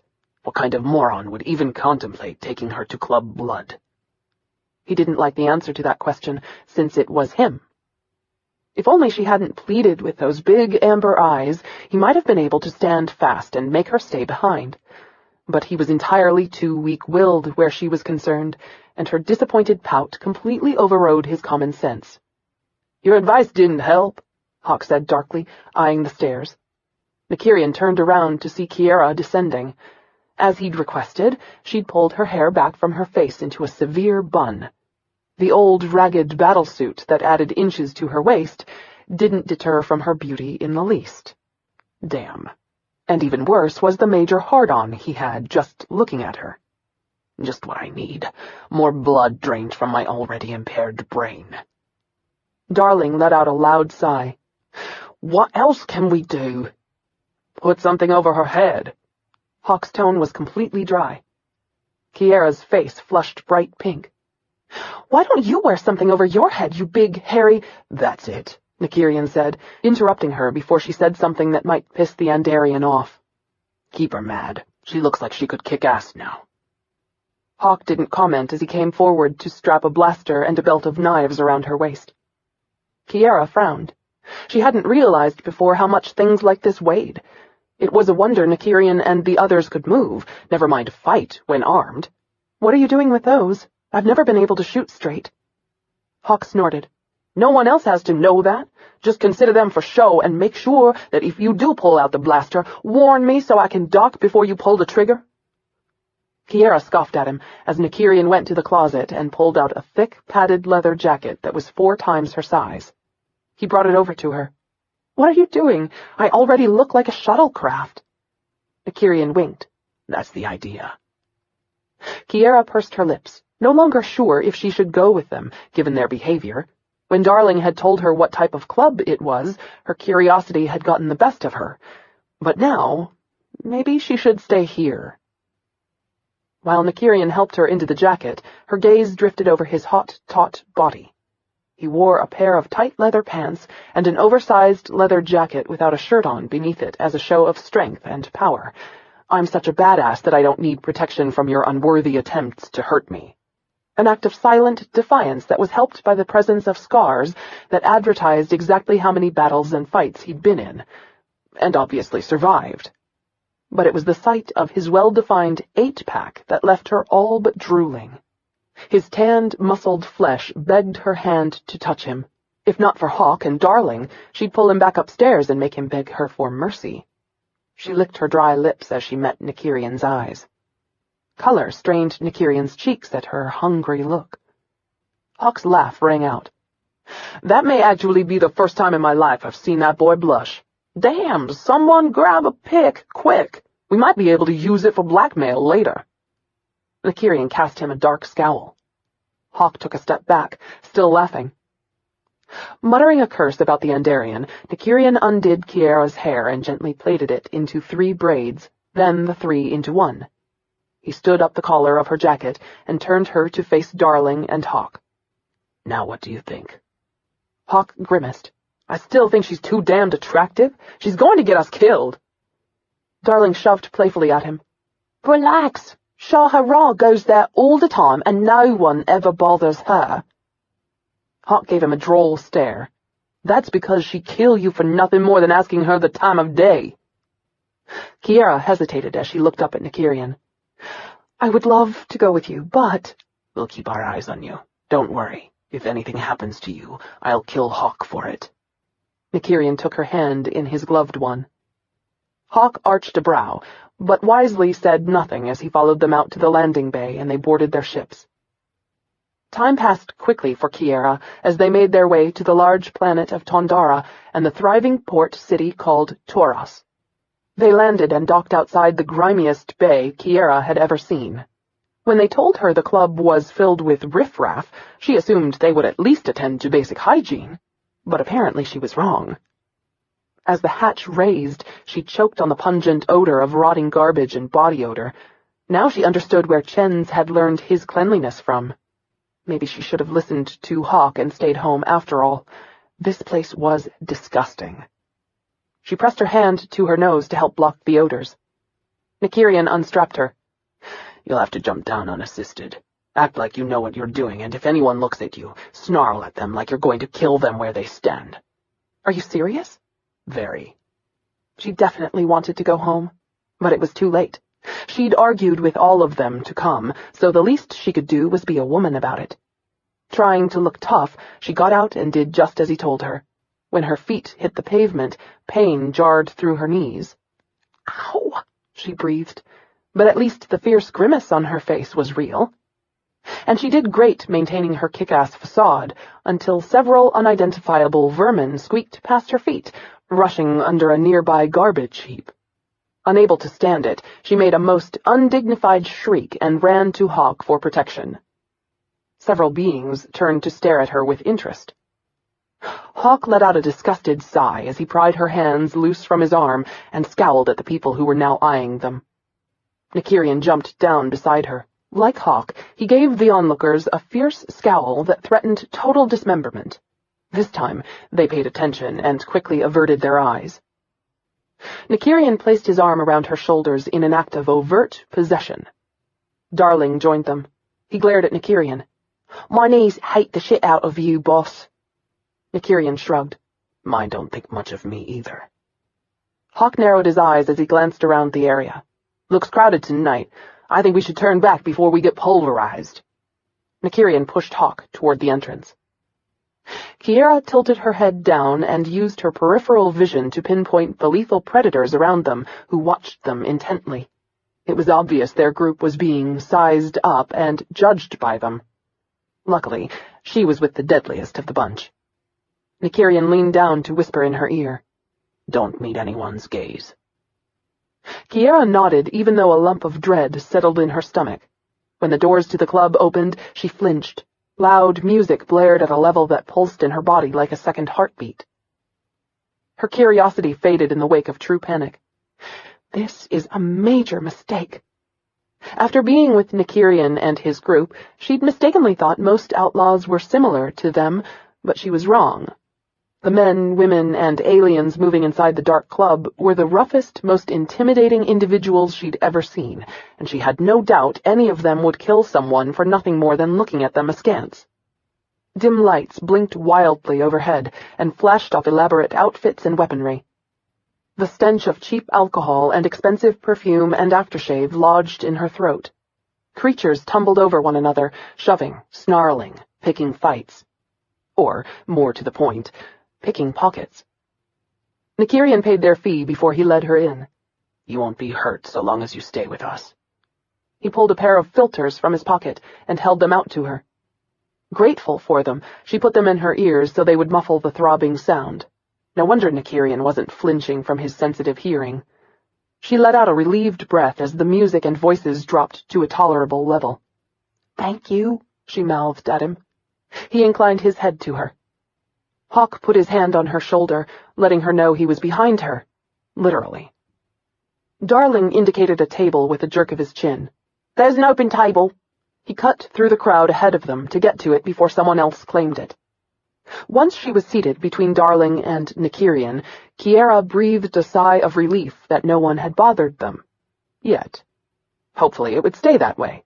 And at least the table section didn't appear nearly as crowded. She cringed as she realized why. There were illegal transactions taking place all around her. Drugs, prostitution, and weapons. What have I gotten myself into? But more than that was how at ease Nykyrian, Darling, and Hawk were here. This was the world they lived in. No wonder they were so jaded. She'd known these kinds of places existed, but it was entirely different to experience it. It opened her eyes up to them, and made her appreciate why Nykyrian was so withdrawn, why he had a hard time opening himself up to her, and why Sin was so angry with her now. This was the world he'd grown up in, on the streets, completely alone. She watched as a young man around the age of 20 sold an illegally marked blaster in the corner. Gah, her father would have a stroke if he knew she was here. Suddenly, a shadow fell over her. Kiara looked up, slightly startled to find a waiter from an unknown species who'd brought the men drinks. She's new, the waiter lisped between bubbled lips. What does she favor? Nykyrian indicated Kiara with a tilt of his head. Grenna. The server appeared to smile, but Kiara couldn't quite tell with the strangely shaped lips. It's good to see you again. I'd begun to worry that someone had gotten in a lucky shot with you boys.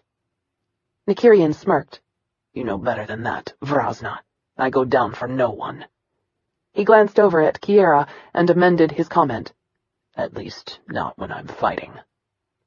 Her face flushed at his words, but she knew he wouldn't embarrass her without reason.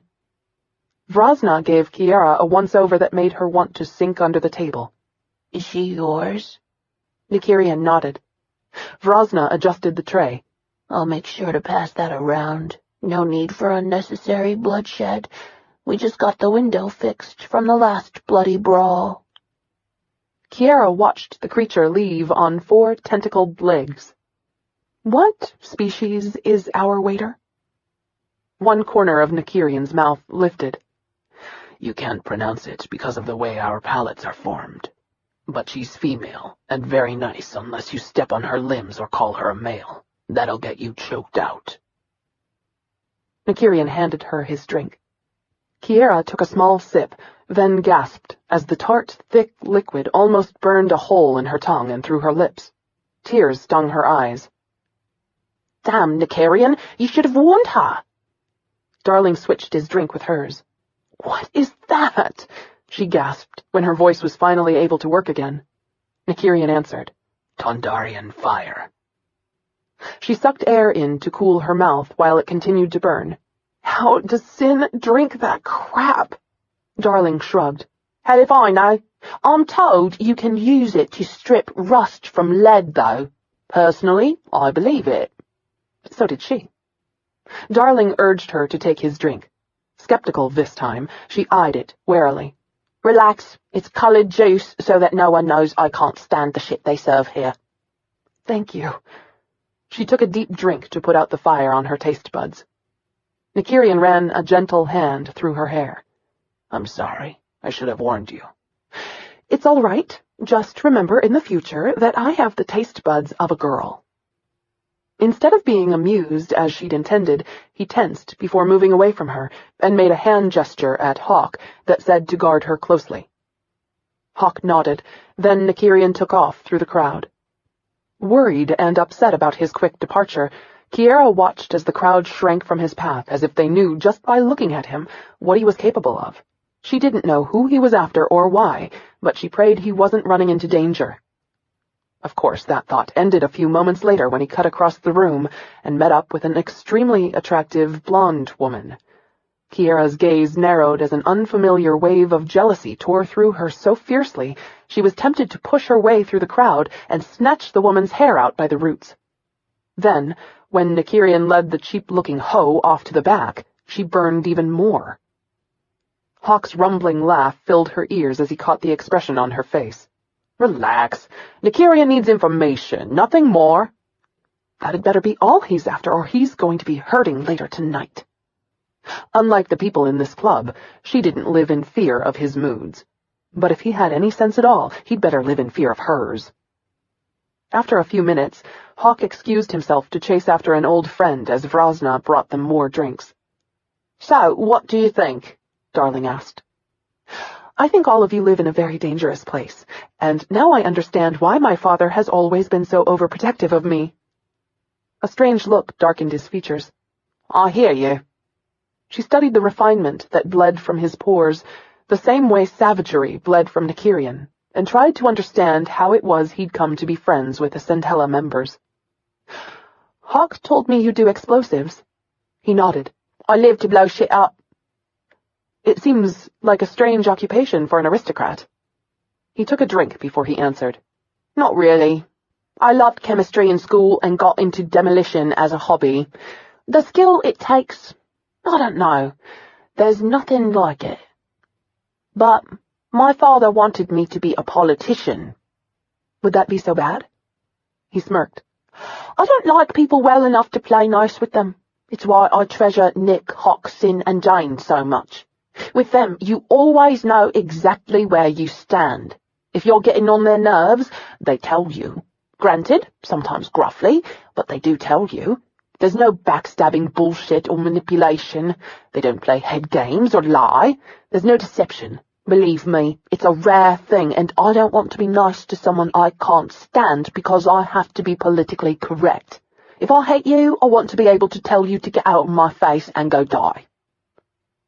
She could more than understand that, and she admired him for being able to stand up for himself, even when others were trying to knock him down. The bruises still marring his face were a testament to his strength and convictions. Yeah, I don't like playing those games either. He held his drink up to her. Here's to life without drama. She smiled and clinked her glass to his. Amen, my brother. Amen. She set her drink down and scanned the crowd, noting the members who were still watching them. Do you think any of the people here know about the bounty on my life? Probably, but the good news is virtually everyone here has a price tag on them. Those who don't are wishing they did. And this is a good thing, how? He laughed. They know better than to try and build their reputation with the clientele here. And those like Axel who are hunting you would never think to look in club blood for you. You're hiding in plain sight. No place safer. She hoped he was right. And what about the woman Nykyrian's with? Who is she? Axel's wife. Kiara's eyes widened. What? He patted her hand. Relax, she hates him, and it's how we know none of his people are here. If they were, she wouldn't have come. Kiara wasn't so sure about that, but she trusted them. Most of all, she trusted Nykyrian. Cruel, you slimy little bastard! Kiara jumped at the shout in her ear. A tall, handsome man sat down in the chair on the other side of Darling. He winced as he saw Darling's injuries. "No offense, but you look like hell, buddy. You want me to kill someone?" "Thanks, Kai, but I got it." Kiara studied the newcomer's gorgeous face. Ebony eyebrows slashed above hazel eyes that glowed with intelligence and mischievousness. His dark hair was shoulder-length and worn in a short ponytail. There was an air of playful exuberance that was tempered by an equal aura of, "You mess with me and I'll feed you your own liver." Leaning forward, he whispered something in Darling's ear that made Darling laugh. Then he looked over at her. A slow, seductive smile curved his lips. "Greetings, beautiful." He extended his hand to her. Kiara could just imagine how many females had fallen to that debonair smile. Darling tisked at his friend's actions. "Kiara, this is my best friend, Kylan Dagan, smuggler extraordinaire and lady killer extreme." "Nice to meet you." She shook Kylan's hand. One corner of his mouth lifted in a way Kiara was sure would have set most women off into giggles. "As in the most talented Kiara Zamir?" At her nod, the smile widened. "It's an even greater privilege to swap drinks with you, princess. I've always been enamored of your beauty, and work that no other dancer can touch." Darling shoved playfully at Kylan's shoulder. "Don't start on her." He faced Kiara. "Kylan's harmless enough. He just thinks every woman breathing is dying to crawl into his bed and stay there." Kylan finally released her hand to reach for Darling's drink. "In case it's missed your attention, darling, most are." He took a sip and grinned. "You're moving up in the world. When did you start drinking the hard shit?" "Hi, Kylan." An attractive redhead leaned over Kylan's shoulder to kiss his cheek. Kylan wrinkled his nose and sent the woman away. Kiara looked at Darling, who was giving Kylan an incredulous stare. He shook his head in disbelief. "I think that may be the first time since you hit puberty you've let a beautiful woman get away unmolested." Kylan shrugged as he downed his whiskey in one gulp. "Yeah, well, Lila's a ubiquitous slut. Someone should paint an X on her back and mark it this side down." Kiara's eyes widened at his crude response. Kylan returned his attention to her, his irresistible smile back in place. "I'm sorry if I shocked you, princess, but I tend to let my manners slip at the damnedest times." He swapped his empty drink for Darling's other drink, then leaned across the table and gave her a seductive grin. "I hope you're not here on Darling's arm." "She's Nykyrian's," Darling answered for her. Kylan's face blanched as he withdrew so fast he left a vapor trail. "I'm out of here." He bolted to his feet, then turned around and glared at Darling. "Why didn't you tell me he was here, that I was making passes at his female? Geez, Darling, what are you trying to do, get me disemboweled?" Darling shrugged innocently. "Actually, I enjoyed watching you embarrass yourself. It was kind of fun." "Ha ha." Kylan gave Kiara a sheepish look. His face turned serious. "By the way, some of Arturo's men came by Cassin's place a little while ago asking about you. I told them you were visiting Rin last I heard. I don't think they believed me, so watch your back." "I will." With a nod to them, Kylan drifted off into the crowd. Kiara watched him go and pick up a woman off the dance floor and carry her through the crowd. That was an interesting human. "You've no idea, but he's worth his weight in comic relief and he's a hell of a man to have at your back in a fight." Kiara twisted the straw in Nykyrian's glass with her fingers. "I thought Nykyrian was your best friend." He leaned back in his chair and studied her face. "Nykyrian protects me and I love him for it, but he's too serious. Kylan, on the other hand, takes life in stride, always with a joke about it." He reached for his juice that Kylan had been drinking. "I don't know, he just makes me laugh when no one else can." She nodded, understanding all too well the importance of laughter. "Are you and Kylan lovers?" Darling laughed. "No, Kylan is strictly heterosexual." He glanced around the crowd. "You still nervous?" She took a deep breath. "A little." He picked her hand up off the table and traced the line of her fingers. "Don't worry, nothing's going to happen to you." "Touching," a malevolent voice snarled between them. Darling went rigid as he turned to face three men dressed in Karenese uniforms. "What are you doing here?" The man who'd spoken was glaring in rage. A handsome, older man, he had a few faint lines flanking his cruel mouth. His graying, sandy-brown hair was cropped short, and steely blue eyes raked her with a cold stare. "We were told to fetch you home, Highness." Could there have been any more loathing in that one word? Panicking for Darling, Kiara scanned the crowd, trying to find Nykyrian, Hawk, or Kylan, but she didn't see anyone who looked familiar. Darling lobbed several coins at him. "Pretend you didn't see me." The guard looked at his companions and smirked. "Well, we know what our orders were should you resist us." His next response was a vicious backhand.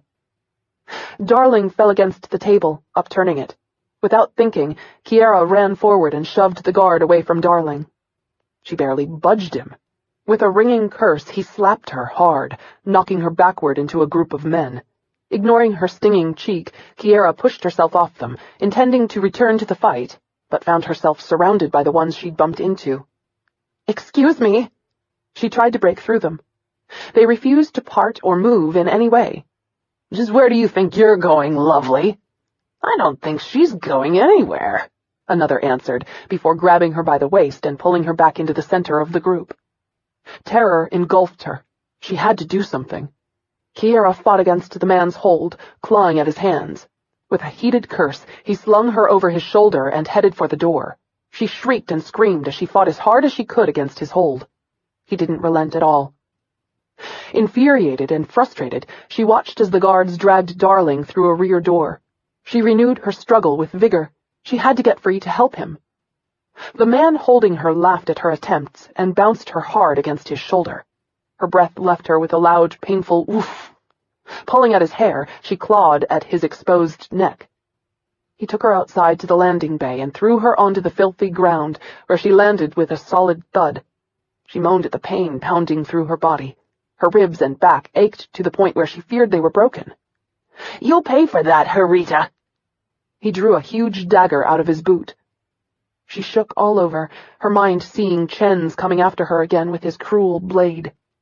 The others in his group surrounded her, so that she had no way to freedom. What was it Nykyrian had taught her? Eyes, head, no, throat, nose, go for his nose, no, the groin. Clenching her teeth, she did exactly what Nykyrian had taught her. She landed a hard kick straight in his groin. He cursed as he doubled over. "Get that little bitch!" The others moved in on her. Kiara spun around, trying to catch them like Nykyrian had said, but he hadn't told her what to do when she was so outnumbered. They were going to kill her. Suddenly, they started hitting the ground around her feet. One by one, they dropped until she saw Nykyrian standing there, his face a mask of fury. The one she'd kicked made the mistake of running at him. Nykyrian caught him and spun him around. Out of nowhere, he manifested a knife and held it tight to the man's jaw. "What do you think you're doing?" A bead of sweat ran down the man's temple. "This is human business, Andarian." The cold look on Nykyrian's face sent a shiver down Kiara's throbbing spine. "She's my mate, asshole. What you do with her is my business." The man started shaking uncontrollably. He looked to her, to Nykyrian, then back at her. "You're his mate?" he squeaked. "Yes," Kiara answered with conviction. Nykyrian dragged the knife under the man's chin, leaving a small trail of blood before shoving him away. He extended his hand to Kiara. Grabbing it like a lifeline, she allowed him to pull her to her feet. The man gulped as he wiped the blood from his face with the back of his hand. "I'm really sorry. She crashed into us. I had no idea. I mean, we—" "I suggest you leave, now." Nykyrian bared his fangs threateningly. The group ran faster than Kiara would have given them credit for being able to. Shaking with her relief, she buried her head in Nykyrian's shoulder. "Had you said boo, I think they would have wet themselves." He held her against him, his arms soothing her completely. "What happened?" "Arturo's guards grabbed Darling and I tried to stop them." His body went rigid. "Where'd they go?" "Out the back door." Nykyrian led her back into the club and through the crowd. As they passed Hawk, Nykyrian grabbed him by his shirt, and with a furious curse, hauled him behind them. They burst through the back door into an empty street. There were a few people hanging out, two who looked like they were doing something illegal, but no sign of Darling or the guards. Nykyrian paced around, scanning the area. He paused to glare at Hawk. Remind me later to kill you. Hawk frowned in confusion. What's happened? Nykyrian curled his lip. Nothing of any great importance. Kiara was grabbed by a rape gang, and Arturo's men have Darling. Shit. Hawk raked his hands through his braids. Where do you think they went? Most likely back to Karen. Nykyrian pulled his link out and tried to call Darling. When that failed, he snatched it out of his ear, then punched coordinates into his wrist computer. After a few seconds, he cursed again. He must have removed his tracer and link. Damn it to hell. Kylan came running through the back door. He pulled to a stop as he caught sight of them. Where's Darling? Nykyrian cast a look of disgust at Hawk. Arturo's men have him. Kylan let out a curse so foul it brought heat to Kiara's cheeks. Kaysen just told me she saw him being taken out of here a few minutes ago. So help me, I'm going to kill my sister for waiting to speak up. Idiot! Do you have any idea what holding facility Arturo's men would take him to? Nykyrian asked Kylan. Maybe. Nykyrian replaced his link and called Sin and Jane to start a search. He tossed his link to Kylan. Keep in touch with them, and tell them where to start looking. I'll take Kiara home, then join you. Kylan put the link in his ear. How will we keep up with you? I have another link at home. Kylan nodded. All right then, let's burn out. He struck his fist against Nykyrian's as a mark of solidarity before he and Hawk took off. Guilt gnawed at Kiara while Nykyrian led her to his ship. If not for her getting into trouble again, Nykyrian might have been able to get to Darling in time. I'm so sorry, she whispered as they reached his ship and he helped her up the ladder. His grip tightened on her waist. You didn't do anything wrong. I should have known better than to leave Hawk with the two of you. Sometimes he just doesn't think. Kiara nodded as she got in and waited for him to join her. Before long, they were launched and headed back to his house. She remained quiet the rest of the trip, her thoughts whirling over what had happened. She prayed for Darling's safety, unsure if she'd be able to forgive herself if something happened to him. Nykyrian rushed her inside his house, grabbed his link, and was gone before she could even wish him luck. Her heart heavy, she made her way up to bed with the Lorinas following after her. Stroking their soft fur, she lay for hours watching the stars twinkling above her head. Her thoughts drifted between all of the men she'd befriended. Hawk and his surly personality, Sin, who was basically bipolar, and Darling's sweet disposition. Most of all, she thought of Nykyrian and his pain. Who would have ever believed that 4 people could come to mean so much to her in such a short amount of time? Yet they did, and she prayed for all of them. When she finally saw Nykyrian's fighter fly over, her heart pounded in relief. Please let it be good news. Grabbing her robe, she dashed downstairs to wait for him to enter. The Lorinas curled about her legs, mewing softly. Exhausted, Nykyrian came through the door. He dropped his helmet to the floor and opened his arms to receive her tight squeeze. We found him, he said in a tired voice. I hope you beat them into pieces. Nykyrian held out one of his hands. The knuckles were swollen and bloody. Just don't hate me for it. Kiara kissed his hand, then reached up to pull the shades from his eyes. Where's Darling? Nykyrian moved away from her toward the stairs and shrugged his jacket off, baring his ripped back. Goodness, she could see every single muscle ripple as he moved, and the colors of his tattoos were always striking. He's staying with Jane and her husband. He paused on the second step and turned to face her. I'd give anything if you'd carry me upstairs. Kiara laughed at his almost juvenile pout. Come on, soldier, up you go. She pushed at him playfully. A groan escaped him as her hand accidentally slid between his thighs. If you keep doing that, I might revive myself after all. She tisked at him as they entered the bedroom. Listen to you, and after the way you ran after that blonde tonight, too. Nykyrian threw himself across the bed. I needed information. He yawned into the pillow before he reached into his nightstand and pulled out a small container. What's that? He let out another yawn. My mouthpiece. I can't sleep without it. Why? An old injury. My fangs will shred the soft tissue of my mouth if I don't have it. He slid the piece in and dropped the container on the floor. Kiara shook her head at the slow way he moved. If the League could see Nemesis right now, I doubt they'd find you such a terrible threat. She waited for him to respond. Nykyrian? Kiara leaned over him and realized he was sound asleep, with her standing at his unarmed back. A smile curved her lips.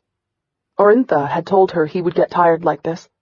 Nykyrian hated sleeping and would run himself solid until he hit a wall and his body forced him to sleep. Grateful he was finally resting, she turned down the lights to only the softest glow and darkened the ceiling. She had to tug him over onto his back so that she could pull off his boots and pants. She paused at the weight of his boots and belt. Her poor Nemesis, always ready for battle. She ran her gaze over his naked body, amazed at the beauty that had been marred by a brutal world. There was barely any part of him that hadn't been scarred. She pulled his gloves off and placed them on the nightstand, knowing he'd want them as soon as he got up. The only time he didn't wear them was when he made love to her or showered. A warm tingle pulsed in her breasts as she watched him in the dull glow of the room. He looked so peaceful. She prayed he would sleep soundly tonight, and with that thought foremost in her mind, she closed the door to keep the Larinas out and then darkened the walls more. He needed his rest. Pulling his hair away from his cheek, she kissed the stubbly area right in front of his ear. "I love you, Nykyrian," she breathed. She spread a blanket over him, then crawled into bed by his side and wrapped her arms around him.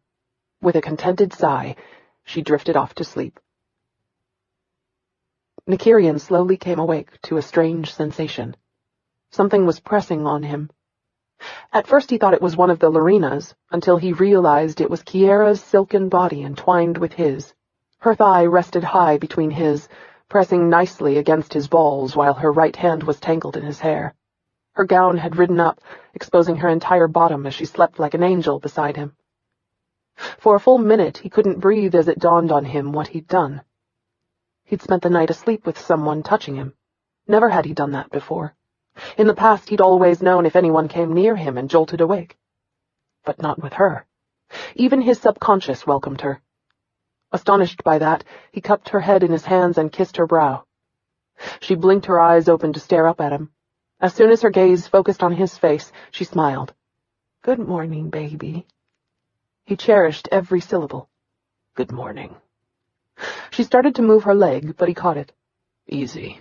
You're dangerously close to hurting me." Her face blushed bright red as she realized how hard he was and where her thigh rested. "Sorry?" She withdrew more carefully. Yawning, she stretched, arching her back until her breasts were clearly outlined by her nightgown. His cock jerked as he reached out to cup her right breast in his hand. She didn't complain in the least. Smiling, he brushed his fingers over the hard nipple hidden by the light pink silk. "Do you realize you married me last night?" She froze in the middle of her stretch to gape at him. "I did what?" He slid her gown aside so that he could touch her without the silk barrier. Andarian law states that any two people who profess, uncoerced, to be mates before another individual are married. She arched one brow. "Are you serious?" He pulled his hand away from her. He didn't know why, but her unenthusiastic reaction cut him. "I take it you want a divorce." Kiara bit her bottom lip as the full implication of it hit her.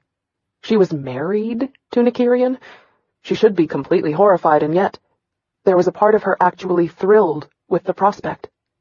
Is that really all it takes? His features blank, he touched her cheek, his hand burning a trail along her chin. "It is. Andarians aren't big on illustrious ceremonies. But don't worry, a divorce is just as easy to get. All we have to do is tell someone else we're divorced, and it's done." That time she heard the underlying note of hurt in his voice. "We're married." Those words echoed in her head as reality sifted through what it would mean to her. If you're married to him, you can hang up your career forever. No one would ever hire her to perform again.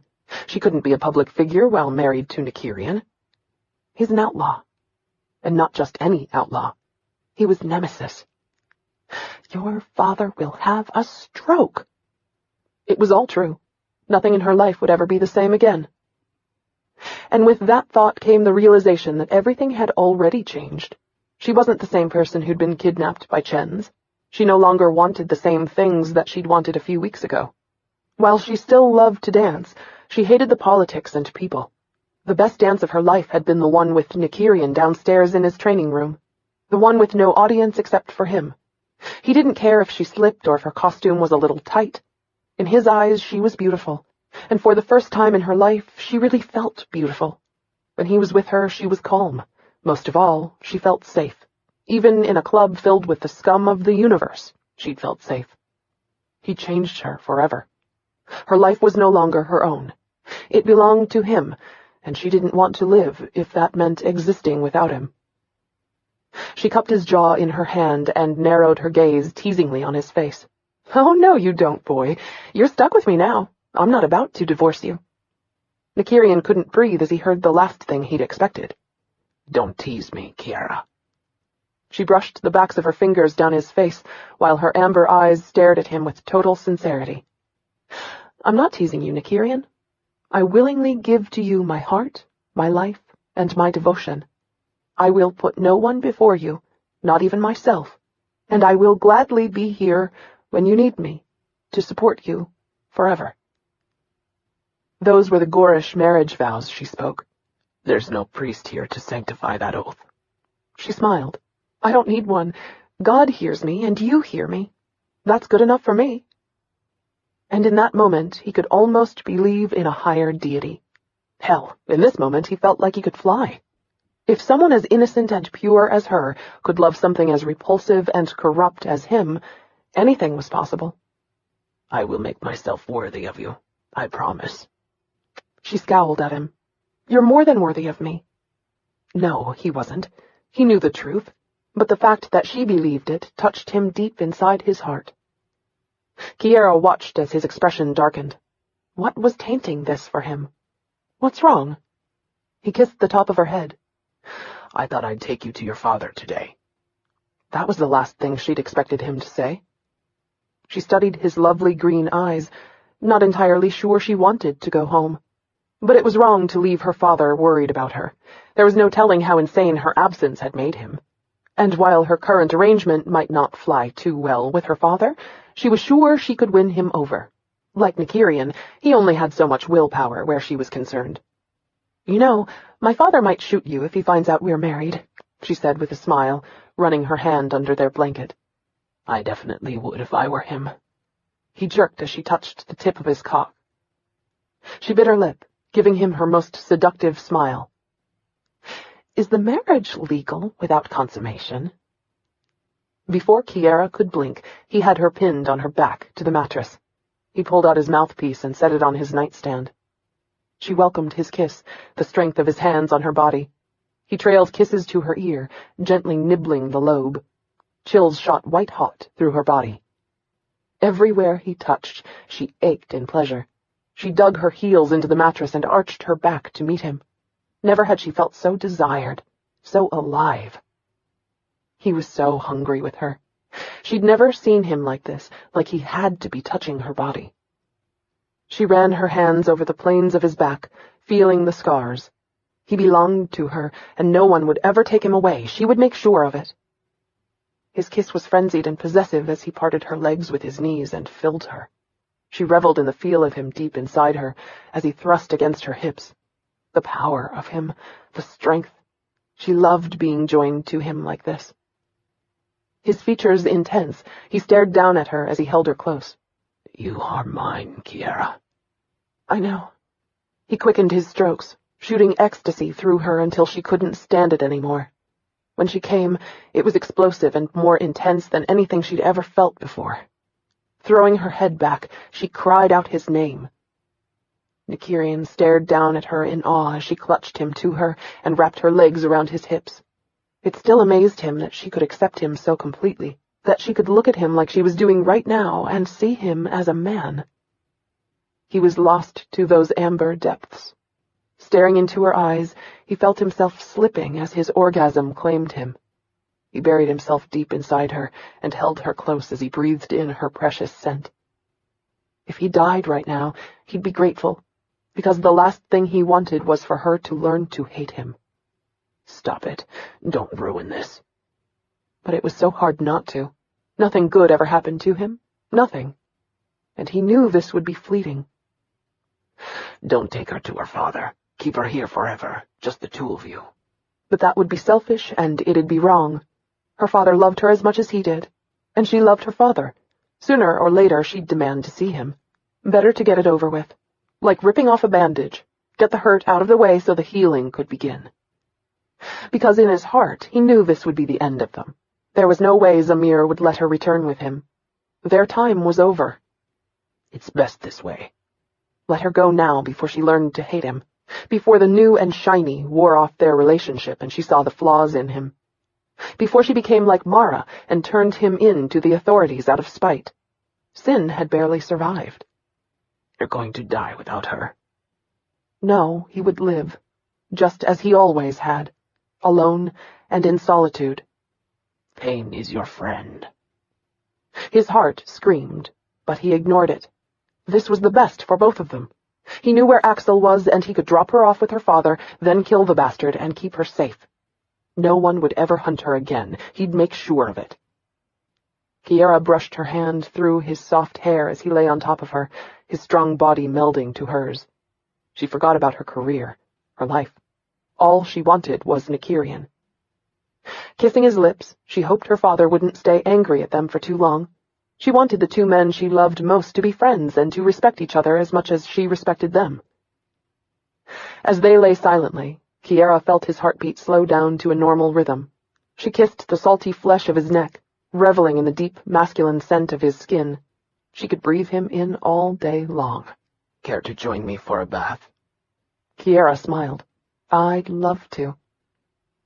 It didn't take long for them to bathe and dress. Almost too soon they were in his fighter and headed to Goron. How different it was this time from the last time they'd done this. Then she'd all but hated Nykyrian. She'd feared him and been looking forward to going home. Now, she dreaded meeting her father. She didn't know how he'd react to their news, but she was sure it wouldn't be gracious. Please don't be completely unreasonable. There were times when she was sure her father would overreact to something and he didn't. Let this be one of them. When Goron came into sight, a really bad feeling went through her. She wanted to urge Nykyrian to turn around and take them back, but she knew she couldn't. Her father was worried about her. She owed him this meeting, and telling him she'd married someone wasn't something to be done over a link. She just prayed he would listen to reason and not jail Nykyrian immediately upon their arrival. As soon as they entered Gorish airspace, 100 fighters surrounded them. Nykyrian let out a low whistle. Baby, I think your father's just a tad upset at me. She could have done without his sarcasm. You're not funny. She stared aghast at the number of ships. Her father definitely wasn't playing around, and if they ran at this point, she was sure they'd open fire on them. We have to see this through. Drop your shield and disengage your main thruster, the controller ordered. Nykyrian tensed as a warning light went off, notifying them that they were targeted by another ship's weapons system. Drop target. There's no need for this kind of hostility, he said in that calm, dispassionate voice he always reverted to when threatened. You'll know hostility after you land, you son of a bitch! Her father's loud shout echoed in her ears. Kiara swallowed her fear. Maybe he'll be better once we land. Yeah, and the world was filled with happy puppies and rainbows, too. Papa, everything's fine. I'm in the ship. Please don't open fire. Angel. His voice quavered. Thank God you're alive. Then his tone turned lethal again. You have the coordinates to land. You make one tiny variable, and so help me, I'll have you slaughtered where you sit. He's just such a nice man. She rolled her eyes at Nykyrian's mocking tone. He's worried. Nykyrian snorted. Honestly, I'm not exactly jumping for joy over here either. I don't like having this many targets on my forehead. I know, sweetie. The knot in her stomach coiled tighter. We'll be fine. You'll see. Nykyrian bit back another sarcastic quip. He wished he was as naive as she was, but he knew better. Her father was out for blood. His blood. Pushing his emotions aside so that he could think clearly, he followed the route in. You've had worse odds. Yeah, he bore the scars from those, too, but there was nothing to be done about it. He landed inside the main landing bay for the palace. The moment the ship stopped, at least 6 battalions came out with weapons trained on his ship. There were so many targeting lasers dancing over them, it looked like a light show. Kiara trembled in apprehension. When her father was this angry, he was completely unreasonable. Never had she seen so many soldiers. Her father strode out in the middle of them to glare up at their hatch. "Send Kiara down first," he shouted. Nykyrian's strong hands unstrapped her helmet and her safety harness. "It's all right," he whispered. "Do what he says. Just move slowly and keep your hands away from your body so that none of the others get nervous or mistake your intent." Kiara nodded. Her head light with panic, fear, and anger, she stepped out and descended the ladder. Like Nykyrian had instructed, she moved slowly toward her father, with her hands held out at her sides. She glared at her father as she reached him. "What is the meaning of this, father?" Kiefer placed 2 icy hands on her cheeks, then drew her into his arms in a crushing embrace. She hugged him back, thinking he must be calmer now that he was sure she was fine. Letting out a relieved breath, she stepped back and smiled up at him. "As I told you, I'm all right." She turned back to see the guards hauling Nykyrian out of his ship at gunpoint. They snatched his helmet off and held a blaster to his temple, while he kept his hands behind his head and his fingers laced. Anger tore through her at this treatment. He could fight them and get away, but because of her he was submitting. His humiliation on her behalf made her want to claw their eyes out. Glaring at her father, she snarled, "It's time you stopped this madness." "You're right, Angel." He smiled at her. "It is time to put a stop to this. Someone has to." His arms tightened around her as he looked up at his men. "Shoot him!" Her father's order tore through her. "No!" she screamed, trying to pull free. Her father's grip tightened as she fought against him. He held her by her arms, preventing her from running to Nykyrian. Light erupted inside the bay as the soldiers opened fire on him. Terror and disbelief tore through her as everything seemed to slow down. Nykyrian recoiled from the shots and fell to the ground where he lay unmoving. Blood ran out from under his body, staining the light gray pavement. Kiara went cold. No sound would leave her lips as she crumpled to the floor, unable to cope with what had happened. A denial screamed inside her soul. Nykyrian was dead. Dead. Because of her. No, because of her father. Her father's hands were still locked on her, preventing her from running to her husband. She couldn't breathe. All she could do was stare at Nykyrian as a soldier moved forward to feel for a pulse. "He's dead, sir." Tears flowed down her cheeks as sobs racked her body. It couldn't be. It was a nightmare. It had to be. Wake up! But she didn't. She wanted to die as excruciating agony tore through her soul. The look of prideful satisfaction on her father's face nauseated her. "Dispose of the body. Troops dismissed." When he moved to help her to her feet, she slapped and shoved at him. "I hate you, you bastard!" she screamed. "I hate you! I hate you!" But those words were weak in comparison to what she really felt. She wanted to kill her father. Wailing, she lay on the ground, too weak to move or to really fight. All she wanted was to have this go away. But it was too late. Her father scooped her up in his arms and carried her away from the one man she'd promised never to leave. Nykyrian did his best not to breathe deeply as he watched his own blood pooling around his hand. He ached more now than he ever had in his entire life. At least 4 shots had hit him at point-blank range, and there was no telling how many more had torn through him. God, it hurt. Why couldn't some of those bastards have missed? "We're so dead," Tamarin whispered, as he draped a sheet over Nykyrian's head to help shield him from the others. "If Zamir finds out about this, he'll have my balls." "He won't know unless you tell him," Nykyrian whispered, thankful for the loyalty of his Centella members. There were times when spies were extremely valuable. This was definitely one of them. Tamarin cursed as he scanned the bay and the handful of soldiers who were still milling about. "Just how the hell are we supposed to get you and your fighter out?" Nykyrian closed his eyes against a wave of pain. "Tell Control you're driving my fighter out on remote to get rid of it and me." Tamarin smiled. "Brilliant. That's why they pay me the big credits."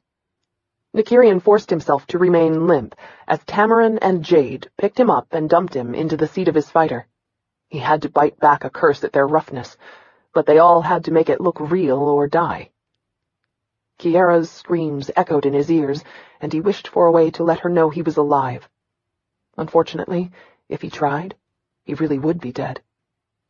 Tamarin threw his helmet against his stomach. Pain erupted through his body, and for a moment he feared he might pass out. 1, 2, 3, breathe. He focused on the rhythm to distract himself from the physical misery, from the emotional damage of hearing Kiara's sobs. And yet a part of him treasured the sound. She wouldn't have cried like that had she not cared about him. Those sounds couldn't be faked. She did love him. The thought warmed him as they jettisoned his fighter out by remote. Still, he wasn't out of danger. Blood covered him to the point that he couldn't figure out where he was wounded. If he didn't get help soon, he'd bleed out. He waited until he'd cleared orbit before he sat up and took control of his craft. Pain clouded his mind, dulling his thoughts. Every second seemed to bring more throbbing agony than the one before it.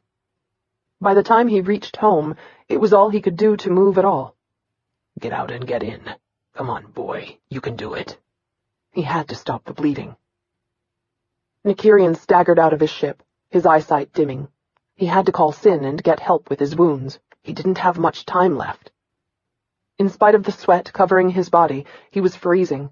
He opened the door to his house, blood smearing over the white controls. He let his helmet fall from his numbed hands. The Lorinas ran forward, confused by the smell of blood. Think of Kiara. You can't die. Not right now. She's still not safe. You have to live to stop Axel. Nykyrian took a step forward and fell to his knees. Get up, asshole. He tried to rise, but the pain was too much. He had to move. He had to. Instead, he collapsed against the floor. His last conscious thought was of a tiny dancer who had promised never to leave him.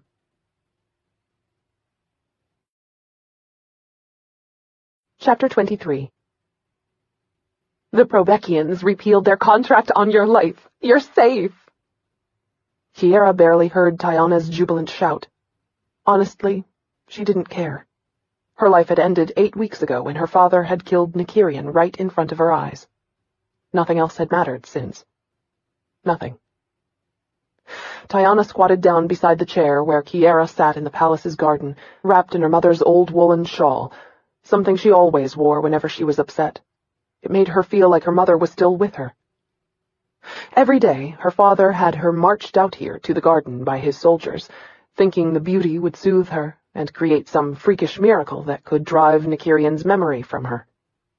But all it did was sicken her, body and soul. How could she see any form of beauty when her heart had been shattered? Kiara, didn't you hear me? You can return to the theater and dance again. Like she cared. How could Tayana think that something so trivial would make her happy? In truth, she hadn't danced since she'd held Nykyrian in her arms. And she had no desire to ever dance again without him. The memory was more than she could bear. I heard you. Sighing, Tayana took a seat in the identical white wrought-iron chair across from her. Kiara used to love sitting in the well-manicured garden behind the palace, breathing in the scent of all the flowers blooming around her, sunlight warming her skin, not doing anything except enjoying the sweet air, gossiping with Tayana. But those days were gone. I don't think I'll ever smile again. Tayana looked past Kiara's shoulder and shook her head. By that action, she knew her father must be standing behind her. She didn't bother to look. She really couldn't care less where her father was. Tayana, he said roughly, could you excuse us for a moment? Sure, Your Excellency. She stood and touched Kiara's hand. I'll be back in a minute. Do you want anything? Kiara shook her head, stifling a sob. The only thing she wanted was her husband, and nothing could bring Nykyrian back from what they'd done to him. With a trembling breath, Kiara looked away from her father as he took Tayana's chair. Angel. Don't call me that anymore. Every time she heard it now, it made her think of her father calling out for Nykyrian's death, and of the countless other horrible things he'd put her through since then, in the name of protecting her. He'd made her take a rape test, and marched her through countless psychologists who came up with all kinds of names for her condition. It makes my skin crawl, she snapped. He took a deep breath and extended a long manila folder toward her. Your medical report came back.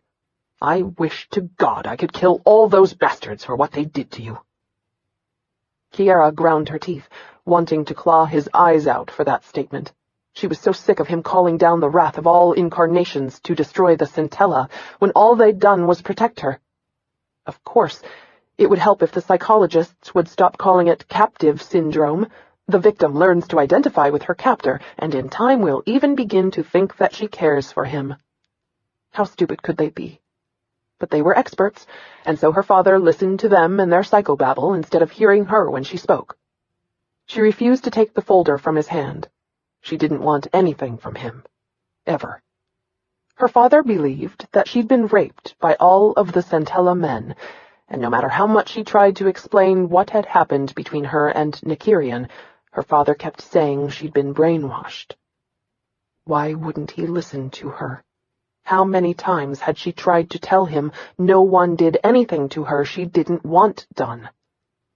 When he spoke, his voice was full of bitterness. "You're pregnant." Those words hit her like a sledgehammer. "What?" "You're pregnant," he sneered as he repeated the word. Kiara gasped as reality hit her. For the first time in weeks, she felt like laughing. She carried Nykyrian's baby. The miracle of that floored her. Placing her hand over her flat stomach, she tried to imagine the child forming there. And in her mind, she imagined telling Nykyrian, imagined him wrapping his arms around her as he gave her that dimpled smile and shared her happiness over what they'd created together. She grabbed the folder, opened it, and searched the documents until she found the sonogram of her infant. The baby looked like a tiny bean of a creature, but there was no mistaking it. And to think she'd assumed her illness and lethargy were from her grief. How could she not have known? "The doctor said he can terminate the pregnancy without any problems." She glared at her father. "Absolutely not. No one touches my baby." Kiefer stood, his face dark and foreboding. "Be reasonable. A child will end your career. Is that really what you want, after you've worked so hard and for so long, to lose your career over this? Why would you want to give up your life because of some bastard seed?" Kiara trembled in rage. Never in her life had she wanted to strike her father, but at the moment she doubted anything else would give her more satisfaction. She rose to her feet to confront him. "It was my husband you killed. My baby is not a bastard. It's all I have left of Nykyrian. How dare you insult either of them? Her words broke off into a sob. Why should she even bother? He never heard her. And she wasn't about to let him ruin this moment for her. Tightening her mother's shawl around her shoulders and wishing she were here to comfort her, she left him to his brooding and returned to her room. All she wanted was to go back to their last day together, to touch Nykyrian one more time, and to see the look on his face when she told him he was going to be a father. Instead, she touched her stomach where the last piece of him flourished. She would give their baby all the love she'd wanted to give Nykyrian, all the love Nykyrian had been denied his entire life. Her baby would never doubt the love of its mother. She would make sure of it. "You have to return to the theater, Kiara. It's miserable there without you." Kiara sighed heavily as Tiana continued to beg her while they walked down a busy street. It was the first outing she'd been on, and she wanted to look for baby items. She'd already found a beautiful layette and placed an order for the baby's crib. Honestly, she couldn't remember the last time anything had excited her more. And Tiana seemed as eager to ruin her joy, and she was determined not to let her. She suspected her father was putting Tiana up to the incessant begging. "I've told you 1,000 times I'm through dancing. I don't want that life anymore. I have a baby to think about now." "How can you walk away from your fame at the height of your career? Do you know how many people, myself included, would kill to have what you're throwing away?" And therein was most of the problem. She knew, and she was sick of dodging those digs and smiling while they clawed pettily at her for no other reason than they were jealous.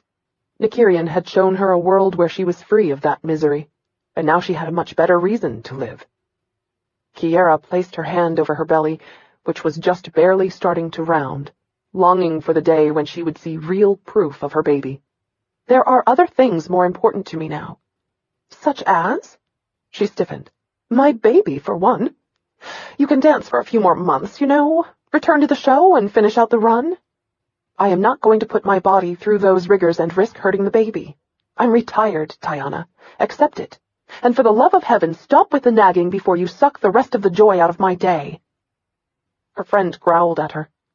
It just kills me, Kiara. I would sell my soul for your fame. She opened her mouth to reply that she would sell her soul to have Nykyrian back, but as she looked up, she saw Darling eating lunch inside the cafe they were passing. Shock riveted her to the sidewalk as she stopped mid-stride. He looked so good there. A happy thrill rushed through her. Without another word to Tiana, she doubled back and entered the cafe. But as she drew near him, she hesitated in uncertainty. Surely he grieved as much for Nykyrian's loss as she did. She didn't want to hurt him, and yet she wanted to touch that part of her brief past. Darling looked up and caught sight of her standing in the doorway. A smile spread across his face as he rose slowly to his feet.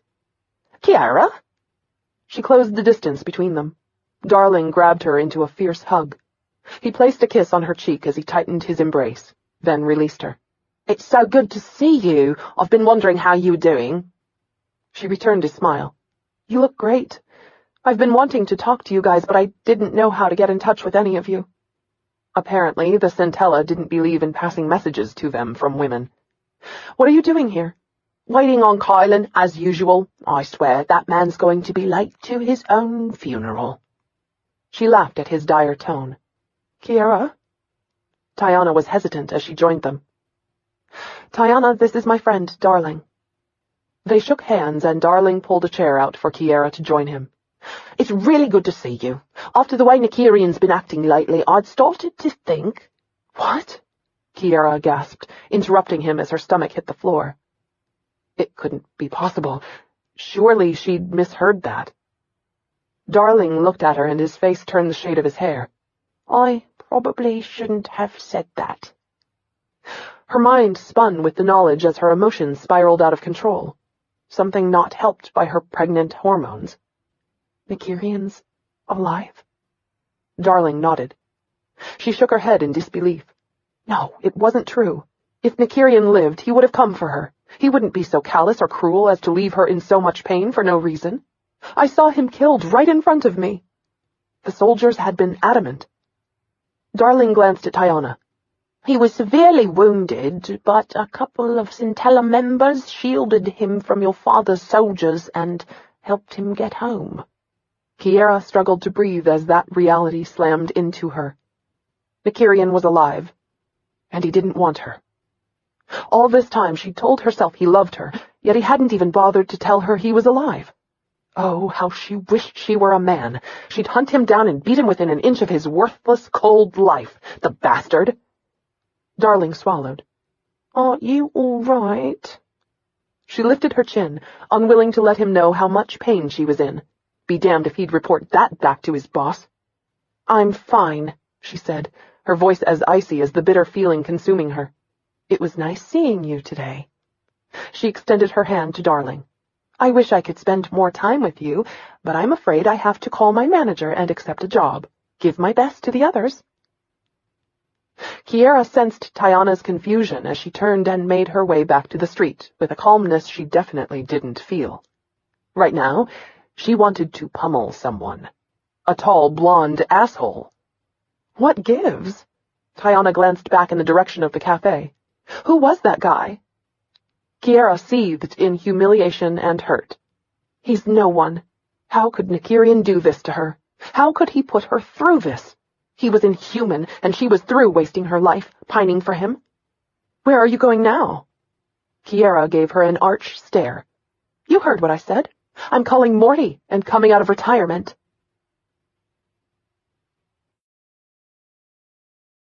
Chapter 24. Nykyrian stroked Ulf's soft belly while he watched a taped performance of one of Kiara's ballets. His heart heavy, he knew he should go after her. No, needed to go after her, he corrected himself. But he couldn't. She was better off thinking him dead. Let her go on with her life without any reminders of him to hold her back. It was better this way. As if being without Kiara wasn't hell enough, Sin was missing too. His flat had been torn apart, and no one had any clue who'd done it. They'd been searching for weeks, but no one could find a trace to Sin's whereabouts. He was most likely dead. Otherwise, he'd have contacted them. Pain gripped him, and Nykyrian tossed back another shot of whiskey. He was alone like he'd always wanted to be, but he'd never guessed just how painful true solitude was. Or maybe it was because Kiara had shown him heaven, and now he was regulated to hell. He sighed in weary frustration as he watched her. But he wasn't satisfied with this anymore.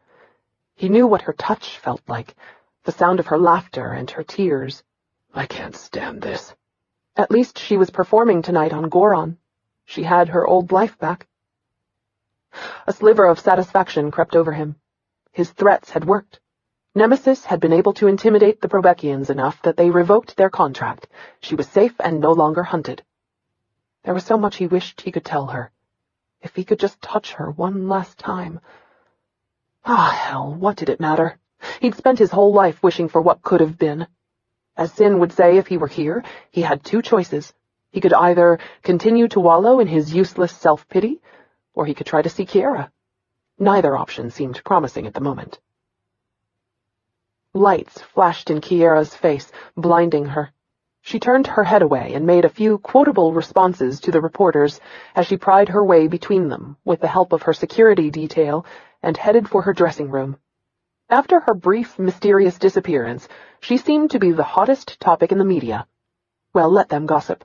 What did she care anyway? Just wait until they learned about her baby. Then they really would swarm her for juicy tidbits. With a weary sigh, she fell into her room and closed the door against the overzealous reporters as her detail held them back. Leaning against the closed door, she took several calming breaths, grateful to have a few seconds of silence without a light in her face or someone shouting a question at her. How had she ever thought this was enjoyable?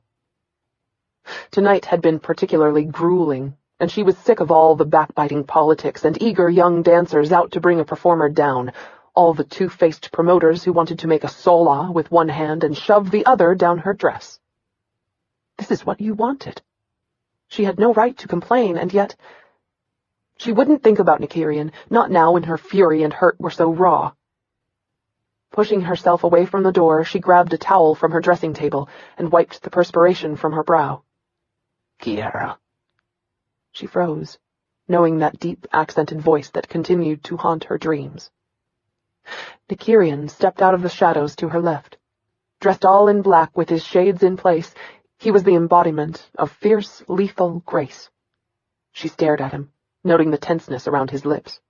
Stubble lined his handsome face as if he hadn't shaved in several days. Despite her anger and pain, her body throbbed with desire. How could she still want to make love to him after what he'd put her through? He'd abandoned her and their baby without so much as a goodbye. But in spite of it all, she wanted to run to him and hold him close, to beg him to take her away from this and keep her safe. He doesn't want you. If he had, he would never have been able to put her through the hell of thinking him dead. With that thought, she steeled herself. She wasn't about to let him know how hurt she was. What do you want? He reached his hand out to touch her, then drew it back. I wanted to explain. She turned away and jerked the zipper down the back of her costume, cursing as it caught in her hair and ripped out several strands. I don't want to hear your excuses. What you did was wrong. You let me think you were dead. As expected, his face was impassive. Unshed tears blurred her vision as she remembered seeing him shot. The agony of that moment and the hatred she'd borne for her father over it. All the while, Nykyrian could have called her and let her know he was fine. Her anger over that burned. I thought you were dead because of me. You selfish bastard! How could you do such a thing? He looked away and brushed his hand through his unbound hair. Don't you think I've suffered too? His voice was a faint, unemotional whisper that barely reached her. I almost did die. I wish to God you had. His jaw ticked, but he showed no other reaction. Without a word, he disappeared through the open doors of the balcony. Kiara told herself she was glad he was gone. She didn't want to see him after what he'd done. He had left her.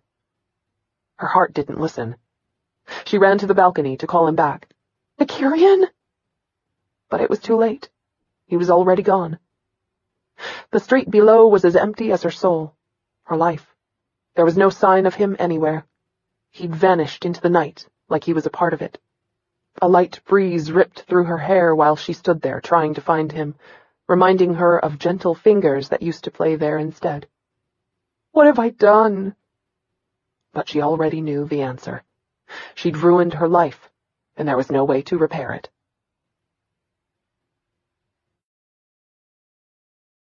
Chapter 25. Kiara took a deep breath, relieved to finally be finished with the talk show interview that promoted the last week of her show's run. Weak and nauseated, she just wanted to go home and rest. While she loved being pregnant, there were times when it was hard and debilitating. Her father and Tiana walked down the station's glaring white hallway by her side, chatting away about the interview while 3 guards trailed them. Their feet tapped a solemn rhythm on the gray porcelain floor. I think you did great, Tiana smiled. One of the best interviews ever. Her father nodded. I'm just glad to have you back in the game. You look so happy. Funny, she didn't feel that way. She couldn't remember a time in her life when she was less so. Kiara rubbed the chills from her arms. She hated being here. And at this point, the only thing she was looking forward to was having her baby, something her father refused to even talk about. Are you all right? Her father asked, his voice warm with concern. Her father had become much more understanding and loving since she'd returned to dancing, but he still refused to call the baby anything more personal than it. She'd ceased to be angry with her father anymore. It was pointless, since he hadn't killed Nykyrian. Now her impotent rage stayed focused on another source, one who had gorgeous blonde hair and deep dimples, one she would really like to kill. Just tired. Kiara tightened her cloak around her shoulders. As they rounded a corner, she caught a movement out of the corner of her eye. She turned just in time to see a blaster level at her chest. A scream rippled up through her lungs as her father pushed her out of the way. Pain, intense and throbbing, burst across her arm as she fell on the floor. More shots were fired, but she couldn't tell what was going on from her position under her father. Shouts filled the hallway and someone rushed past her. Kiara, are you all right? She blinked at Nykyrian's deep, worried voice, the pain of her arm forgotten. Her father rolled off of her and attacked. Nykyrian sent him headfirst into a wall before he seized her in an iron hold and pulled her to her feet. Release her! Her father roared, starting for them. Nykyrian leveled his blaster at her father's head.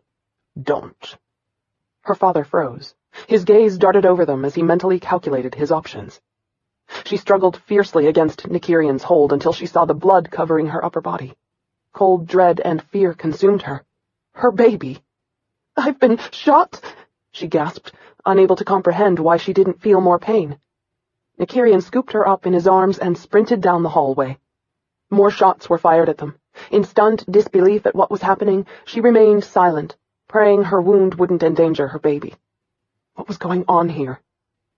Out of nowhere, Hawk appeared, firing his blaster at attackers she couldn't see. I've got you covered, he shouted to Nykyrian. Get her out of here. Nykyrian hesitated for only a second before he opened the stairwell and ran down it as fast as he could with her cradled in his arms. She wanted to fight, but until she knew what was going on, or, more to the point, who was threatening her, she remained as still as possible. The most important thing was to get to safety and get help for her wound. Nykyrian finally put her down next to his ship, but his right hand stayed firmly on her arm while he holstered his blaster with his left. Fury descended over her as she realized he intended to take her with him. Oh, hell no. She wasn't about to go anywhere with him ever again. She fought against him, striking out at his tight grip with all of her might. Let go of me! He pulled her up against him so she couldn't hit his hand anymore. Axel's men have this place surrounded. Their mission is to capture you. She shook her head in denial. You're lying. There's no contract on me. I'm safe. The venomous look in his eyes chilled her. It's me he's after, and you're the bait he's going to use to lure me with. Her blood left her cheeks. For a moment she thought he might be lying, but the cold seriousness of his face warned her of the truth. She was bait. Numbed, she allowed him to push her up into his fighter and speed them away from Goron. Her head spun, and for a moment she thought she might pass out. A wave of nausea consumed her, but she managed to fight it down. Where are you taking me? She tried to staunch the blood coursing down her arm. I need a doctor. His rough hands ripped her dress away from the wound on her shoulder. It's a flesh wound, he said, pulling a piece of cloth out from under their seat. Hold this on it. It'll stop bleeding before we get home. Kiara's lips trembled. He was furious at her. Proof of it was in his hardened voice as he spoke. What had she done to him? How dare you be mad at me? This isn't my fault. He didn't answer her. Her vision dimming, she wiped at the blood. I want to go home to Goron. His hand tightened around the throttle. You can't. You won't be safe there. Kiara didn't bother arguing with him. She knew she'd get back home no matter what. She wasn't about to stay with him, not after he'd abandoned her. He was being an insensitive pig and... She gagged. Don't you dare get sick in my ship. I don't really have a choice. Nykyrian barely pulled out a bag for her before she unloaded the contents of her stomach. Inwardly, he cursed. Not because she was sick, but because he'd upset her so much and he hated himself for that weakness. Why should he care after what she'd said to him? For her, he'd almost died. More than that, he'd risked his life with the Probekians and put his ass on the line with the League, just to keep her safe. Meanwhile, she cursed him for it. You should have told her you weren't dead. To what point? To have her cry for him? It doesn't matter. He was used to people hating him. What difference did it really make if she was one more of them? Pushing the thought aside, he focused on the trip back to his house. Kiara wanted to lean back and rest. She felt so sick still. The stress of it all was more than she could bear right now. Leaning her head back, she felt Nykyrian jerk at the contact. Serves you right for not having a bigger ship. The hostile silence wore on her nerves, but she knew breaking it would be even worse than bearing it. Not soon enough, they were finally in his bay. He released the hatch and let her climb down unassisted while he cleaned up her mess. When he was done, he led the way into the house. He didn't bother looking at her or helping her inside. Kiara clenched her teeth in aggravation. She stood in the doorway between the bay and his house, her legs caressed by the Lorinas. Still not looking at her, Nykyrian opened a closet in the kitchen and retrieved a medical bag. He pulled out antiseptic and a white cloth. Completely silent, he cleaned and dressed her wound, then went upstairs. He paused in the doorway of his bedroom and turned to face her. Not a single emotion was evident. You're to sleep in the back guest room. The bed's already made up for you, and your clothes and personal items are there. Then he went into his room and closed the door. Kiara gripped the bottle of antiseptic, wanting to throw it at his head. How dare he treat her this way? Fuming, she went to her room to change her clothes and brush her teeth, all the while cursing him. She paused in the doorway. One of her gowns was laying neatly on the turned-down bed. Even in anger, he watched out for her. Her throat tightened. It would be so easy to rush upstairs and pound on the door until he opened it. But she couldn't. Not after what he'd done. Still, she wanted him, burned for him. But he didn't care for her at all. If he did, he'd have never allowed her to go through all those weeks of misery thinking he was dead. Tears coursed down her cheeks as she sat on the edge of the bed. She wiped at them, despising the fact that her baby made her so weepy. She looked down at her stomach. If you ever act like your father, I swear I'll beat you until you bleed. Nykyrian watched the stars above him. He tipped the almost empty bottle of alcohol back against his lips, letting the liquid burn down his throat. Sin had been right. The stars were a hell of a lot more interesting when you were flagged than sober. He sighed, aching for a friend he knew was dead, aching for a woman he knew he couldn't have. If Triana hadn't contacted Hawk this afternoon, Kiara would now be dead, and it would have been all his fault. God, if he'd been 2 seconds later this afternoon, she'd be captured or dead. His gut twisted. He took another swig of whiskey. What a life. Before he could stop himself, he left the room and headed downstairs to Kiara's room. He could tell by her breathing pattern through the door that she was asleep, a trick he'd learned courtesy of the League. He pushed open the door, careful not to make a sound. His heart rate intensified as desire pounded in his veins, demanding he do something more than just stand here like a gaping, love-sick fool. But he knew tonight he wouldn't listen to the part of him that loved Kiara, the part of him that would die for her. Keep your distance. Bitter longing welled up inside him as he watched her chest rise and fall in peaceful slumber. She lay on her side, her curly hair fanning out behind her while one hand was tucked beneath her chin. His hand tingled with the memory of what those strands felt like in his palm, and he wanted to bury his face in the curve of her neck and just breathe her in until he was drunk from it. He clenched his teeth. His body throbbed, and for a moment he feared he might yield to the fire in his blood after all. "Nykyrian," Kiara whispered, opening her eyes to look up at him with a pitiful, sad face. He gripped the doorframe in indecision. He had to let her go. Axel was just one of 100 assassins who would do anything to bring him down. Anything. She was the one weakness he couldn't afford to have. Ever. "Go back to sleep," he snarled and slammed the door. Kiara stared at where he'd stood, watching her, her heart breaking. Why had he come to her? Why did she care? She placed her hand over her stomach, tempted to tell him about the baby, but she couldn't. With his present temperament, who knew how he would react? The last thing she needed was an even more irate assassin roaming around the house while she slept. Besides, it was her child she nurtured, a remembrance of a happy time she doubted would ever return. "Aren't you ready yet?"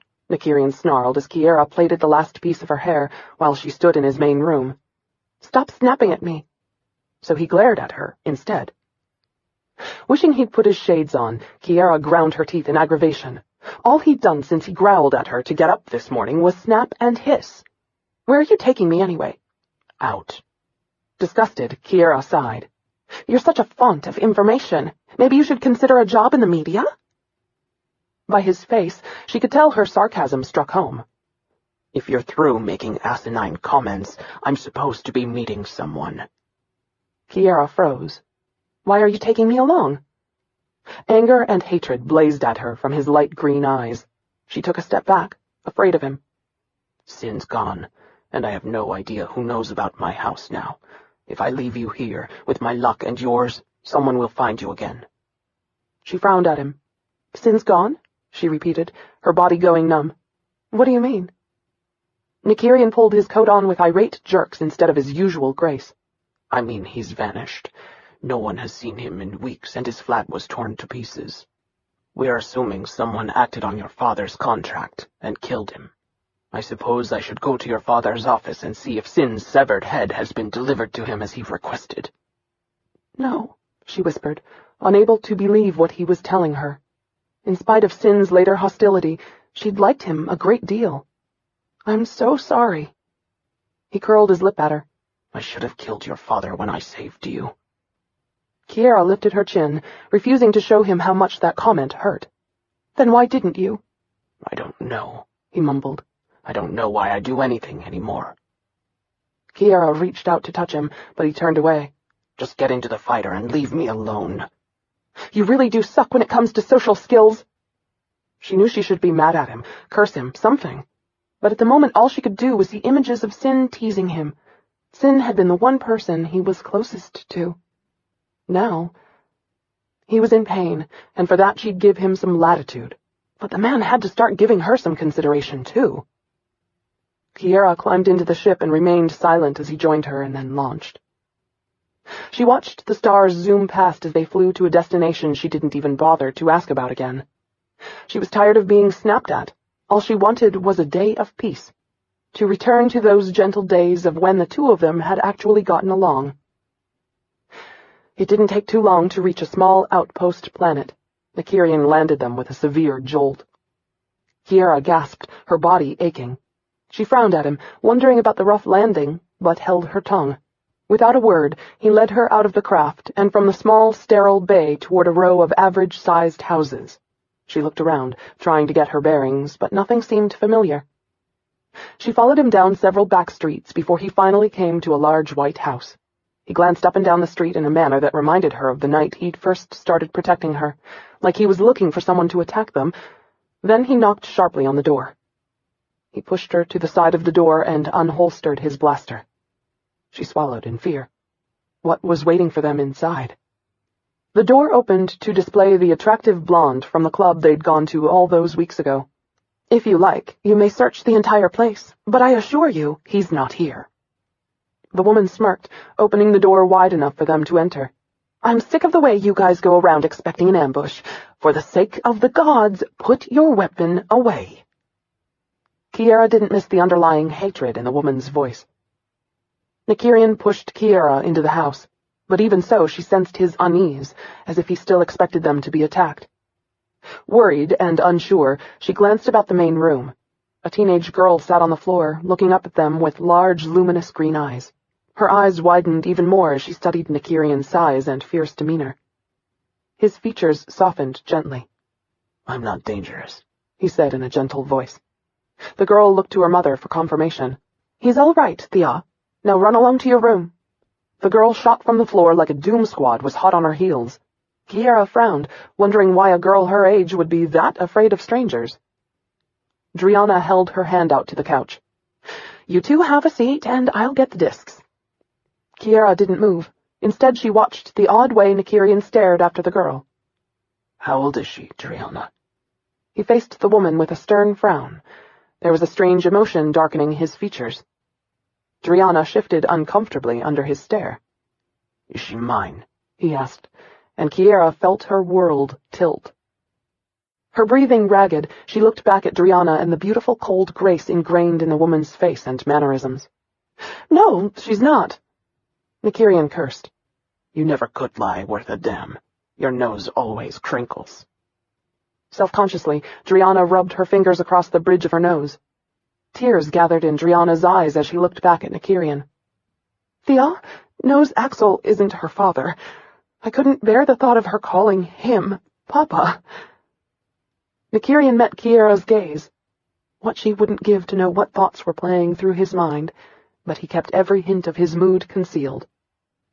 For that matter, she wished she could sort through her own feelings about this discovery. The worst was a sense of betrayal, though, to be honest, she didn't understand the source of that one, since it was obvious he'd slept with Driana long before they'd ever met. "Why didn't you tell me?" Anger clouded Driana's eyes. "To what purpose? After what the commander did to you when he found out we'd only danced together, I didn't dare tell anyone I'd slept with you. I still have nightmares over the beating you received." She rubbed her arms and looked at the floor. "Axel isn't sure you're the father. He suspects, but I have no idea what he'd do to her if he ever learned the truth." "Is she why you asked me here?" Driana glanced at Kiara. "Who is she?" "My wife." Kiara was stunned he'd bother claiming her after the way he'd treated her since he'd saved her at the station. Driana drew a ragged breath. "No wonder Axel's been trying to get to her. He raved all last night because he didn't capture her yesterday." "He touches her, I will kill him in ways not even he can imagine." "I know." Nykyrian picked up a picture of his daughter from the low table. "Can I spend time with her?" Driana bit her lip. "I would like that, but I don't know. Axel has her afraid of everything. He reminds me so much of your father, it's not even funny." She broke off as intense fear and sadness darkened her eyes.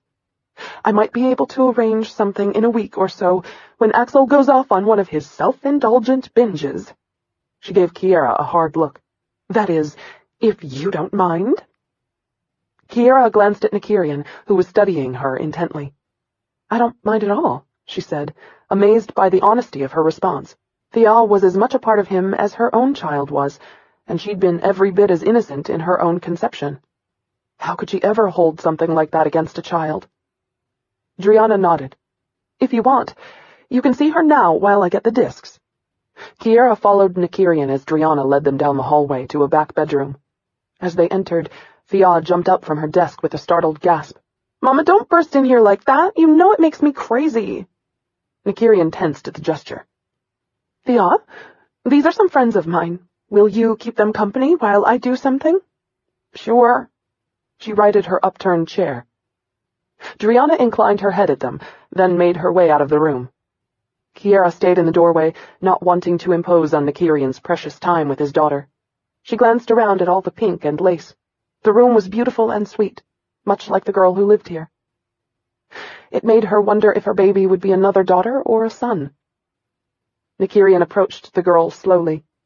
Kiara watched his reaction carefully, knowing this would enable her to tell how receptive he'd be to her own surprise for him. Reflexively, she rubbed her hand across her stomach. Thea scratched her head, studying Nykyrian's tall stature. "Are you a friend of Axel's?" No. He took a seat in the chair beside her. Truthfully, I can't stand him. Good, me either. He's a total dirtbag. She studied his shades. What about you? Not a total dirtbag. That made her smile. She looked down at the picture she'd been drawing, then glanced back up at him. Are you my real father? Why would you ask that? Mom doesn't let strangers in here, especially men. Axel gets too bent over it. She tilted her head. What color are your eyes? Nykyrian reached up and removed his shades. Thea's lips parted as she saw eyes that were identical to hers. Nykyrian didn't say anything while he stared at his daughter in awe and fear. She was an exact copy of her mother, except for the eyes that betrayed his DNA. Did she have any of the abnormalities he had? Her teeth appeared human, as did the rest of her. But was she harmed in other ways by his screwed-up genes? He wanted to hold her, and yet he was afraid to even reach out toward her. Who would have thought that one clumsy, embarrassing 15 minutes with Driana could have produced such a beautiful child? Flinching, he still remembered the way Driana had shoved him away after he'd failed to please her.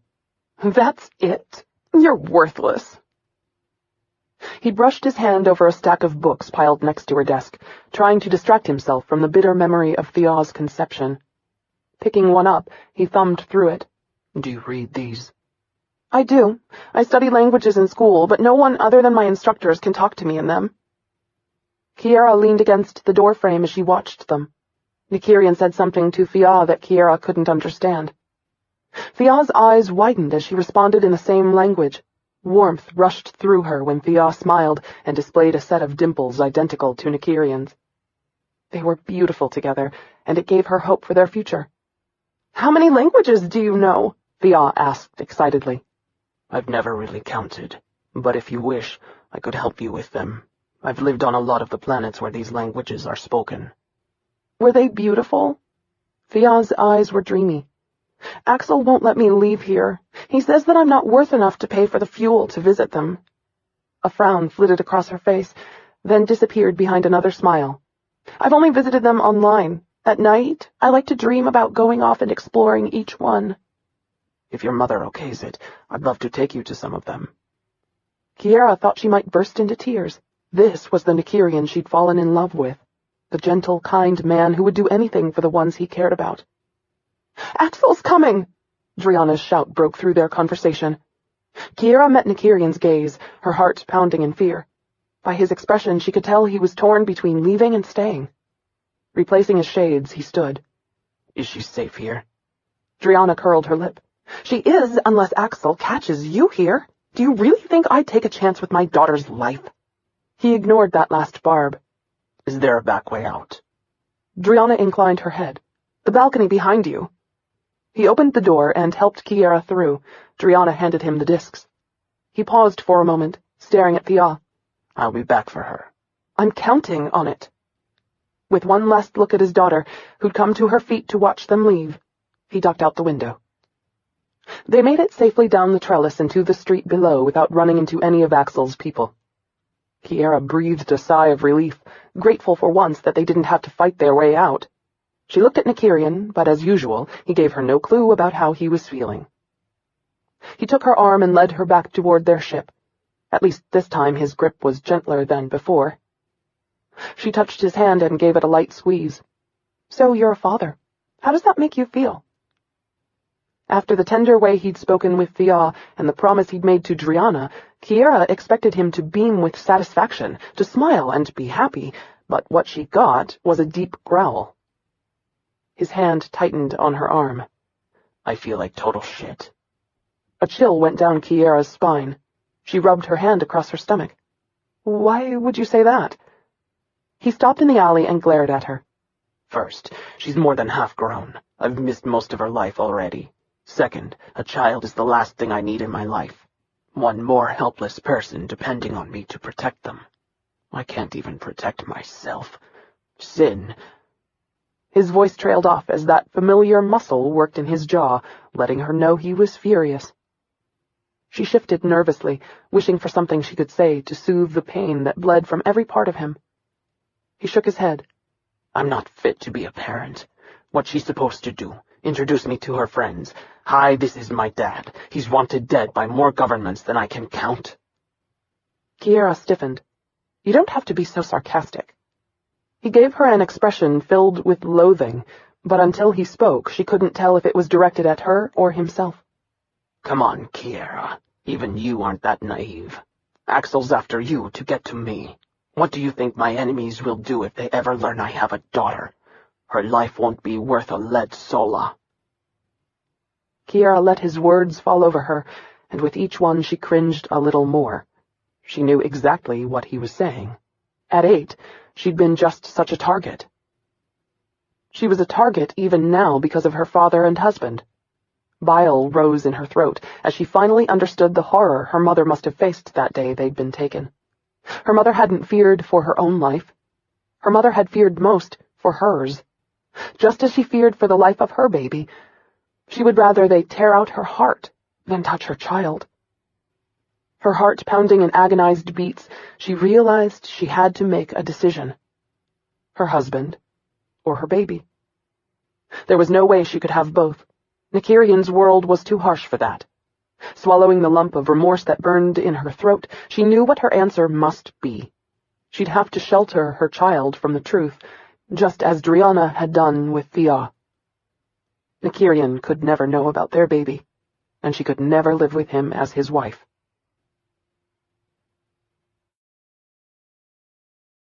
Chapter 26. Nykyrian stood in the shambles of what had been Sin's flat. Everything had been destroyed. Everything. Even the paintings had been torn from the walls and slashed. The statuary busted, the bottles of alcohol shattered. This was how he knew Sin was dead. Because Sin had been raised on the streets with absolutely nothing but filth to call his own for the first part of his life, he was a pack rat who fiercely protected his den. For someone to come in and do this. Sin would have called down the wrath of Nemesis to track the bastards and kill them, had he been alive. I shouldn't have come. This was the first time he'd seen it for himself. But he wanted Kiara to understand, and he needed this cold reminder as to why he couldn't stay with her. Now that she was back, he was weakening every second he was around her. He kept making excuses and telling himself that he could protect her and keep her safe. The wreck of this apartment shouted loud and clear that none of them, no matter how fierce or well-trained, was above the noose that hung perpetually over their heads. Her father had an army and couldn't keep her safe. How could he? From the corner of his eye, he looked at her and ached to hold her close. I won't be your death. But that was exactly what he'd be if he didn't let her go.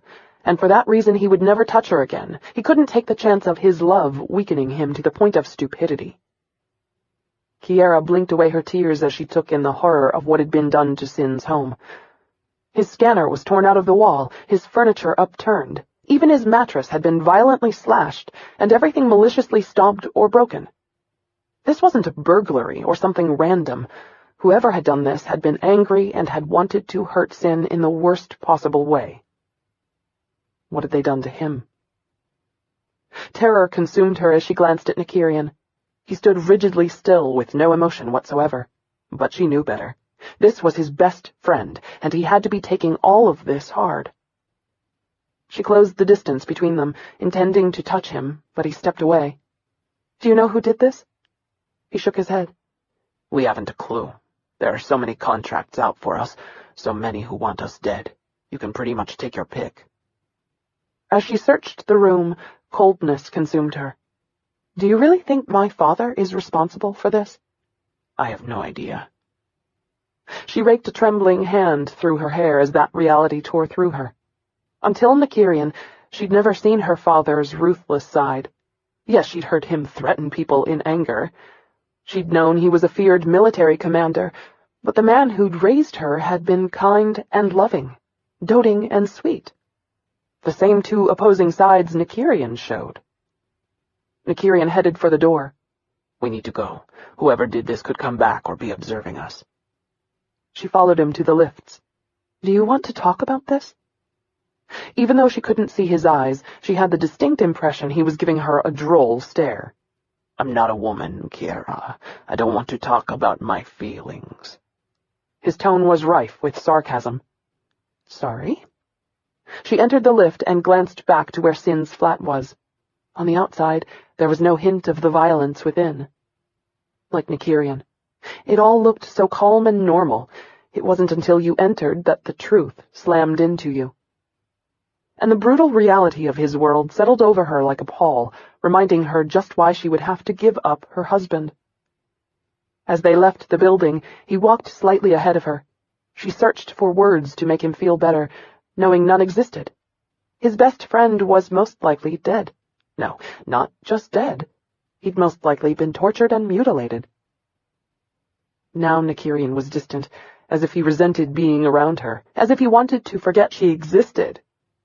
Yet, she caught up to him and pulled him to a stop. "Why did you tell Driana we were married?" That weighed on her. If he wanted no part of her, why would he keep claiming her as his wife? Nykyrian faced her with his usual stoicism. He wore his shades again, making it impossible for her to have any trace whatsoever of his mood. "Whoever got to Sin is most likely headed for me next. If they took down that paranoid SOB so fast he couldn't even make a call to me, I doubt I have the skills to escape them. I told Driana about us, so that you're now entitled to my estate once they kill me." Kiara's stomach twisted at the blasé way he spoke about his death and the cold rationale behind his actions. It wasn't that he wanted the world to know about them or that he loved her. It was all business, and that hurt her on a level she hadn't even known she could be hurt on. Why not tell Darling, Jane, or Hawk? "One's legally a minor, and the other two are outlaws, Mutara. Driana is the daughter of a well-connected ambassador. All you have to do is contact her after my death, and everything I own is yours." How could he be so callous? But then she knew. It was all he'd ever known. "I don't want your money, Nykyrian." He didn't move. "Fine.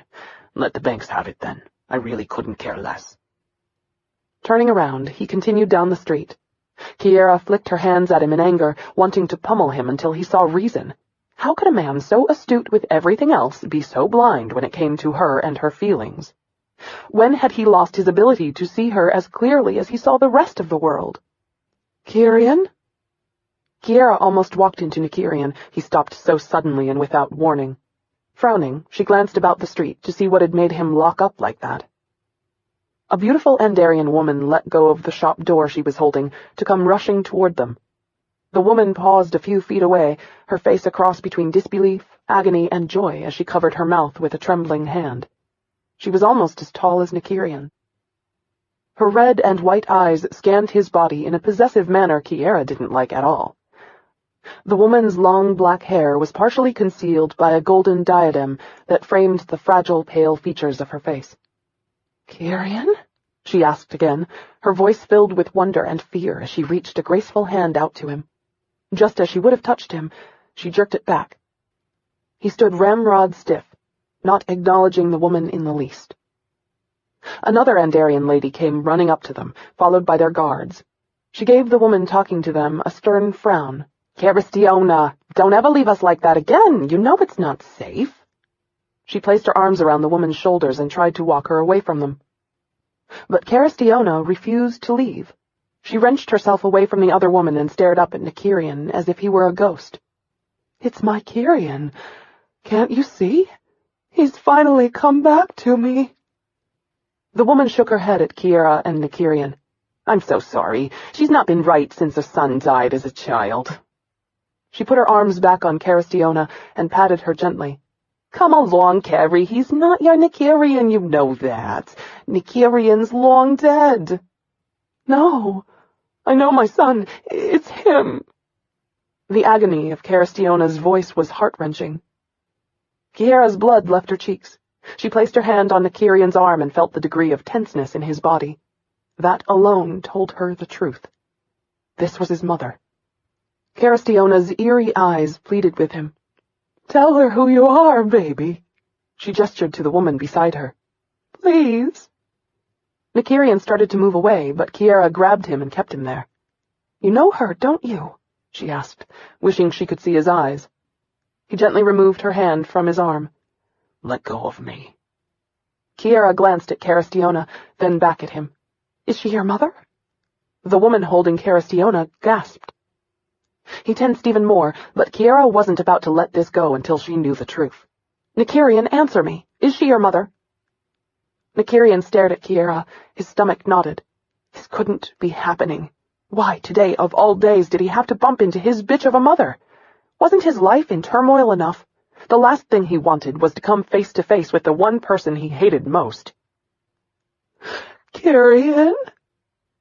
He cringed at his mother's voice, the same voice that had haunted him for years. As a child, he'd prayed to hear the sound of her voice again. But she never came, and his nightmares had only worsened until the only part of her he craved was her death. Memories tore through him. "I don't belong here. It's a mistake. My mother will kill you for this. Let me go." His mother's guards had told the humans not to believe any claim he made about his identity. He could still see the cold administrator's face as she registered him. "What's his name?" The guards had sneered at him. "He's a filthy, lying mongrel, and he has no name. He makes them up." Nykyrian had fought and tried to tell them who he was, to call for his mother to come get him. But once the administrators had muzzled him, he'd been unable to claim anything. Still, he'd known the truth, and it had carved so much hatred inside him that nothing could erase it. His mother sobbed. She was so much frailer than she'd been when they sent him away, older and obviously heavily sedated. "You have to tell them who you are." Why? So they could mock him again? Why should he care about her tears when she hadn't cared about his? "Let go of me, you filth." The disdain on her face as she'd pried his small hand from her arm had haunted him for years. What did she want from him now? Absolution? Forget it, he wasn't in a forgiving mood. "I don't have a mother," he sneered at her. "I never had one."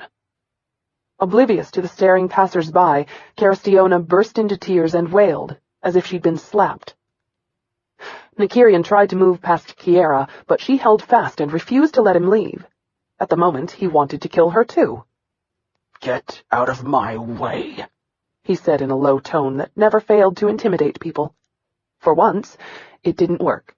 She just stared at him with those damned amber eyes, demanding with them that he do something he knew would only hurt him more. Kiara wasn't about to let him escape, not if what she suspected was true.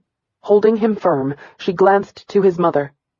"You're Nykyrian. Did he have green human eyes?" Nykyrian's arms flexed threateningly underneath her hands. The woman holding Castiona paled. Yes, he did, just like his father." Castiona breathed excitedly, her eyes never wavering from Nykyrian's rigid back. "Kiara," Nykyrian growled angrily. She ignored him. Nykyrian pulled away from her. In one last move to defy him for his own good, Kiara stood on her tiptoes and swiped the shades off his face. The look he gave her made her take a step back. "Oh, God," the other woman gasped as she saw his bare face. Her hands fell away from Castiona. Castiona let out a happy laugh as she ran for him. "I knew you were alive." "Don't you dare touch me," Nykyrian snapped, with enough venom to drain all the joy out of his mother's face. The other woman moved forward, shaking her head. "This can't be. You're supposed to be dead." She looked at Kiara with her red and white eyes, like Castiona. "I saw the charred remains myself and the tests." Her gaze shifted back to Nykyrian. "I was there when they buried you." "I told you then that boy wasn't my son, but you wouldn't listen. All of you thought I was crazy." She bit her quivering lip. "They wouldn't even allow me to search for you." Nykyrian bared his fangs, anger darkening his eyes. "Don't you fucking lie to me. You knew exactly where I was, where you had sent me to die. You didn't want a human in line for inheritance. I was an embarrassment to all of you, so you threw me to the dogs hoping I'd die before I could return and make a claim to your beloved throne." Kiara staggered back at those words as realization struck her so hard it stole her breath. No, it couldn't be. Her gaze drifted over the woman's expensive imperial robes, the imperial guards. Her throat dried. The woman before her was Princess Castiona, The lady holding her was Princess Tylee, which made Nykyrian. Nykyrian barely caught Kiara against him as she fainted. Tylee frowned at them. "Is she all right?" Nykyrian clenched his teeth, fear pouring over him. This wasn't like her, and for the first time in his adult life he tasted true panic as he swung her limp body up into his arms. I don't know. Our shuttle's docked behind this building. Your personal physician is on board. Even though she's human, that would probably be the closest place to take her for care. Nykyrian glared at his aunt, wanting to get as far away from them as he could, but Kiara came first. He nodded and followed them to their craft. His mother kept looking back at him, her smile wide. Every time he saw her, he was torn between welcoming it and wanting to drive one of his knives straight through her unfeeling heart. It seemed an eternity before they were on board the shuttle and the Undarian doctor came out of the back, bitching about having to treat a human patient. The prejudice ate at Nykyrian's control. Gently, he laid Kiara in a soft, cushioned seat. His heart thudded in his chest as he watched her pale beauty, aching for her to wake up so they could leave these people. Then he spun on the doctor and grabbed his shirt in his fist. You will treat her, you will respect her, or by the gods I will rip out your heart and shove it down your throat. The doctor's face turned 3 shades paler. Don't worry, their anatomy isn't that different from ours. I'll take good care of her. Now, if you'll excuse me, I need a little privacy. Just remember, her life is tied to yours. He nodded. Reluctantly, Nykyrian allowed his mother to pull him to the back of the shuttle where she and Tylee could talk to him. Tylee sat down first. Who is the woman? My wife, he said coldly. His mother appeared elated by the news. You're married.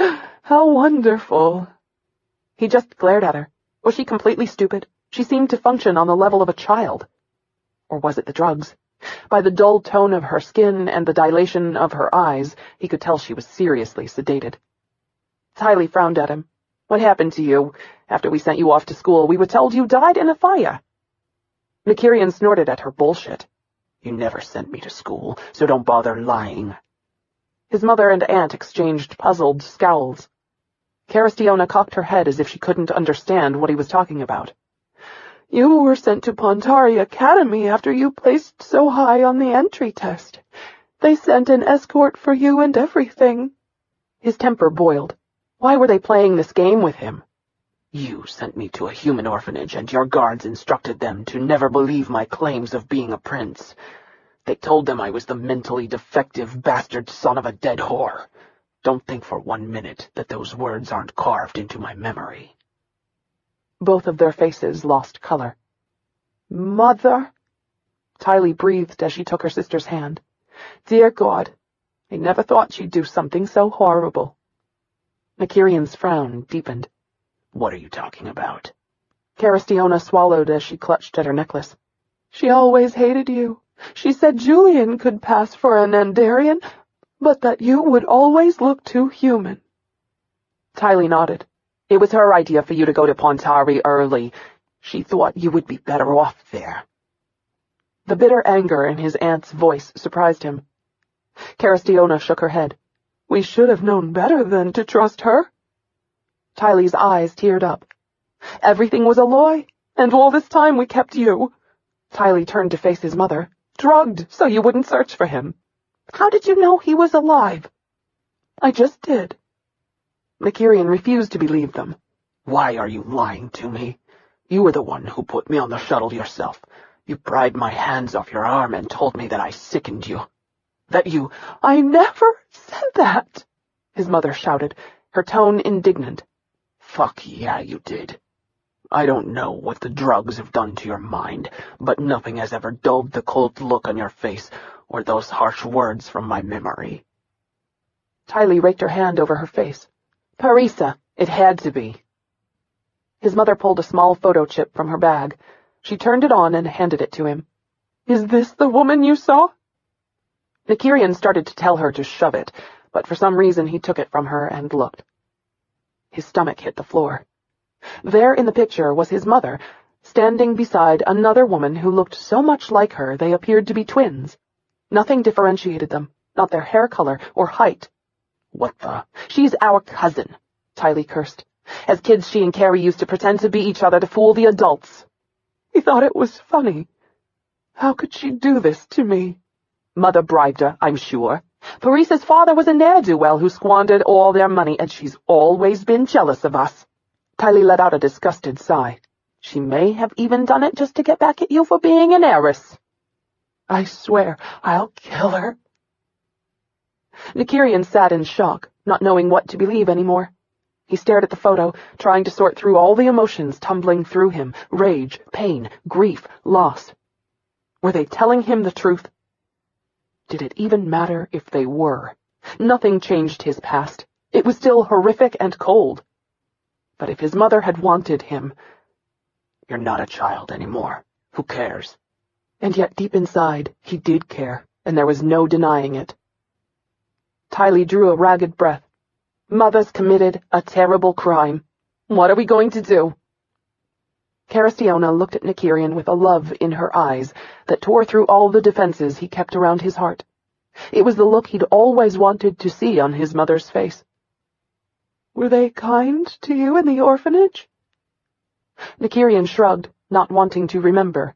There was nothing she could do to ease the ache in his soul or correct the wrongs that had been done to him. Only Kiara seemed able to do that.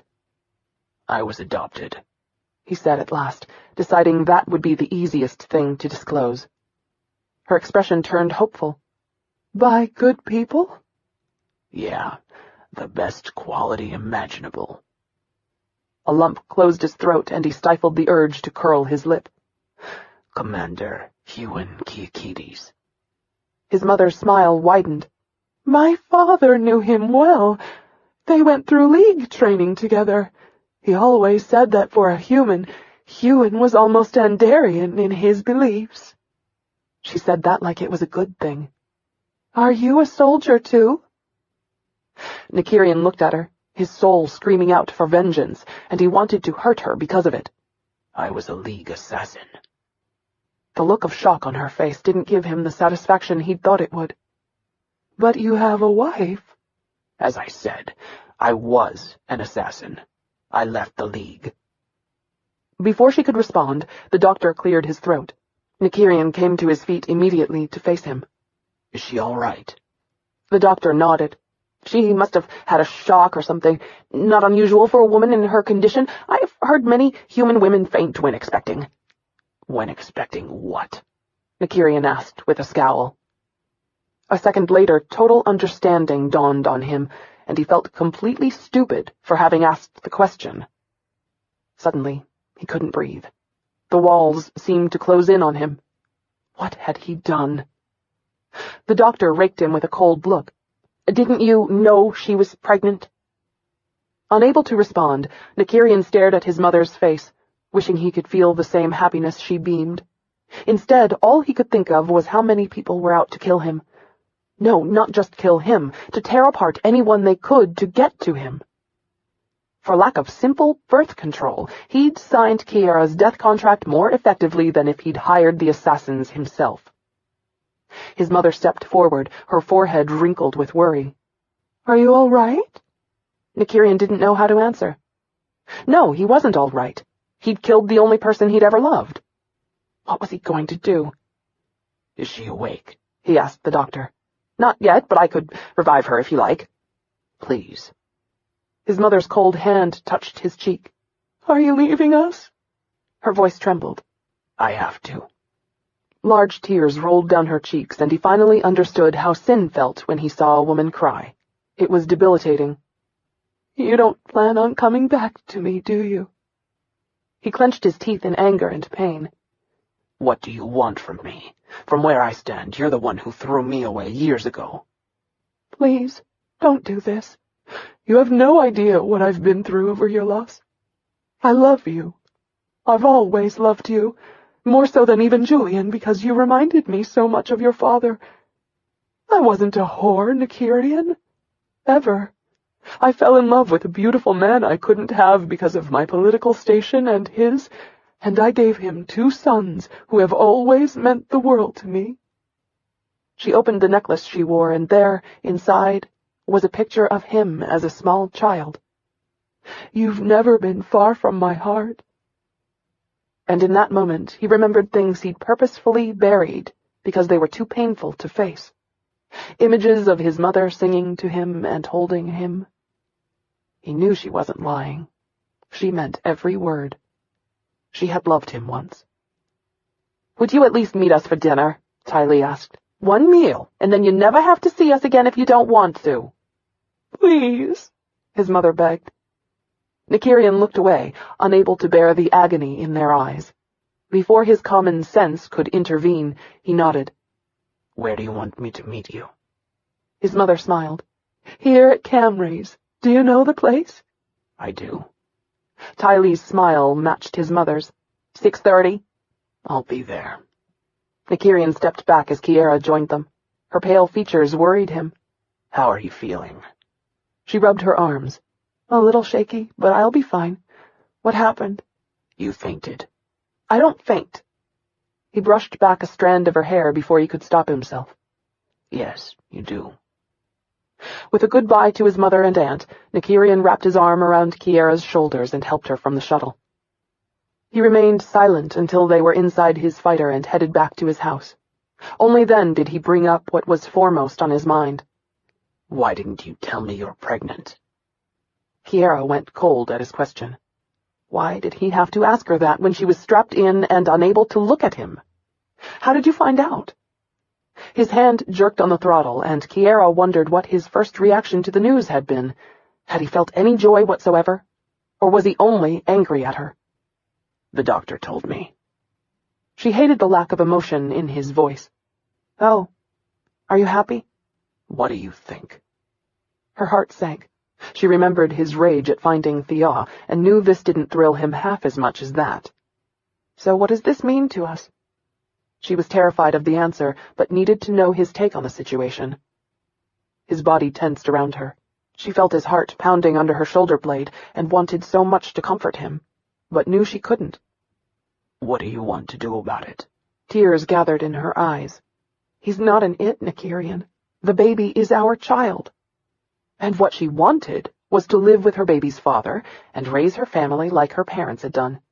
To watch Nykyrian play with her child, teach the baby all the languages he knew, hold him or her when he or she cried and needed soothing.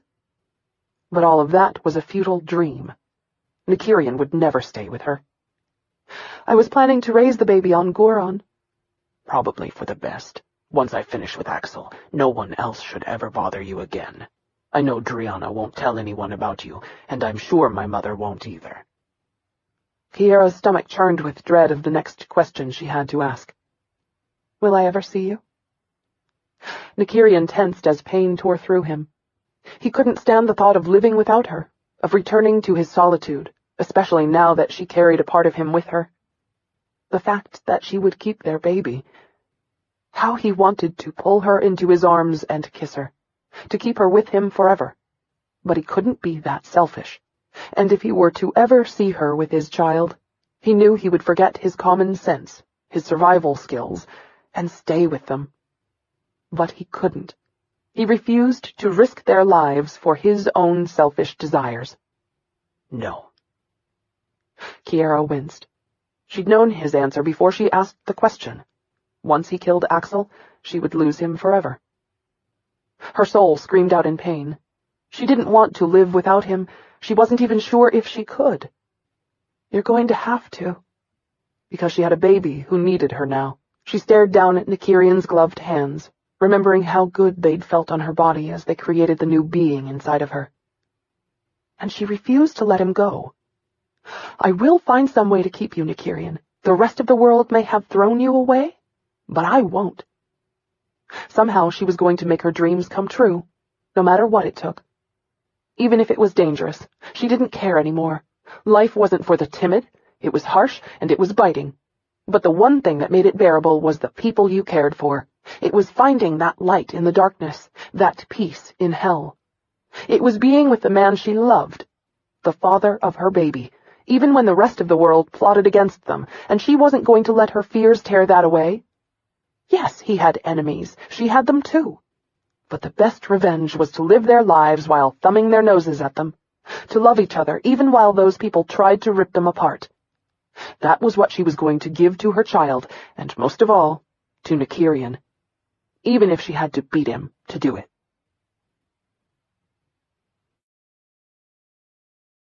Chapter 27.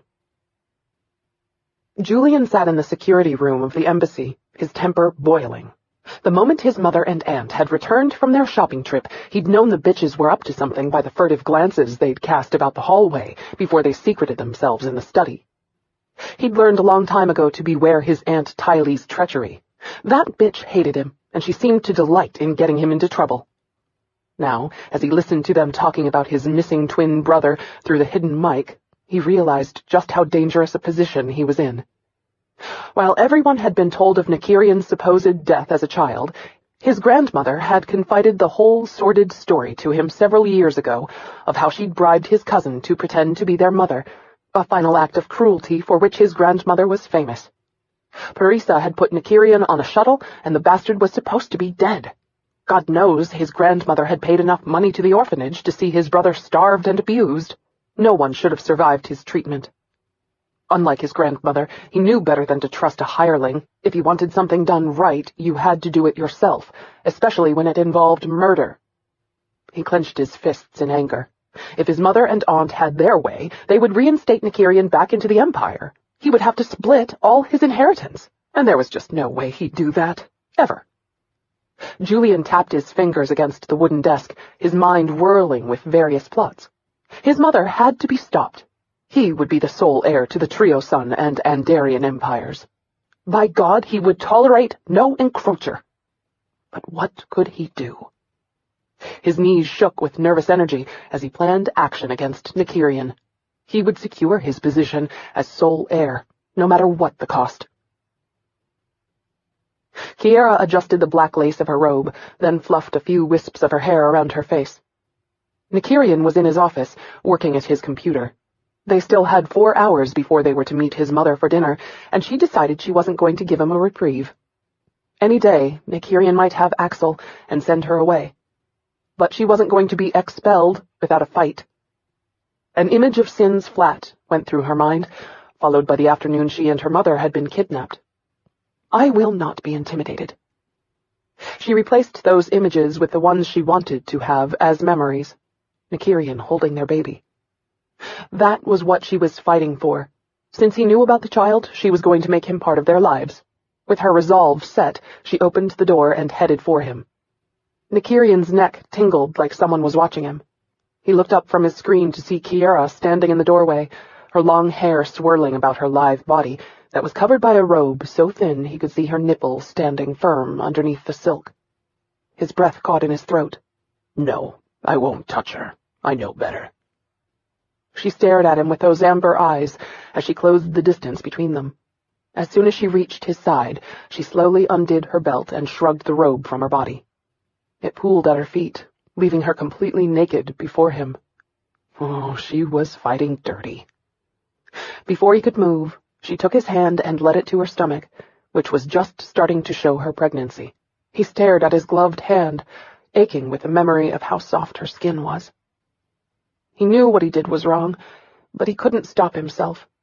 He was drawn to her against all his reasons that told him this was suicide.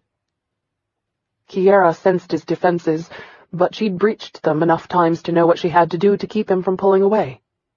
She ran one hand over the stubble of his cheek and buried it in the silken white hair while she removed his shades with the other and placed them on his desk. He closed his eyes and kissed the inside of her elbow. Giddiness welled up inside her. With him here with her now, his leaving her alone these past weeks didn't seem to matter. Even the pain over him not coming for her was gone. She doubted if he could ever do anything she wouldn't forgive. She loved him too much to hold a grudge. At least for too long. Nykyrian watched her in awe as she sank to the ground in front of his chair. He didn't know what she intended until she moved her hands to his fly. His breath catching, he watched as she undid his pants and freed his erection. She ran her fingers down the underside of his cock, making his body jerk in response. Locking gazes with him, she slowly lowered her mouth to take him in. Holy saints. His eyes rolled back in his head as her lips and tongue caressed him. Never had anything felt more incredible. Snatching his gloves off, he buried his hand in her hair as he spread her hair out over his lap. The sight of her on him. His resistance to her shattered. How could he have ever thought to live without her? Kiara, please. She gave one luscious lick to him before she pulled back.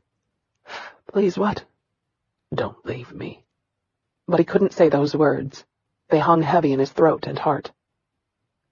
Unable to stand the pain of the reality that couldn't allow him to keep her and the need to hold on to her forever, he pulled her to his lips so that he could kiss her. His head swam as he lifted her up and set her down in his lap. Kiara gasped as he filled her completely. She opened his shirt as she rode him slowly and ran her hands over his flesh. Nykyrian allowed her to pull his shirt off and drop it to the floor. "I love you, Nykyrian," she whispered, before she brushed her tongue over his fangs. How could she do this? How could she love him after he'd abandoned her? I love you too, Kiara. Kiara froze at the words she'd never expected him to say. What? Instead of answering her, he kissed her deeply, with more passion than she'd ever experienced. He slung his hand out over his desk, sending everything on it straight to the floor, including his computer.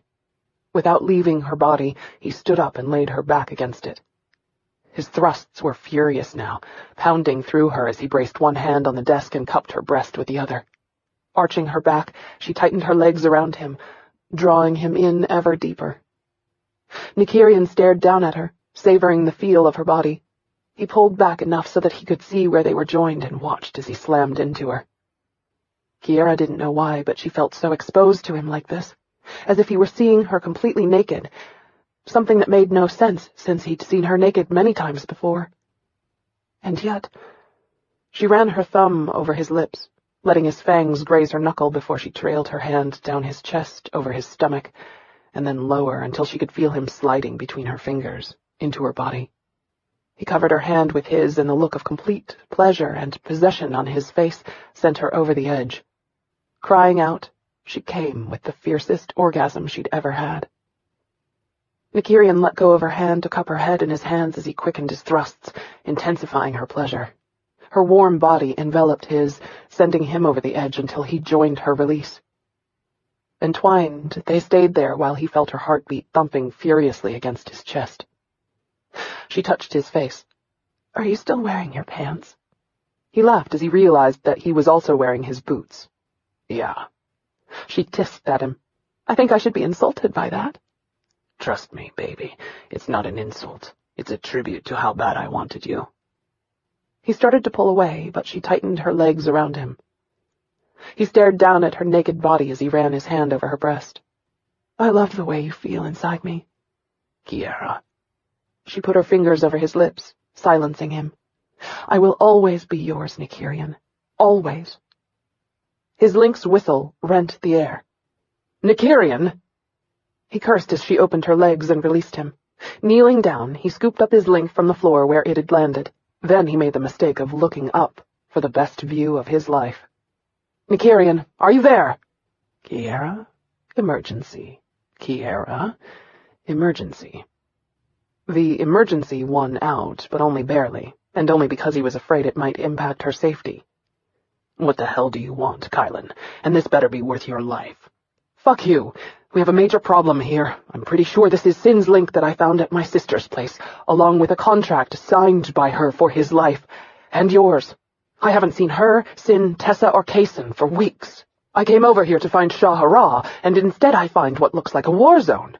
Just what the hell's going on?" Nykyrian went numb as Kiara sat up to stare at him with wide, concerned eyes. Where are you now? Shah-Hara's condo.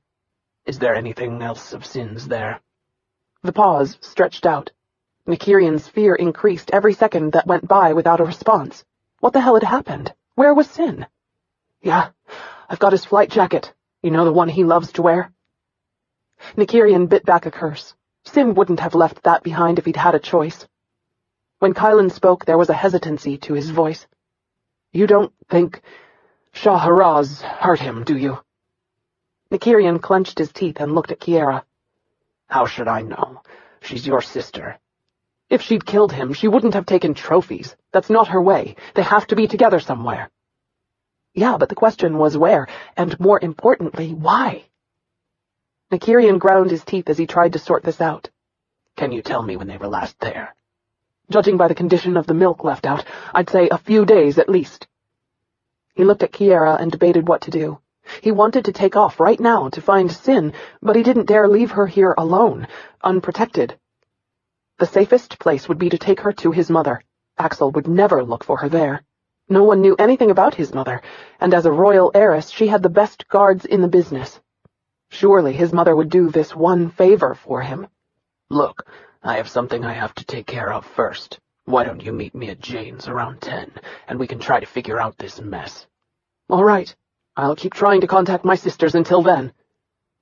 Nykyrian tossed the link aside and rubbed his hands across his face. And the hits just keep on coming. Kiara brushed her hand through his hair, trying to soothe the pain she saw in his eyes. Isn't this good news? Doesn't it mean Sin's alive? He kissed the palm of her hand. I don't know what it means. She reached down and tickled him until he laughed. Stop being so dour. Lighten up a bit. Sin didn't die in his flat. He might be all right. How can you believe that? I have faith that things will work out. He shook his head, amazed by her optimism. I don't know how I'm going to let you go, he whispered in a ragged voice. Then don't. His eyes went dead. We both know that's impossible. Kiara traced the line of his lips. I bet if someone had told you 6 months ago that you would smile for me, you'd have said the same thing. Nykyrian moved to pull away, but Kiara wrapped her arms and legs around him, holding him close to her. I'm not giving up on you, Nykyrian. People have done that to you your entire life, and I intend to fight for you, no matter what. I'll die for you if I have to. And that's exactly what I'm afraid of, Kiara. He slipped out of her hold. Kiara laid there as the significance of those words hit her. The man who feared nothing, not even death, had finally admitted to fearing something. Losing her. She listened to him entering the bathroom across the hall. Her heart beat a painful rhythm in her breast as she pulled her robe up from the floor and put it on. She'd always thought love was supposed to be easy. When you found that special someone, the two of you lived out your lives together, forever happy. Why hadn't someone warned her that love didn't answer all of life's problems? It just created more. Stop it. She wouldn't let her doubts and fears ruin this. So long as they were alive, there was hope, and so long as she had hope, she wasn't going to give up on this. She would not give up on Nykyrian.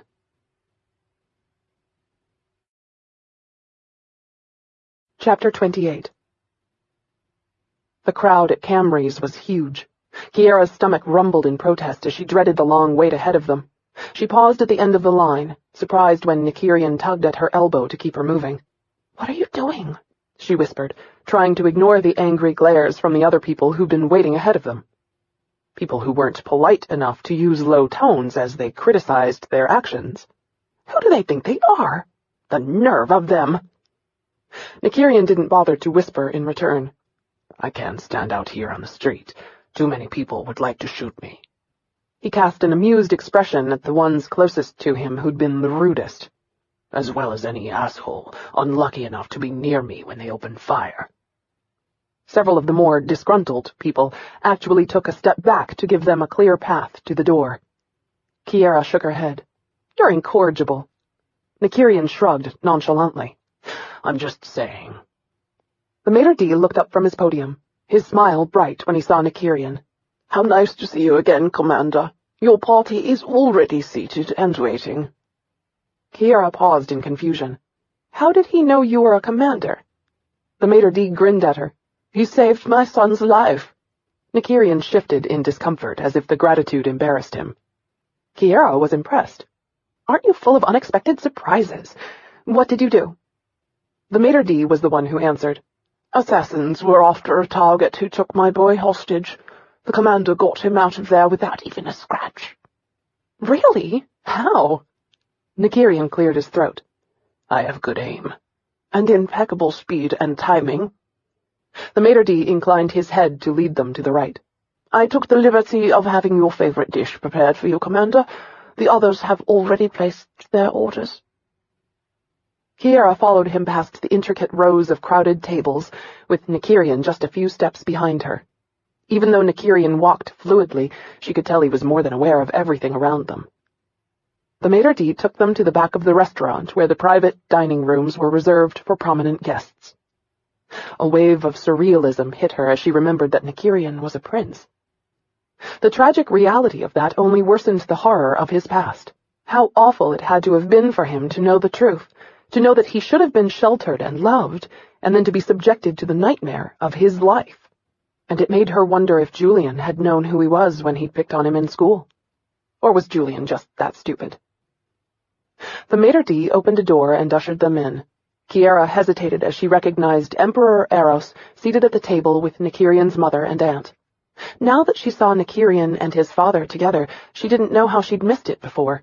They looked so much alike that only a fool would mistake them for anything other than father and son.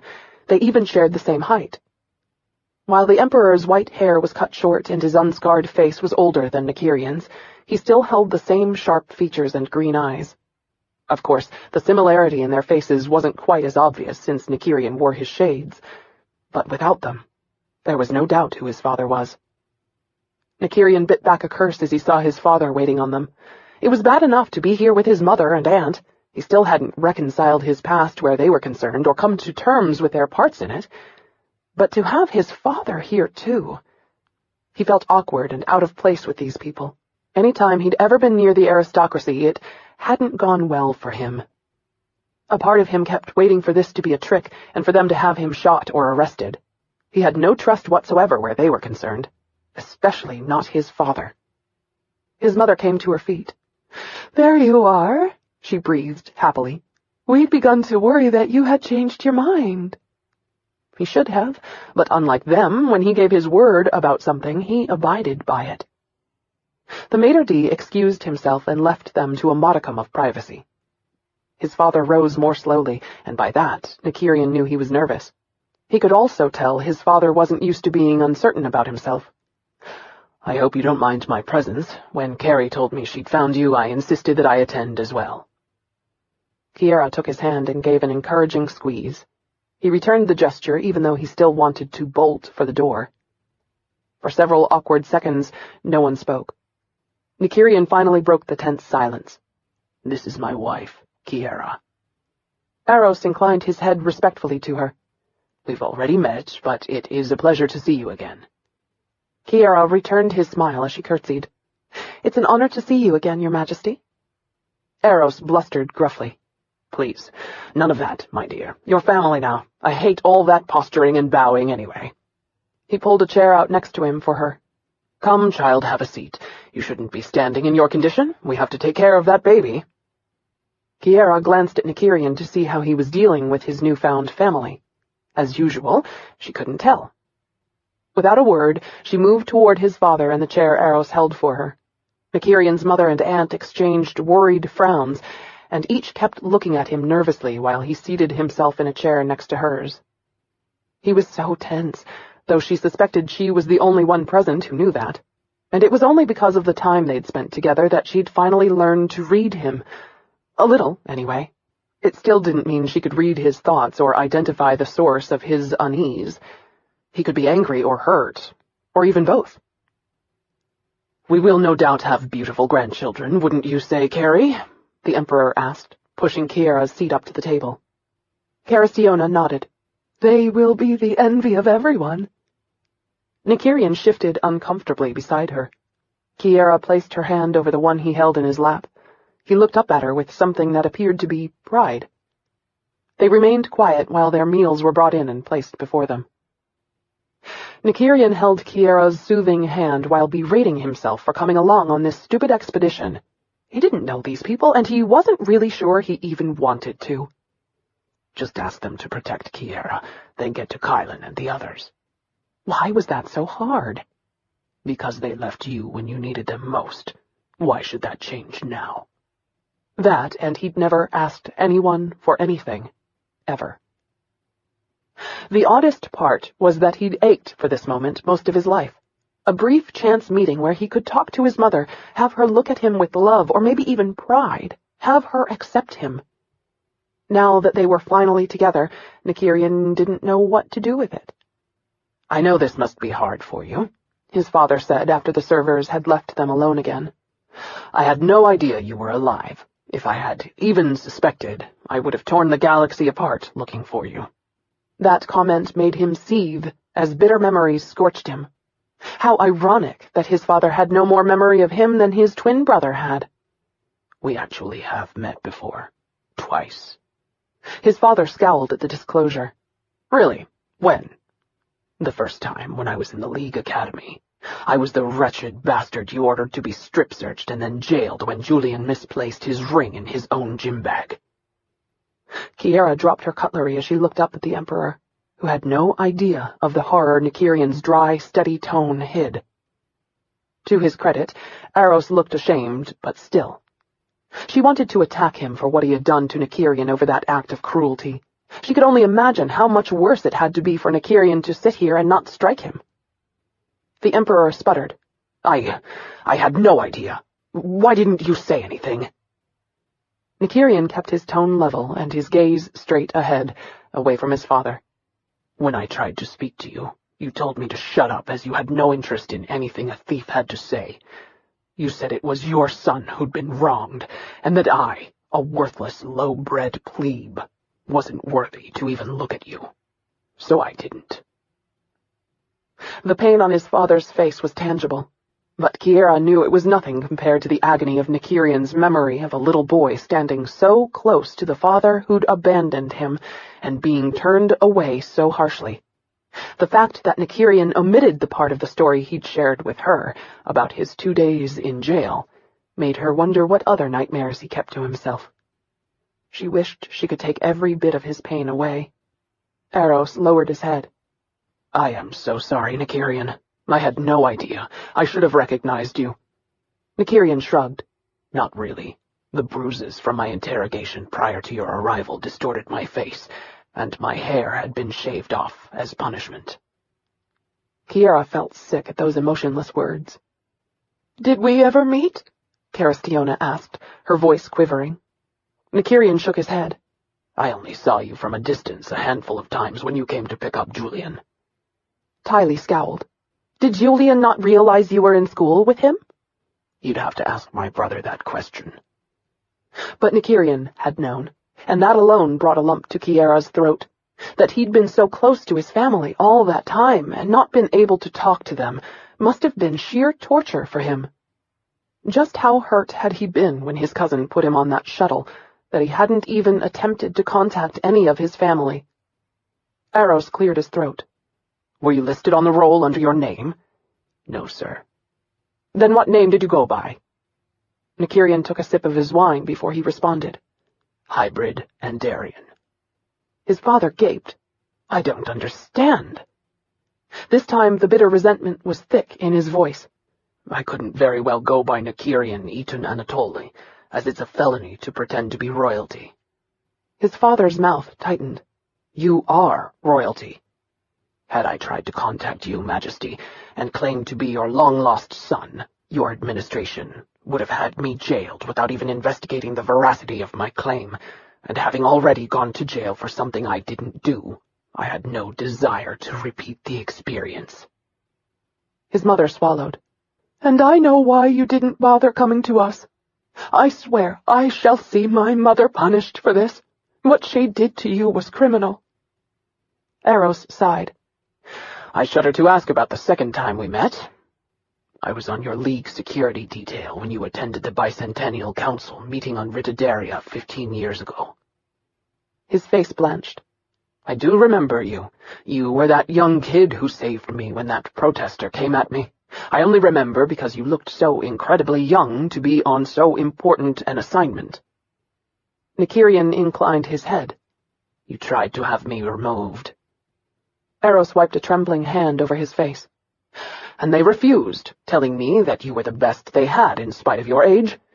Which you proved when one of the League assassins caught the protester but didn't harm him. You snatched me away right before his shot would have landed between my eyes. And then, wounded, you took him down and had him cuffed before anyone else could reach us. The shot barely grazed me. They didn't even take me off duty over it. Aros looked as ill as Kiara felt.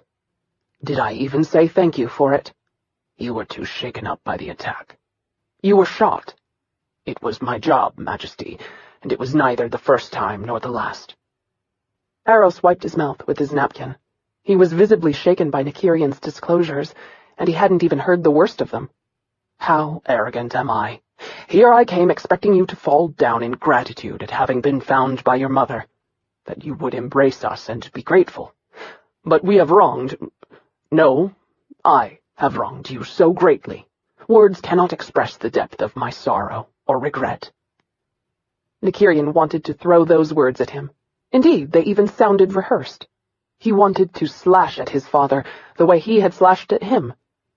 But what was the purpose? It was the past. Nothing could undo what had been done. His father's eyes were shiny with unshed tears. Had Carrie not stumbled upon you today, would you have ever sought us out? No, sir, he answered honestly. There would have been no need, since he'd believed his mother wanted nothing to do with him. And his earlier encounters with his father hadn't been any better. The only thing his parents could have given him that he couldn't have on his own was league amnesty, and that was something he couldn't care less about, so there had been no reason to seek them out. Not to mention, he'd been rejected enough where they were concerned. The thought of one more rejection would have overridden any stupid notion he had of trying to contact them. Aros rose slowly to his feet. I shouldn't have encroached tonight. Forgive me. I'll leave you in peace.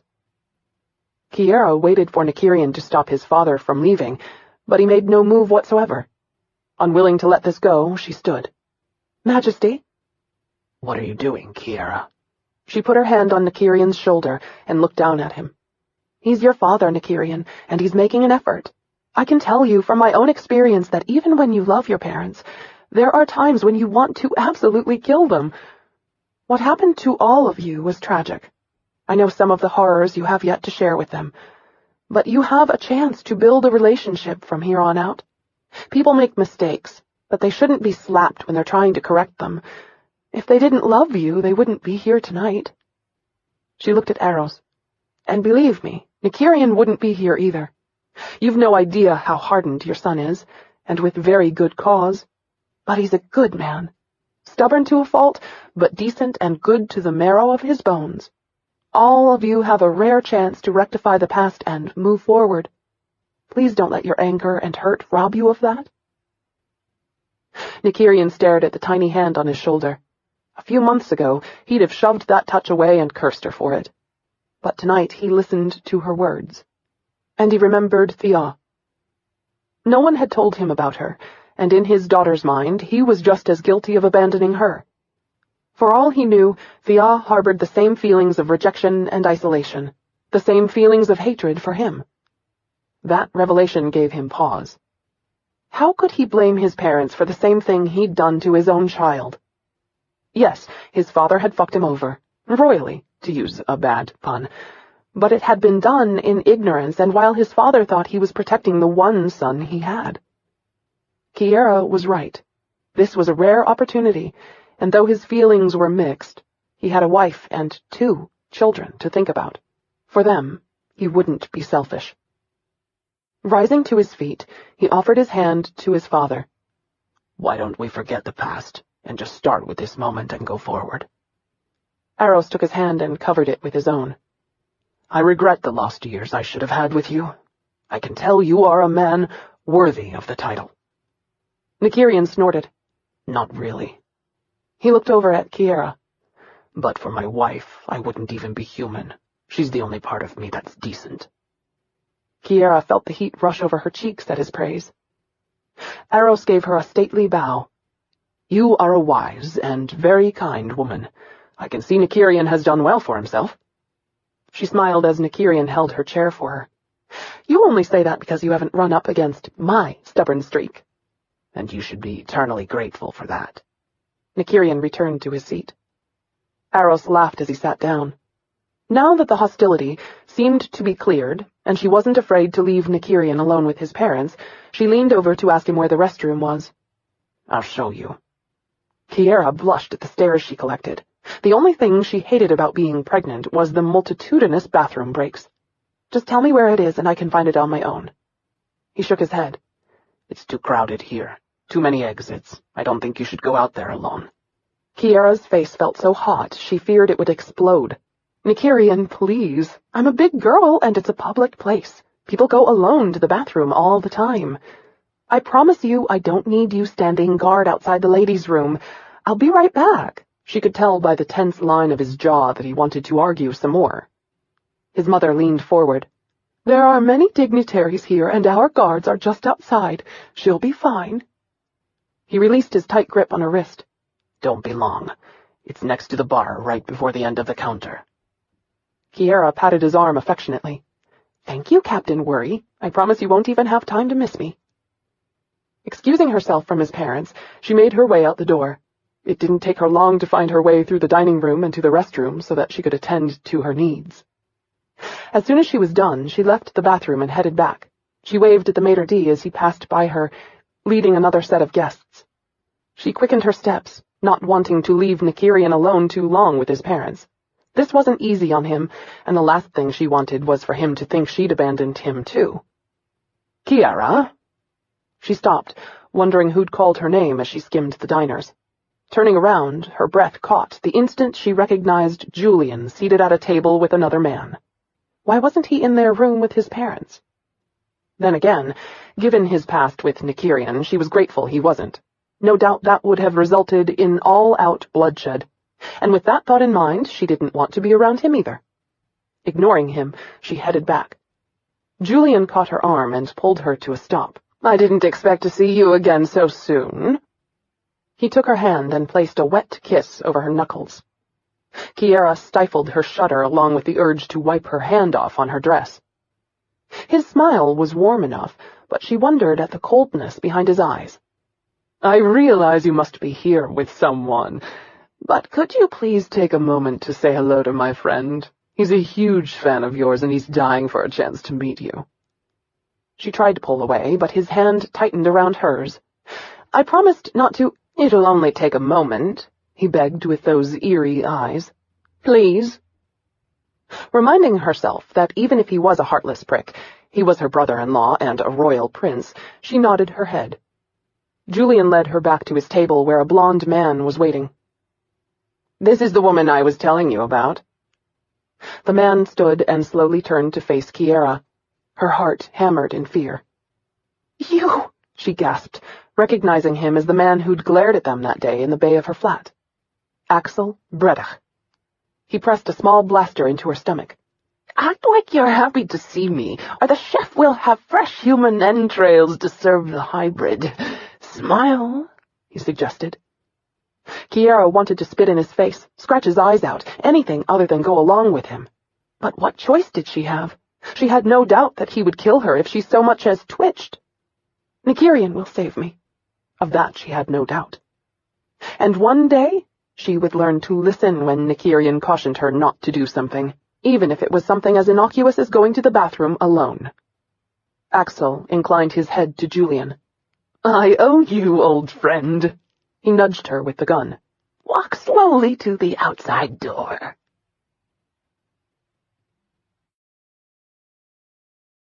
Chapter 29. Nykyrian looked up from his food, expecting to see Kiara entering. Instead, it was the frightened maitre d'. "Commander, your wife just left with a friend of Prince Julian's. I don't think she went willingly. She appeared afraid of the man who was escorting her." Cold, bitter rage gripped Nykyrian's soul, and he tightened his hands into fists. He heard his mother's gasp of fright and his father's curse. But that was all he heard before he concentrated on the raw anger pulsing through his body. He drew strength from it, because he knew he was going to kill someone over this. His every move a study in predatorial intensity, he got up and left his parents. Hooking his coat into the loops to keep it out of the way when he reached for his weapons, he strode through the room with only one thought in mind: Kiara. He left the restaurant and headed for the nearby landing bay. Nothing. Not a sign of her anywhere. She and her abductor had vanished into the night, which left him with only one target now: Julian. With that single thought burning in his mind, he made his way back through the restaurant to the area where his parents had the bastard cornered. Julian stood between them, whining. I don't know what you're talking about. I haven't seen her. You must be mistaken. Blind rage clouded his vision, but he knew better than to show it. Disregarding his parents, he grabbed Julian by his dinner jacket and hurled him across the nearest table. Servingware shattered and scattered, the icy tinkling sound mimicking the coldness consuming him. Nemesis was awake and demanded to be appeased. Guards appeared out of nowhere to attack him as diners screamed and dove for cover. Whirling on them, Nykyrian caught the first one with a hard fist to the man's jaw that lifted him off his feet and sent him straight to the ground. The other went to shoot him. He flung a knife, catching the guard in his hand, then threw another knife into his shoulder. The next three came at him simultaneously. He caught one by the arm and twisted so that the guard shot his companion and not him. He broke the guard's arm and used the blaster to knock the last one unconscious. Draining the charge, he tossed the blaster down, then ruthlessly pulled Julian off the floor by his neck. He pinned him to the wall and held him fast. Where is she? Julian tried to claw Nykyrian's hand from his throat. He tightened his grip as every part of him screamed out to kill the weasel where he squirmed. Your life hinges on how fast you answer me, you bastard. He looked at his parents to see if they would interfere. They just stared at him as if he were an animal. So be it. Kiara was all that mattered to him. To hell with anything else. Nykyrian clicked his blaster setting to kill and held it under Julian's chin. Answer me, or the next sound you hear will be your brains hitting the wall behind you. Sweat covered Julian's pudgy jowls. Axel has her. I don't know where he's taking her. Shock at Julian's unexpected answer was the only thing that saved his life. Numb, Nykyrian released him. He fell to the floor, coughing and wheezing. The room seemed to tilt as he took a step back to regroup. Axel has her. Those words echoed in his mind like a stinging nightmare. His father reached out to touch him. Nykyrian moved away with a snarl. He glared at his father with all the hatred he had scorching his soul. She's the only reason I came here tonight. If something happens to her, I want you to know I'm coming back for Julian. And when I finish with him, there won't be enough left to flush. Nykyrian? He ignored his mother's plea. She meant nothing to him. No one did except for a tiny dancer who was now depending on him for her life. He would not let her down. Nykyrian pushed the bell at Jane's house. His hand was shaking and it was getting harder to hold it together. Emotions are your enemies. They would weaken him. Yet it was hard when all he wanted to do was scream and beat on Axel until he had satisfaction. The pain of losing Kiara, of knowing what could be done to her. It was more than he could bear. He truly understood Sin now. If something happened to her because of him, I'd rather be dead. As bad as losing Sin had hurt, it was nothing compared to this. Jane opened the door, then stood back, her mouth falling open as she saw him and his ragged breathing. Nykyrian disregarded her shock, no longer caring who saw how much Kiara meant to him. Jane led him into her house and pushed him toward the kitchen table. Dazed, he sat down in the first chair he reached. Nothing seemed real. It was all like a terrifying nightmare. Axel has Kiara. Darling and Kylan stood up in front of the couch where they'd been sitting. Kylan moved to join him in the kitchen. How the hell did that happen? It doesn't matter. We have to get to her. He looked at Kylan. Did you find out anything more about Sin? He's with my sisters, but I don't know where. Nykyrian nodded, wishing Sin were there to help plan this damned thing. His emotions were too tangled. He couldn't think straight. All he could think of was Kiara. He ran his hands over his face as he pushed his raging emotions down. What are you two doing here so early, anyway? We got some bad news earlier. Just what the fuck he needed. And? The bell sounded again. Jane opened the door, and for the second time that night, Nykyrian's world spun. Driana stood outside, supporting Thea by one arm. The side of Driana's face was swollen and red, but it was nothing compared to his daughter's. That would be it, Kylan said under his breath. She called on the link I had an hour ago, trying to reach you. Driana stumbled toward them. He's gone crazy! Her eyes were wild as tears streamed down her face. Nykyrian shot out of his chair and crossed the room to see if his daughter was still alive. Every fear imaginable tore through him as he carefully lifted her in his arms and carried her to the couch. Thea was covered in even more bruises than her mother. She turned her head toward him, but couldn't open her eyes for the injuries. Nykyrian cursed. "I didn't think he'd stop beating her." Driana broke off into heavy sobs. "I tried to protect her." Gingerly, Nykyrian touched his daughter's damaged cheek. He was going to kill Axel tonight, tear him limb from limb and take pleasure in every scream of pain he wrung out of the bastard's worthless hide. "It's all right," he whispered to Thea. "No one's ever going to hurt you again, I promise." Hadrian, Jane's husband, came out of the back of the house to tend to Thea. "I'll take care of her. I already have a doctor coming." Nykyrian was immobilized by the turbulent state of his emotions. As much as he had hated in the past, nothing had ever prepared him for this burning ache in his soul that begged for appeasement. Reluctantly, he stepped back from the couch. "Where's Axel?" "He's gone to his base on Oksana. He thinks he's safe there." "And Kiara?" "She's with him." Nykyrian's lip curled into a snarl. He motioned for Darling, Jane, and Kylan to come with him. They would get Hawk, and before the end of the night, he would put an end to Axel, one way or another. Kiara strained against the manacles, holding her hands above her head against the wall. She had to get free. She met Axel's gaze from where he sat across the room with two of his men, gambling to see who would be the first to rape her. A knowing smile curved his lips before he doubled his bet. She looked away from them. Her heart pounded as she struggled against the chains. There had to be some way to get out of this. Axel looked up once more from his card game and again leered at her, seeming to delight in the way she fought helplessly against her manacles. Kiara shivered. She prayed for release, but she also prayed for Nykyrian not to come near this place to save her. One too many times Axel had told her what he wanted to do to her husband. If Axel captured Nykyrian, he would torture him to death, slowly and with relish. Kiara couldn't understand such an intolerable hatred, and after being with Axel, she was sure she would never ask him to find out why. The man was totally bended. The door behind Axel opened. Kiara looked up to see Driana entering, her face red and swollen. Driana met her gaze, and Kiara saw the sympathy in the blonde woman's eyes. "Axel, I need to speak with you. Alone." Axel curled his lip. "Can't you see we're in the middle of a game here?" Driana moved forward with determined steps and upended the table. She leveled a rifle at Axel's head. "Tell them to leave." Axel's twisted laughter filled the room. "Sure. Boys, if you'll excuse us, my wife," he sneered the title, "would like to say a few words to me." The two soldiers walked from the room, their own laughter trailing behind them as they said something in a language Kiara couldn't understand. Axel leaned back in his chair, arms crossed over his chest as he watched his wife, his confidence all too apparent. "What is it you want, dumpling?" Despite the endearment, Kiara didn't miss the raw hatred and threat in his voice.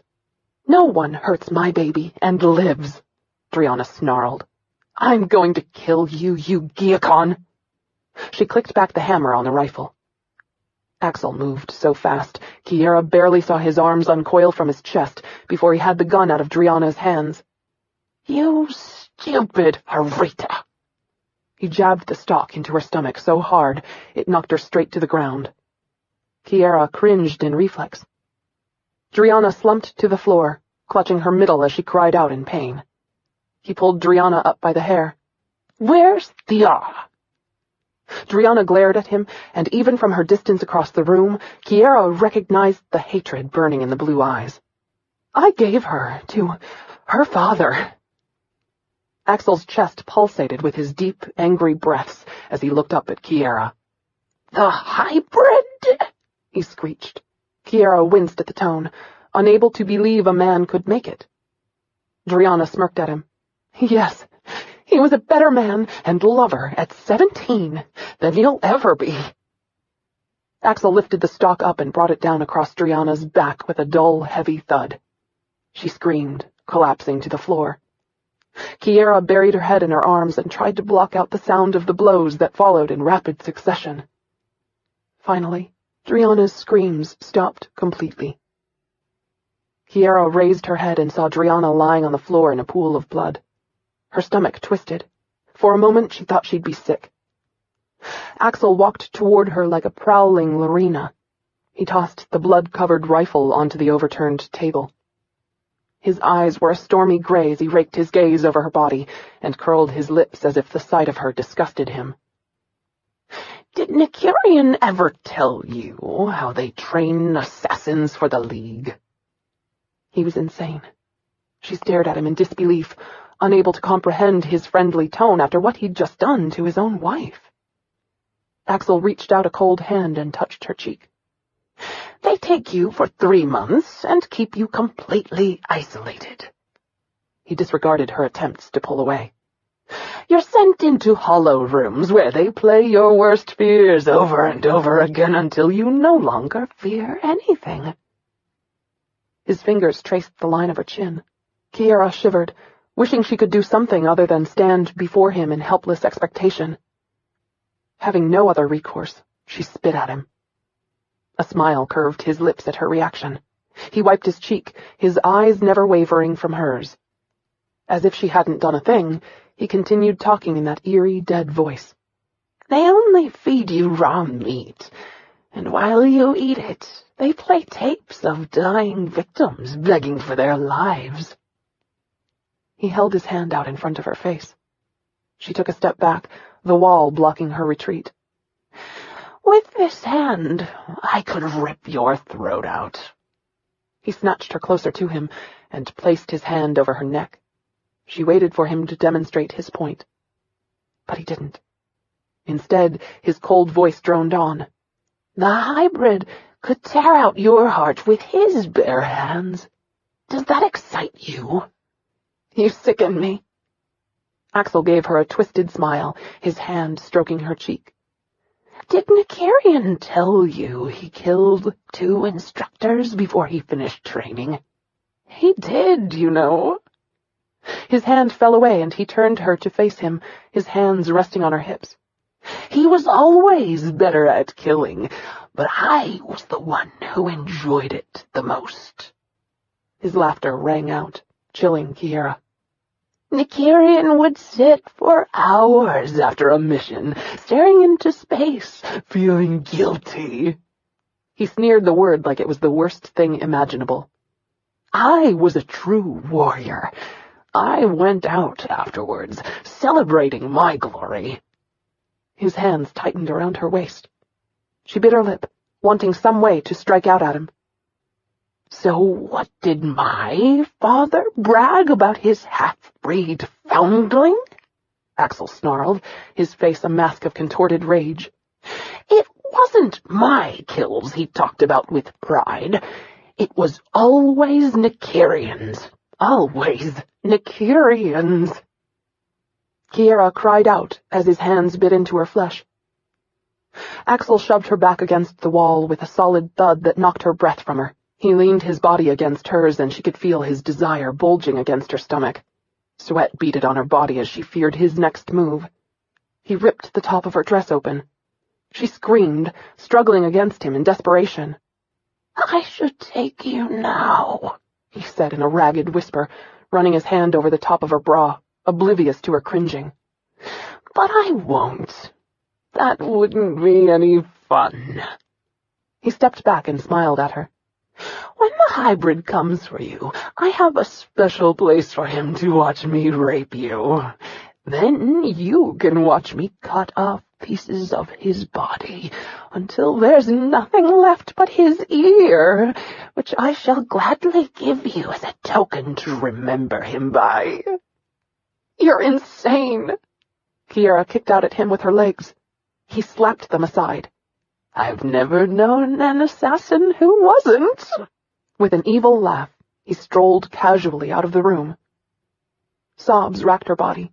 She pulled against her chains, but all she succeeded in doing was tearing the flesh off her wrists. There had to be some way she could escape, some way she could warn Nykyrian. Because if she didn't, they were both going to die, and it would be all her fault.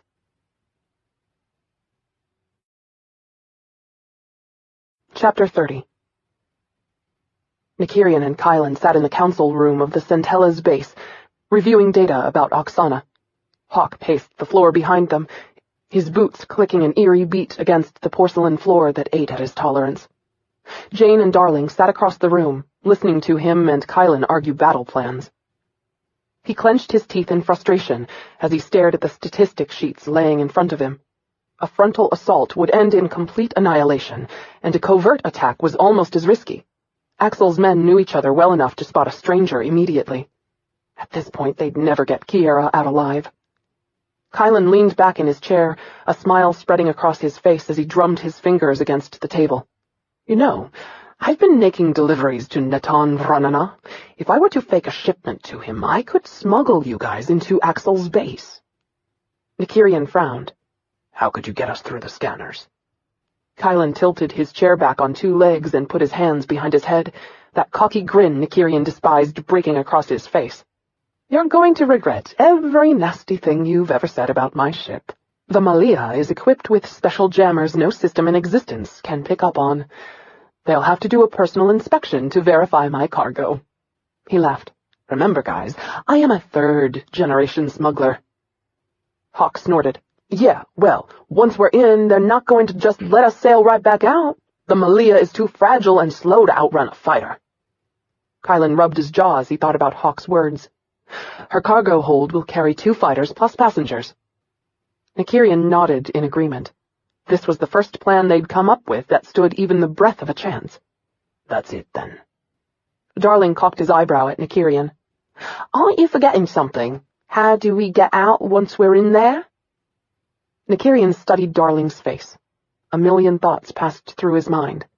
But it all came down to one fact. Simple. It's me they want. You and Kylan will stay on board the Malia and monitor Axel's men and the base's corridors. Hawk will grab Kiara, get her inside his fighter, and take her to safety. Jane will be waiting to cover them once they're out of Oksana's orbit. Hawk cocked one curious brow. And what about you? I'm bait. I'll fly out in an opposite direction with my fighter. The bulk of Axel's troops will follow me. Nykyrian narrowed his eyes at Hawk. You will not engage any fighter at any time. You will keep your engines full throttle. Let Jane take care of whatever follows you. He looked back at Kylan. You and Darling need to rig additional power to the Malia to make sure she can tell us as fast as you can pilot her. She's too big to dogfight. He tossed the printouts to Darling. Axel will probably be holding Kiara in his office. I'll need a dummy bomb. Can you do it within the hour? Is my hair red? Nykyrian stood. Then we prepare. Jane, Kylan, and Darling left. Hawk stayed behind with a face that reminded him of Sin's doom and gloom attitude. Disregarding him, Nykyrian pulled his Nemesis gear from the closet. You're not planning on coming back, are you? Nykyrian paused. With a deep sigh, he pulled his boots out of the closet and set them on the floor. I'm good, but no one's good enough to survive the number of fighters that'll be after me. Hawk tapped his fingers against the tabletop in a pulsing rhythm that set his teeth on edge. Why not send Kiara back in the Malia and let me fly out with you to fight? Nykyrian unbuttoned his shirt. The Malia might get caught. I trust Darling and Kylan to make their way safely home. I need you to see to it that Kiara makes it back to her father intact. I'd rather keep you alive. Kiara is my life, Nykyrian whispered. He sat down in his chair and placed his head in his hands. This was the only way that made sense. If he were dead, Kiara would be free. He would be free. Strangely, he felt no remorse. Somehow it felt right. He looked at the ring on his smallest finger, the ring he'd bought right before he went to see Kiara the first time after her father had shot him when she'd been dancing on Goron. The ring he'd intended to give her as a wedding band, but hadn't been able to do it. The rows of red and black diamonds, surrounded by a gold band, glinted in the dim light. He pulled the ring off and handed it to Hawk. I want you to give this to Kiara. Hawk studied it, then looked at him with a severe frown. This is a wedding ring. I know. We were married according to Andarian custom a few months ago. Hawk cursed foully. Nykyrian ignored him. I'm depending on you to make sure she's recognized as my widow. I know I'm asking the impossible, but she carries my child, and I want her to have what's rightfully theirs. He hesitated with the last bit, but it had to be said. If I don't get the chance, tell her I love her, that I've always loved her, and that I couldn't have been more thrilled about the baby. I just wish I could be with her when it's born." Hawk gnashed his fangs. "I can't do this." Nykyrian cleared his throat of the lump. "We've had too many missions together for you to go soft on me now." Hawk looked away. "You always plan to come back from those missions." He scoffed. "Not really. This is the first time in my life I actually want to return alive. Pretty damned ironic, isn't it?" Hawk fastened the ring inside his pocket. "What do you want me to tell Sin?" Nykyrian smirked, jerking his boots off. "Ask him where the hell he was when I needed him most." Hawk's eyes widened incredulously. Sighing, he shook his head. "I'm only kidding. If you said that, he'd start drinking again. Since he was the driving force behind the Centella, I leave it for him to run. He's better at that shit than I am anyway." He stood and reached for his clothes. "Also, tell him that I leave my Lorinas to him." Hawk laughed. "He might dig up your body just to shoot you for that." Nykyrian paused at the thought. He just hoped Axel left enough of him to bury.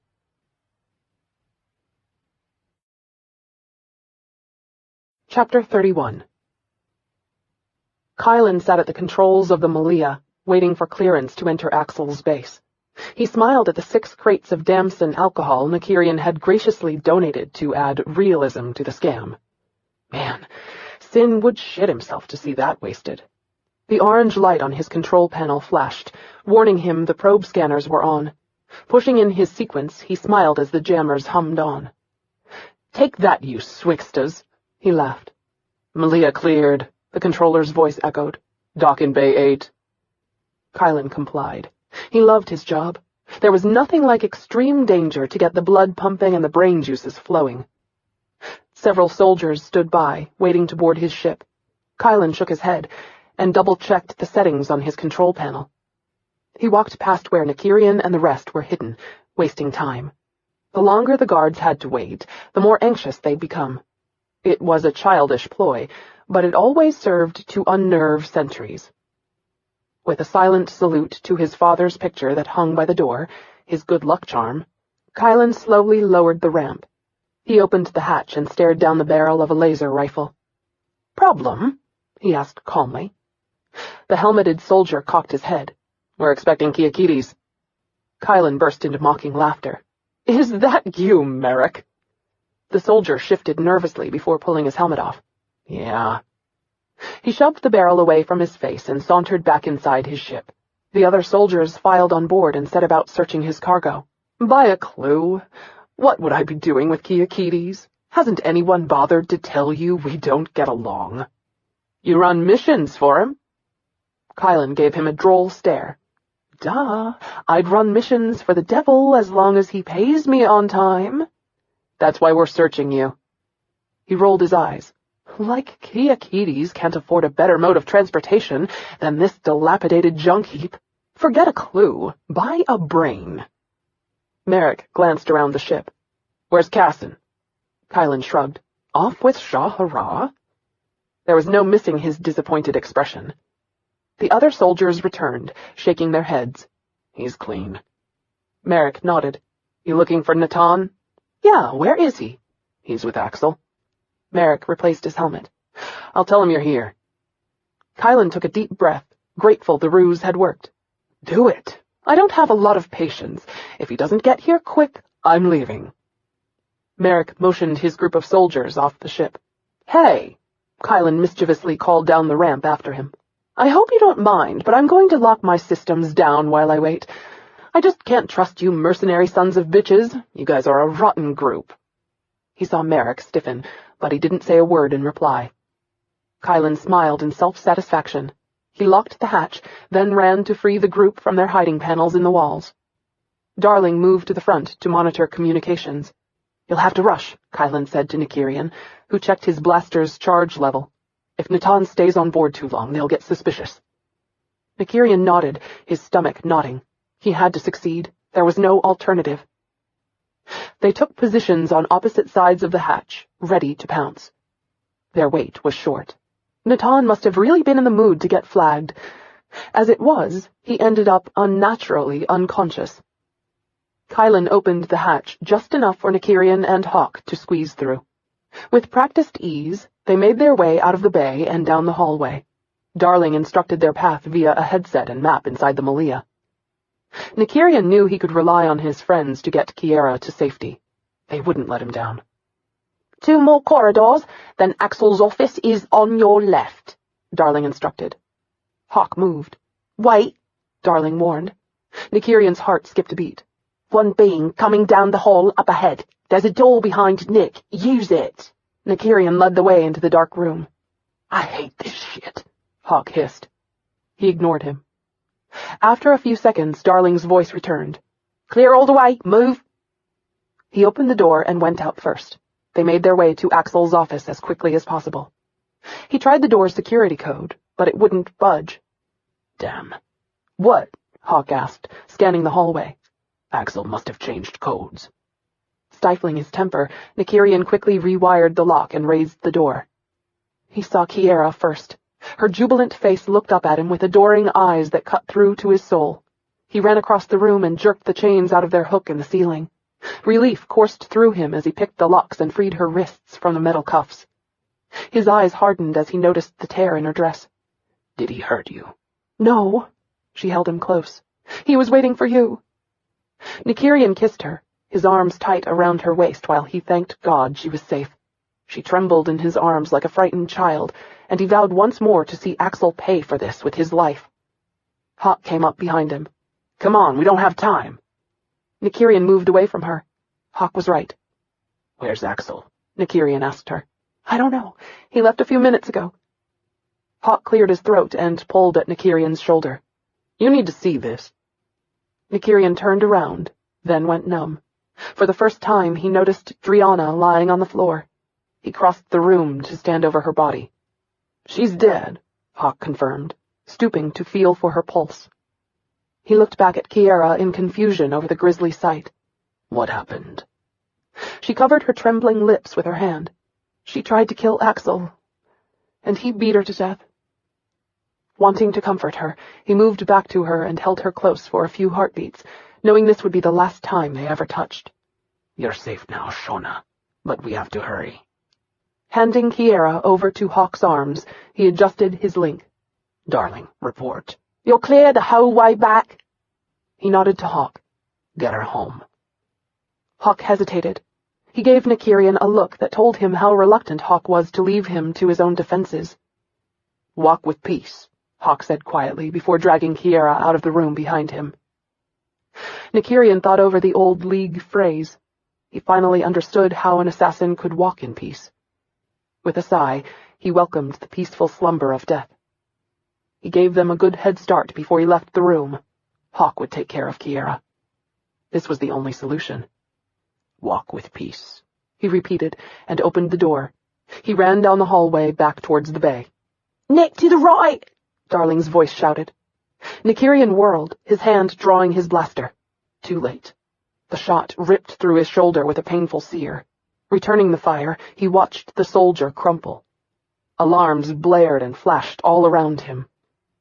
Nykyrian ran full speed, trying to get to his ship before the area was sealed off. The blast shield to the bay rumbled as it came down. Falling into a roll, Nykyrian barely made it under the heavy steel before the huge door slammed shut with a loud crash. Unfortunately, he stopped rolling right at Axel's feet. Still predictable, Axel sneered, clicking back the release of his blaster as he looked at Nykyrian disgustedly.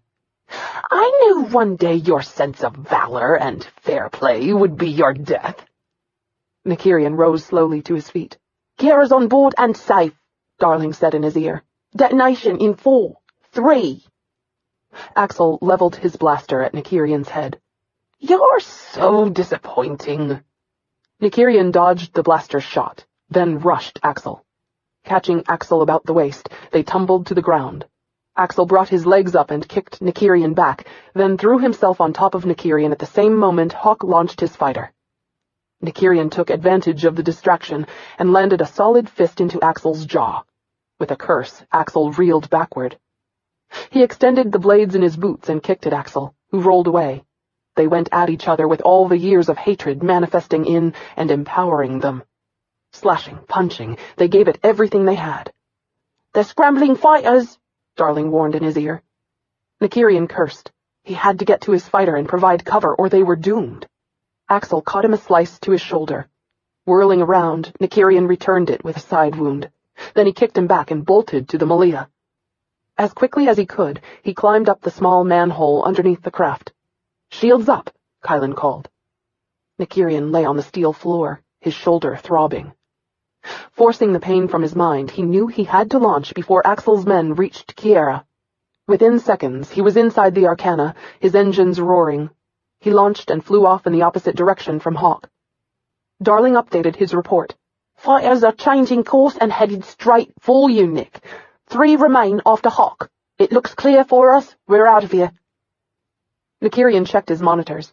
He knew Jane could handle 3 fighters with little trouble, but his scanners glowed almost solid white from the amount of ships trailing him. "Surrender!" Axel's voice snarled through his link. Nykyrian slowed his speed so that they could catch him. The longer they fought him, the more chance Hawk would have to get Kiara to safety. This was what he'd always wanted. A warrior's death. To go out in a blazing battle. No begging, no compromising. He would die like a man in a single moment of truth. He'd come into this world alone, and that was exactly how he was going to leave it. Let the dance begin. "You want me, brother? Come get some." Unlike his, Axel's voice betrayed his fury. "You're outnumbered 50 ships to 1. Wow, you finally learned to count after all these years. Amazing, truly. Dad would be so proud of you. Shut up! Why? Irritating you is so much fun.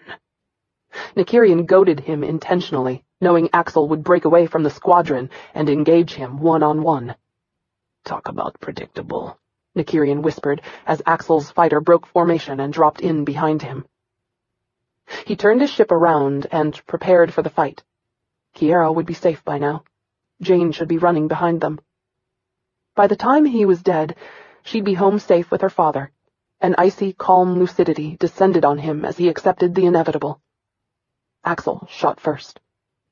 Nykyrian barely had time to dodge the blast of color that skidded past his ship into the darkness of space. 3 more shots were fired in rapid succession. Space fights were always interesting to watch. It seemed like there should be some sound, but there wasn't. All he heard were the sounds in his cockpit and the beating of his own heart. He gripped his throttle tighter, the leather of his gloves creaking ominously. The other fighters were moving in fast. He had to destroy Axel first. Only then would Kiara truly be safe from the psycho bastard. He rolled and tried to come up behind him, but Axel was smarter than that. He banked and cut, flying out of range. Come back here, you wanker. Nykyrian headed after him. Axel was headed for his troops. Come on, baby, he whispered to his ship. Don't let me down after all we've been through. He opened the throttle and let her burn after Axel. A dozen shots came at him. He did his best to roll through them, but one caught the side of his ship.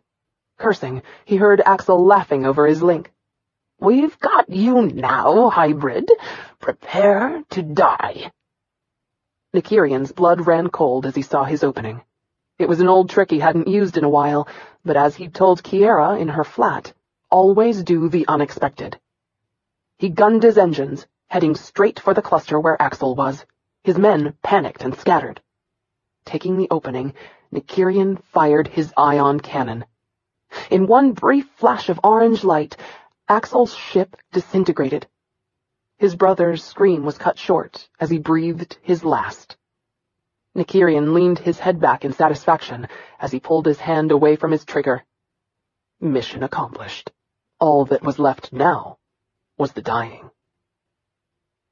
Kiara turned in Hawk's lap as she tried to see what was behind them. She was desperate to see anything of Nykyrian. We have to go back. We can't leave Nykyrian out there. Hawk shook his head as he stayed on course. My orders are to get you to safety. She wanted to scream in frustration.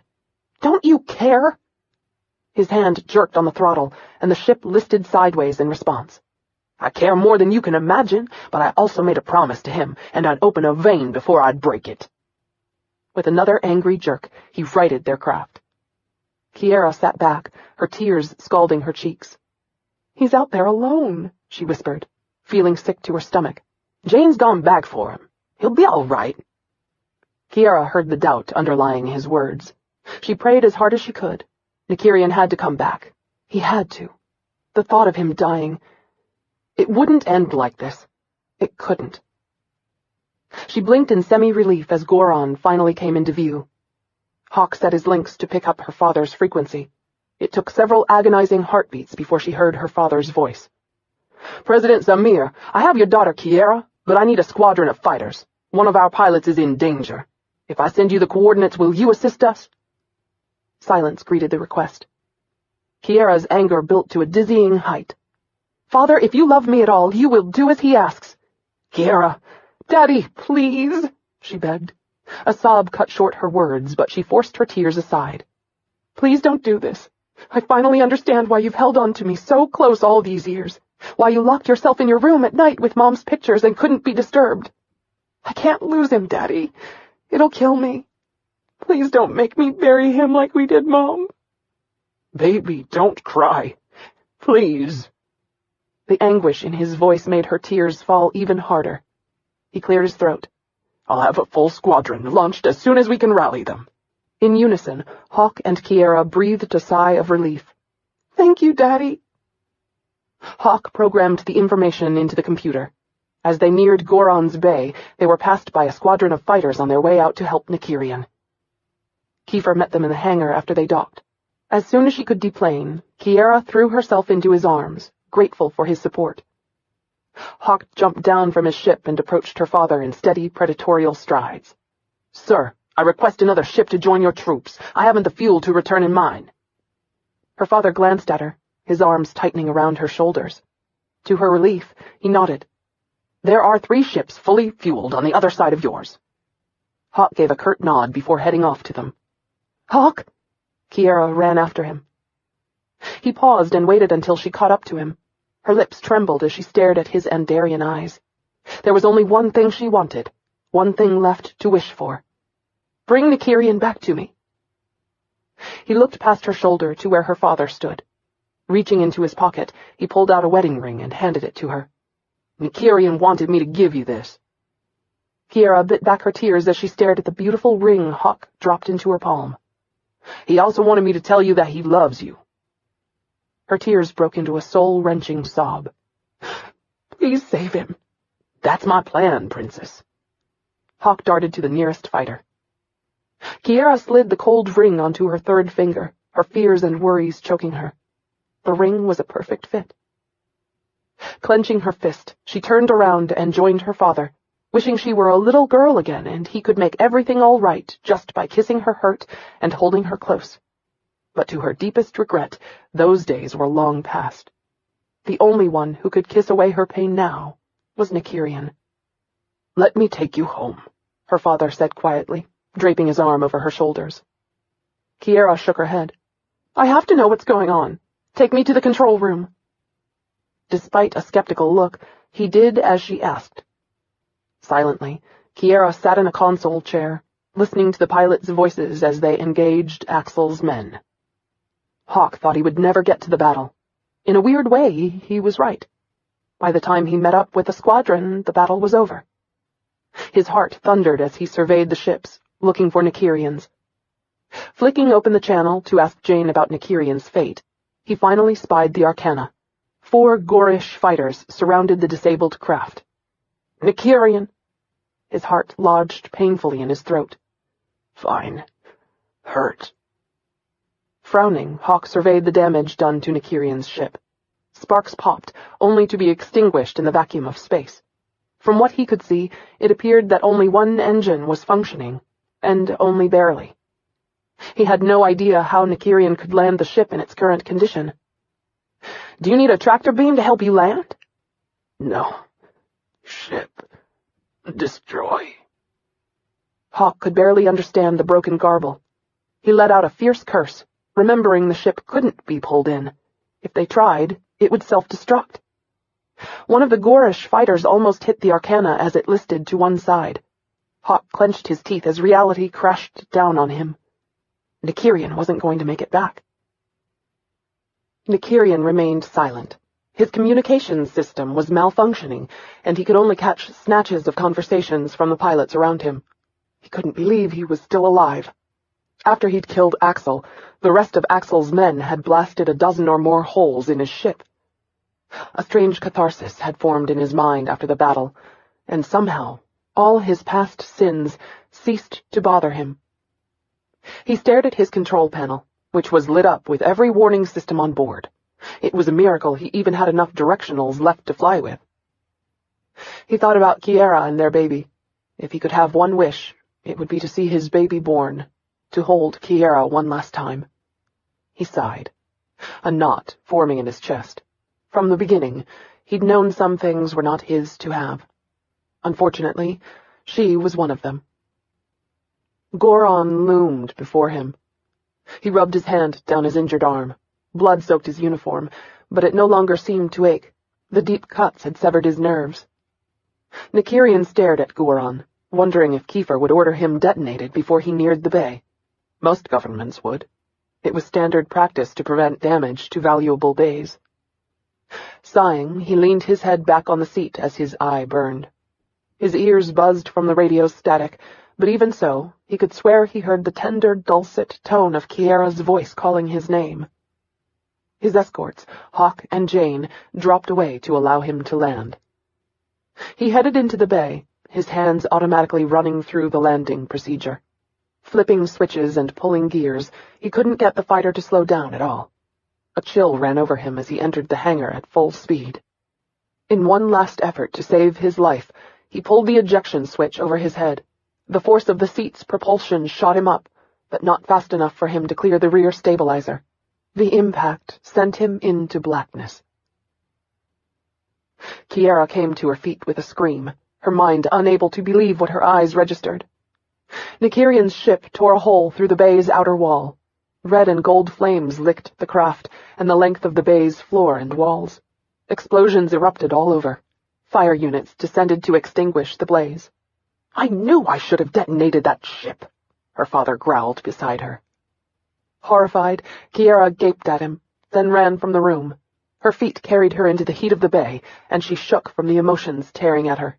The scorching blaze stung her nose with its pungent odor and made her eyes water. She coughed, searching the wreckage with desperate eyes. Pieces of Nykyrian's ship were scattered everywhere. For a moment, she thought she would collapse. There was nothing left whole. Nothing. Kiara fell to her knees, gripping the edge of the wall until her hand was numb. Pain racked her soul, and she wanted to die. This couldn't be real. It wasn't supposed to end this way. Her gaze drifted over the scattered pieces, the firebots, the flames, down the bay to the opening until she saw. Kiara blinked. It couldn't be. A glimmer of hope sprouted as she saw Nykyrian lying at the opening of the bay in a black lump. Finding strength from an unknown source, she ran to him. "Please be alive," she gasped, standing over his body that was covered in blood. Kiara sank to her knees by his side, afraid to touch him. He lay on his back, perfectly still. His helmet was cracked and blistered. She reached a trembling hand out to touch the gaping wound on his side. Nykyrian's chest didn't appear to be moving at all. There was so much blood. Her lips twitched as panicked terror engulfed her. Hawk suddenly appeared and knelt on the opposite side of his body. He didn't look at her while he unfastened the line securing Nykyrian's helmet to his uniform. When he removed it, her world tilted. "No!" she cried, seeing the bluish tinge to Nykyrian's skin. She grasped his cold hand, which had somehow come free of its glove, to her breast, and wiped the blood from Nykyrian's icy cheek. A medical unit surrounded them, forcing Kiara away. In a daze, she staggered back, her mind too overwhelmed by grief and pain to think. Hawk began shouting, but his words were unintelligible to her, as was everything happening around her. A fog clouded her hearing, her sight, and for a moment she wondered if this was what death felt like. Suddenly, her father was there, holding her. For some reason, her tears stopped, and a strange lucidity invaded her grief as she watched the medics rip open Nykyrian's uniform and attach a series of machines to him. It was like she was watching players in a show moving to a script that she didn't know the ending to. None of it seemed real. Kiara looked at her father. "You should call his parents and tell them," she said in a hollow voice. "Emperor Eros and Princess Caristiona. Please tell them. I don't think I can." By the look on her father's face, Kiara knew he thought she'd gone mad. Maybe she had. Only someone insane could be this calm while their world was shattered. "Please call them," she said again. "I have to go with him." Her heart splintering into tiny pieces, she entered the medical unit and went with them to the hospital.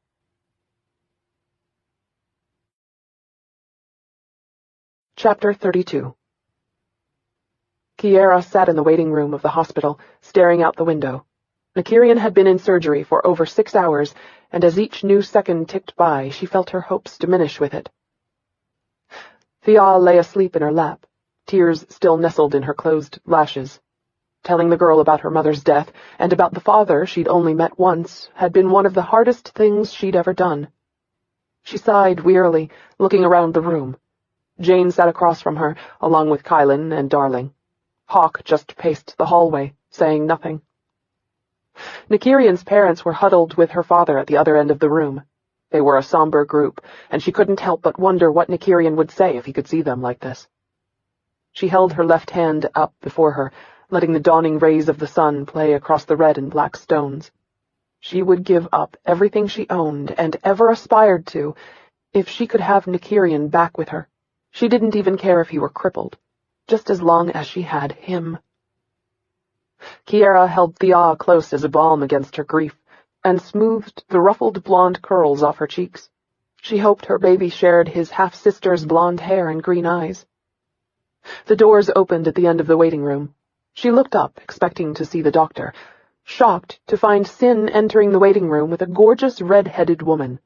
Tall and excruciatingly thin, the woman still looked lethal and cold as she surveyed them all with an intentness Nykyrian would envy.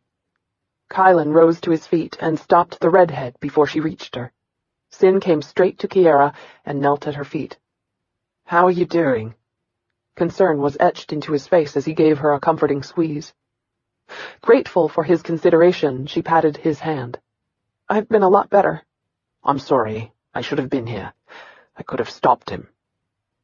Kiara touched his cheek with a gentle caress. She understood that Sin ached as much as she did. "You know better, Sin. Nykyrian's far too stubborn to have listened to you. I have a feeling if you'd been here, you'd be lying in the operating room next to him." Sin nodded, his lips in a tense line. "I guess you're right." He took a seat beside her. She watched the woman who had the carriage of a dancer. "Who's she?"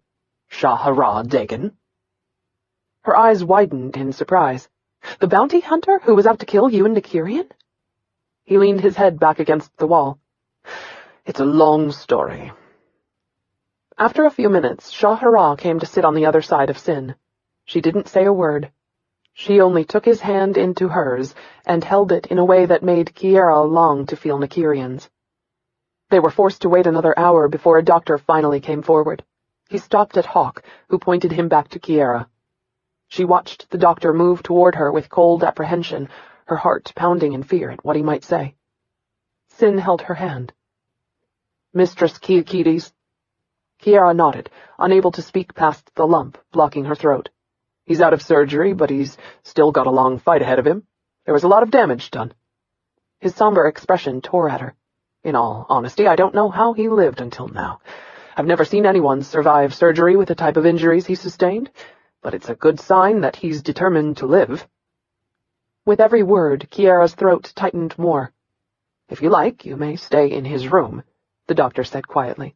"It might increase his chance of survival if someone he's close to stays with him."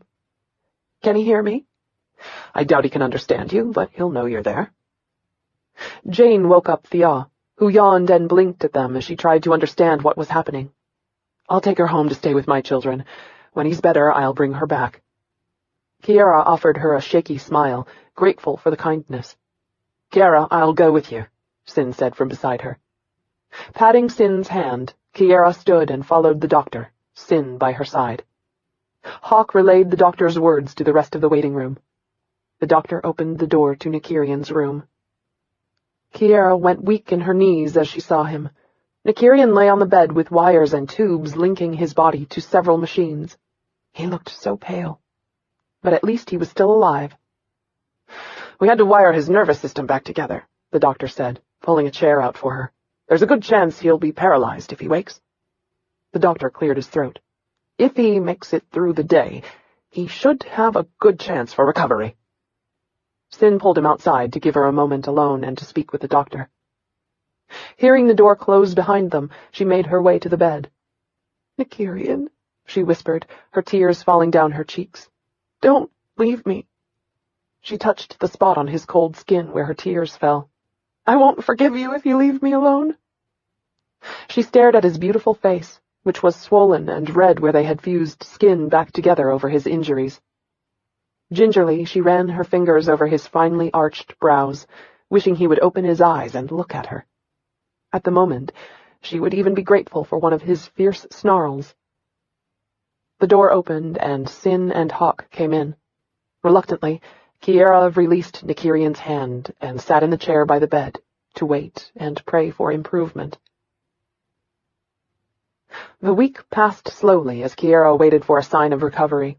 Everyone had urged her at different times to leave the room for a little while and sleep in a decent bed or eat a hot meal, but she couldn't do it. Nykyrian needed her, and she wasn't about to abandon him. On the 8th day, she dozed fretfully in her chair. A soft moan woke her. Kiara jolted up, her heart pounding. She looked over to Nykyrian, who stared at her with open eyes. Thrilled to see him awake, she rushed to his side. "Baby, how do you feel?" He swallowed and grimaced. "Like I just fought Hawk on his worst day and lost," he rasped. He tried to smile for her, but couldn't quite make it. Kiara didn't mind. At the moment, she thought she could fly. Biting her lip, she stared at the gorgeous green eyes she'd feared she would never see again. "I'll get the doctor." She kissed his cheek before dashing from the room. Once outside, she hurriedly spread the news to his friends and family, seeking the doctor as fast as she could. When she returned to her husband, his parents hovered over him with well wishes and love. Warmth rushed over her at the sight. The doctor shooed them all out. With one last smile at him, Kiara followed his parents out of the room. Everyone chattered enthusiastically while they waited to hear the doctor's final verdict. An hour later, the doctor left the room with a wide smile. Her heart pounded with hope. "He'll be fine," the doctor said, stopping before her. "In fact, he should be able to walk normally after a few therapy sessions. He's a very lucky man." "No, I'm a lucky woman." She was weak with relief as her father drew her into his arms and held her tightly. There was a God, and he loved her. Smiling, Kiara grabbed Caristiona's hand and squeezed it before she went in to see Nykyrian again. The pain on his face was excruciating for her to see. She walked over to him and placed her hand on his cheek. "You need anything?" His gaze burned into hers. "Just you." She took his hand into hers so that he could see her wedding band. "I'll always be here for you, baby."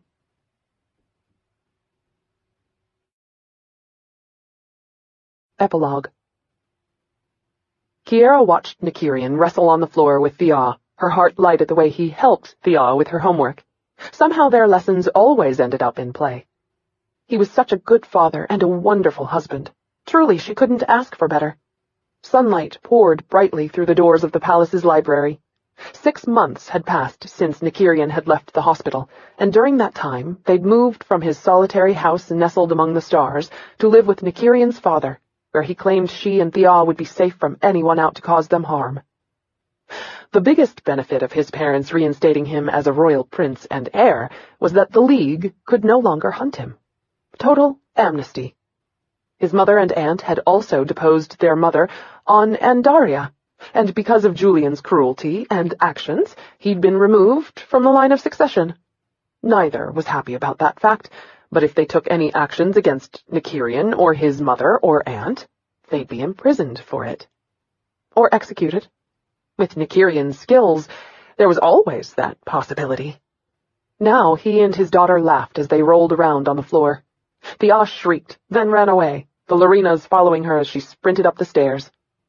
A wide smile curved Kiara's lips as she met Nykyrian's gaze. "You must have tickled her." Nykyrian laughed. Grabbing his cane, he pulled himself slowly to his feet.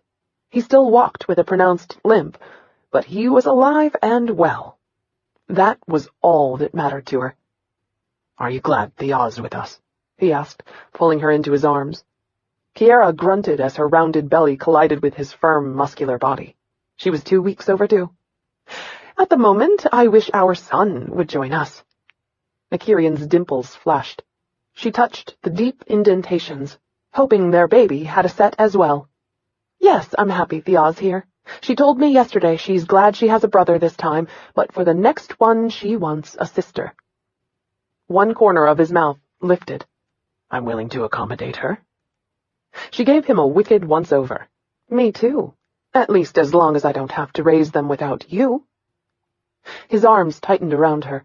"I'm retired. I swear I'll never take another mission again." Kiara gave him a doubting stare. "Not even if Sin comes in and begs you?" He kissed her lightly on the lips. "Not even Sin can tempt me. I love you, Mushona, and I will never again leave you. Not for anything." She started to speak, and then gasped. He pulled back. "Are you all right?" Biting her lip, she nodded. "I think Adrian wants to join us now." Nykyrian paced the floor even though his leg shot pain through him. He couldn't stand this. Kiara had gone into complications during the birth, and he'd been rushed out of the room to wait. What was taking so long? His parents were here, along with Sin, Shahara, Kylan, Darling, Hawk, Jane, and Kiara's father. Thea came up to him slowly. She was still intimidated by him at times. An encouraging smile curved her lips. "It'll be all right, Dad." His heart clenched as she finally called him by something other than his name. Dad. It was a good sound, and he couldn't believe he actually had a family. Returning her smile, he pulled her against him and kissed her forehead. "I love you, Thea." She squeezed him tight. "I love you too." Those words warmed him as he held her close, but the fear was so hard to deal with. He couldn't stand the thought of losing Kiara now. "If she lives through this, I'll never touch her again." "Highness!" He turned at the sound of the doctor's voice. Everyone came to their feet, as dread hung heavy in the air. The man smiled wide. "Your son and wife are doing fine. Would you like to see them now?" Was he an idiot? What kind of stupid question was that? "Of course." His father came forward. "We'll give you two a few minutes alone before we bombard her." He inclined his head in gratitude before he followed the doctor down the hallway to Kiara's room. Relief tore through him as he realized how much he hated not having complete control over everything.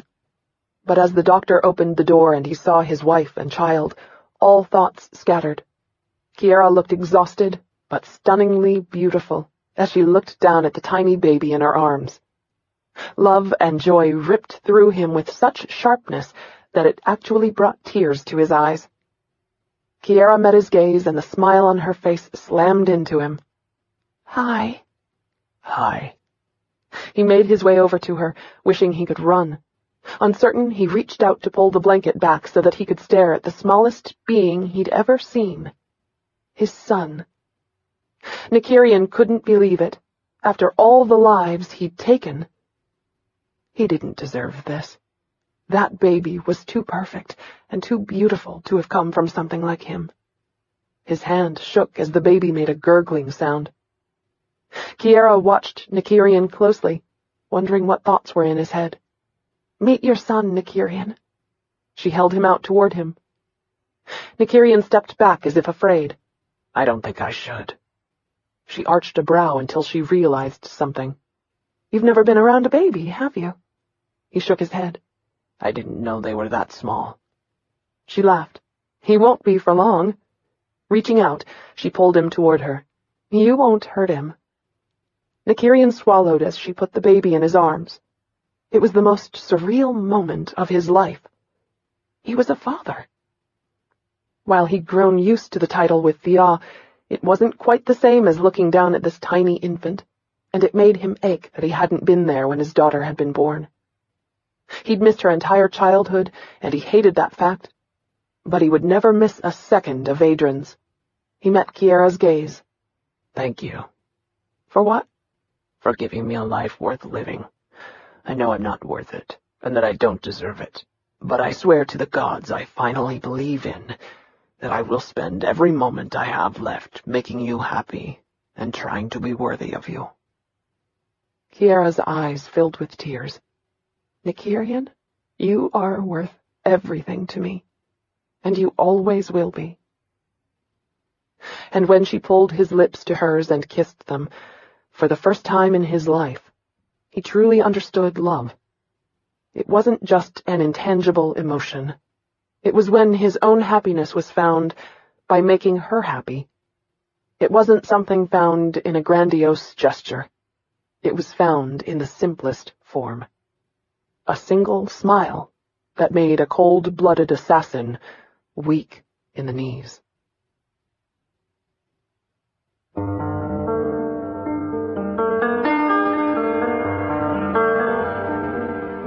We hope you've enjoyed Born of Night, a Macmillan audiobook from St. Martin's Press.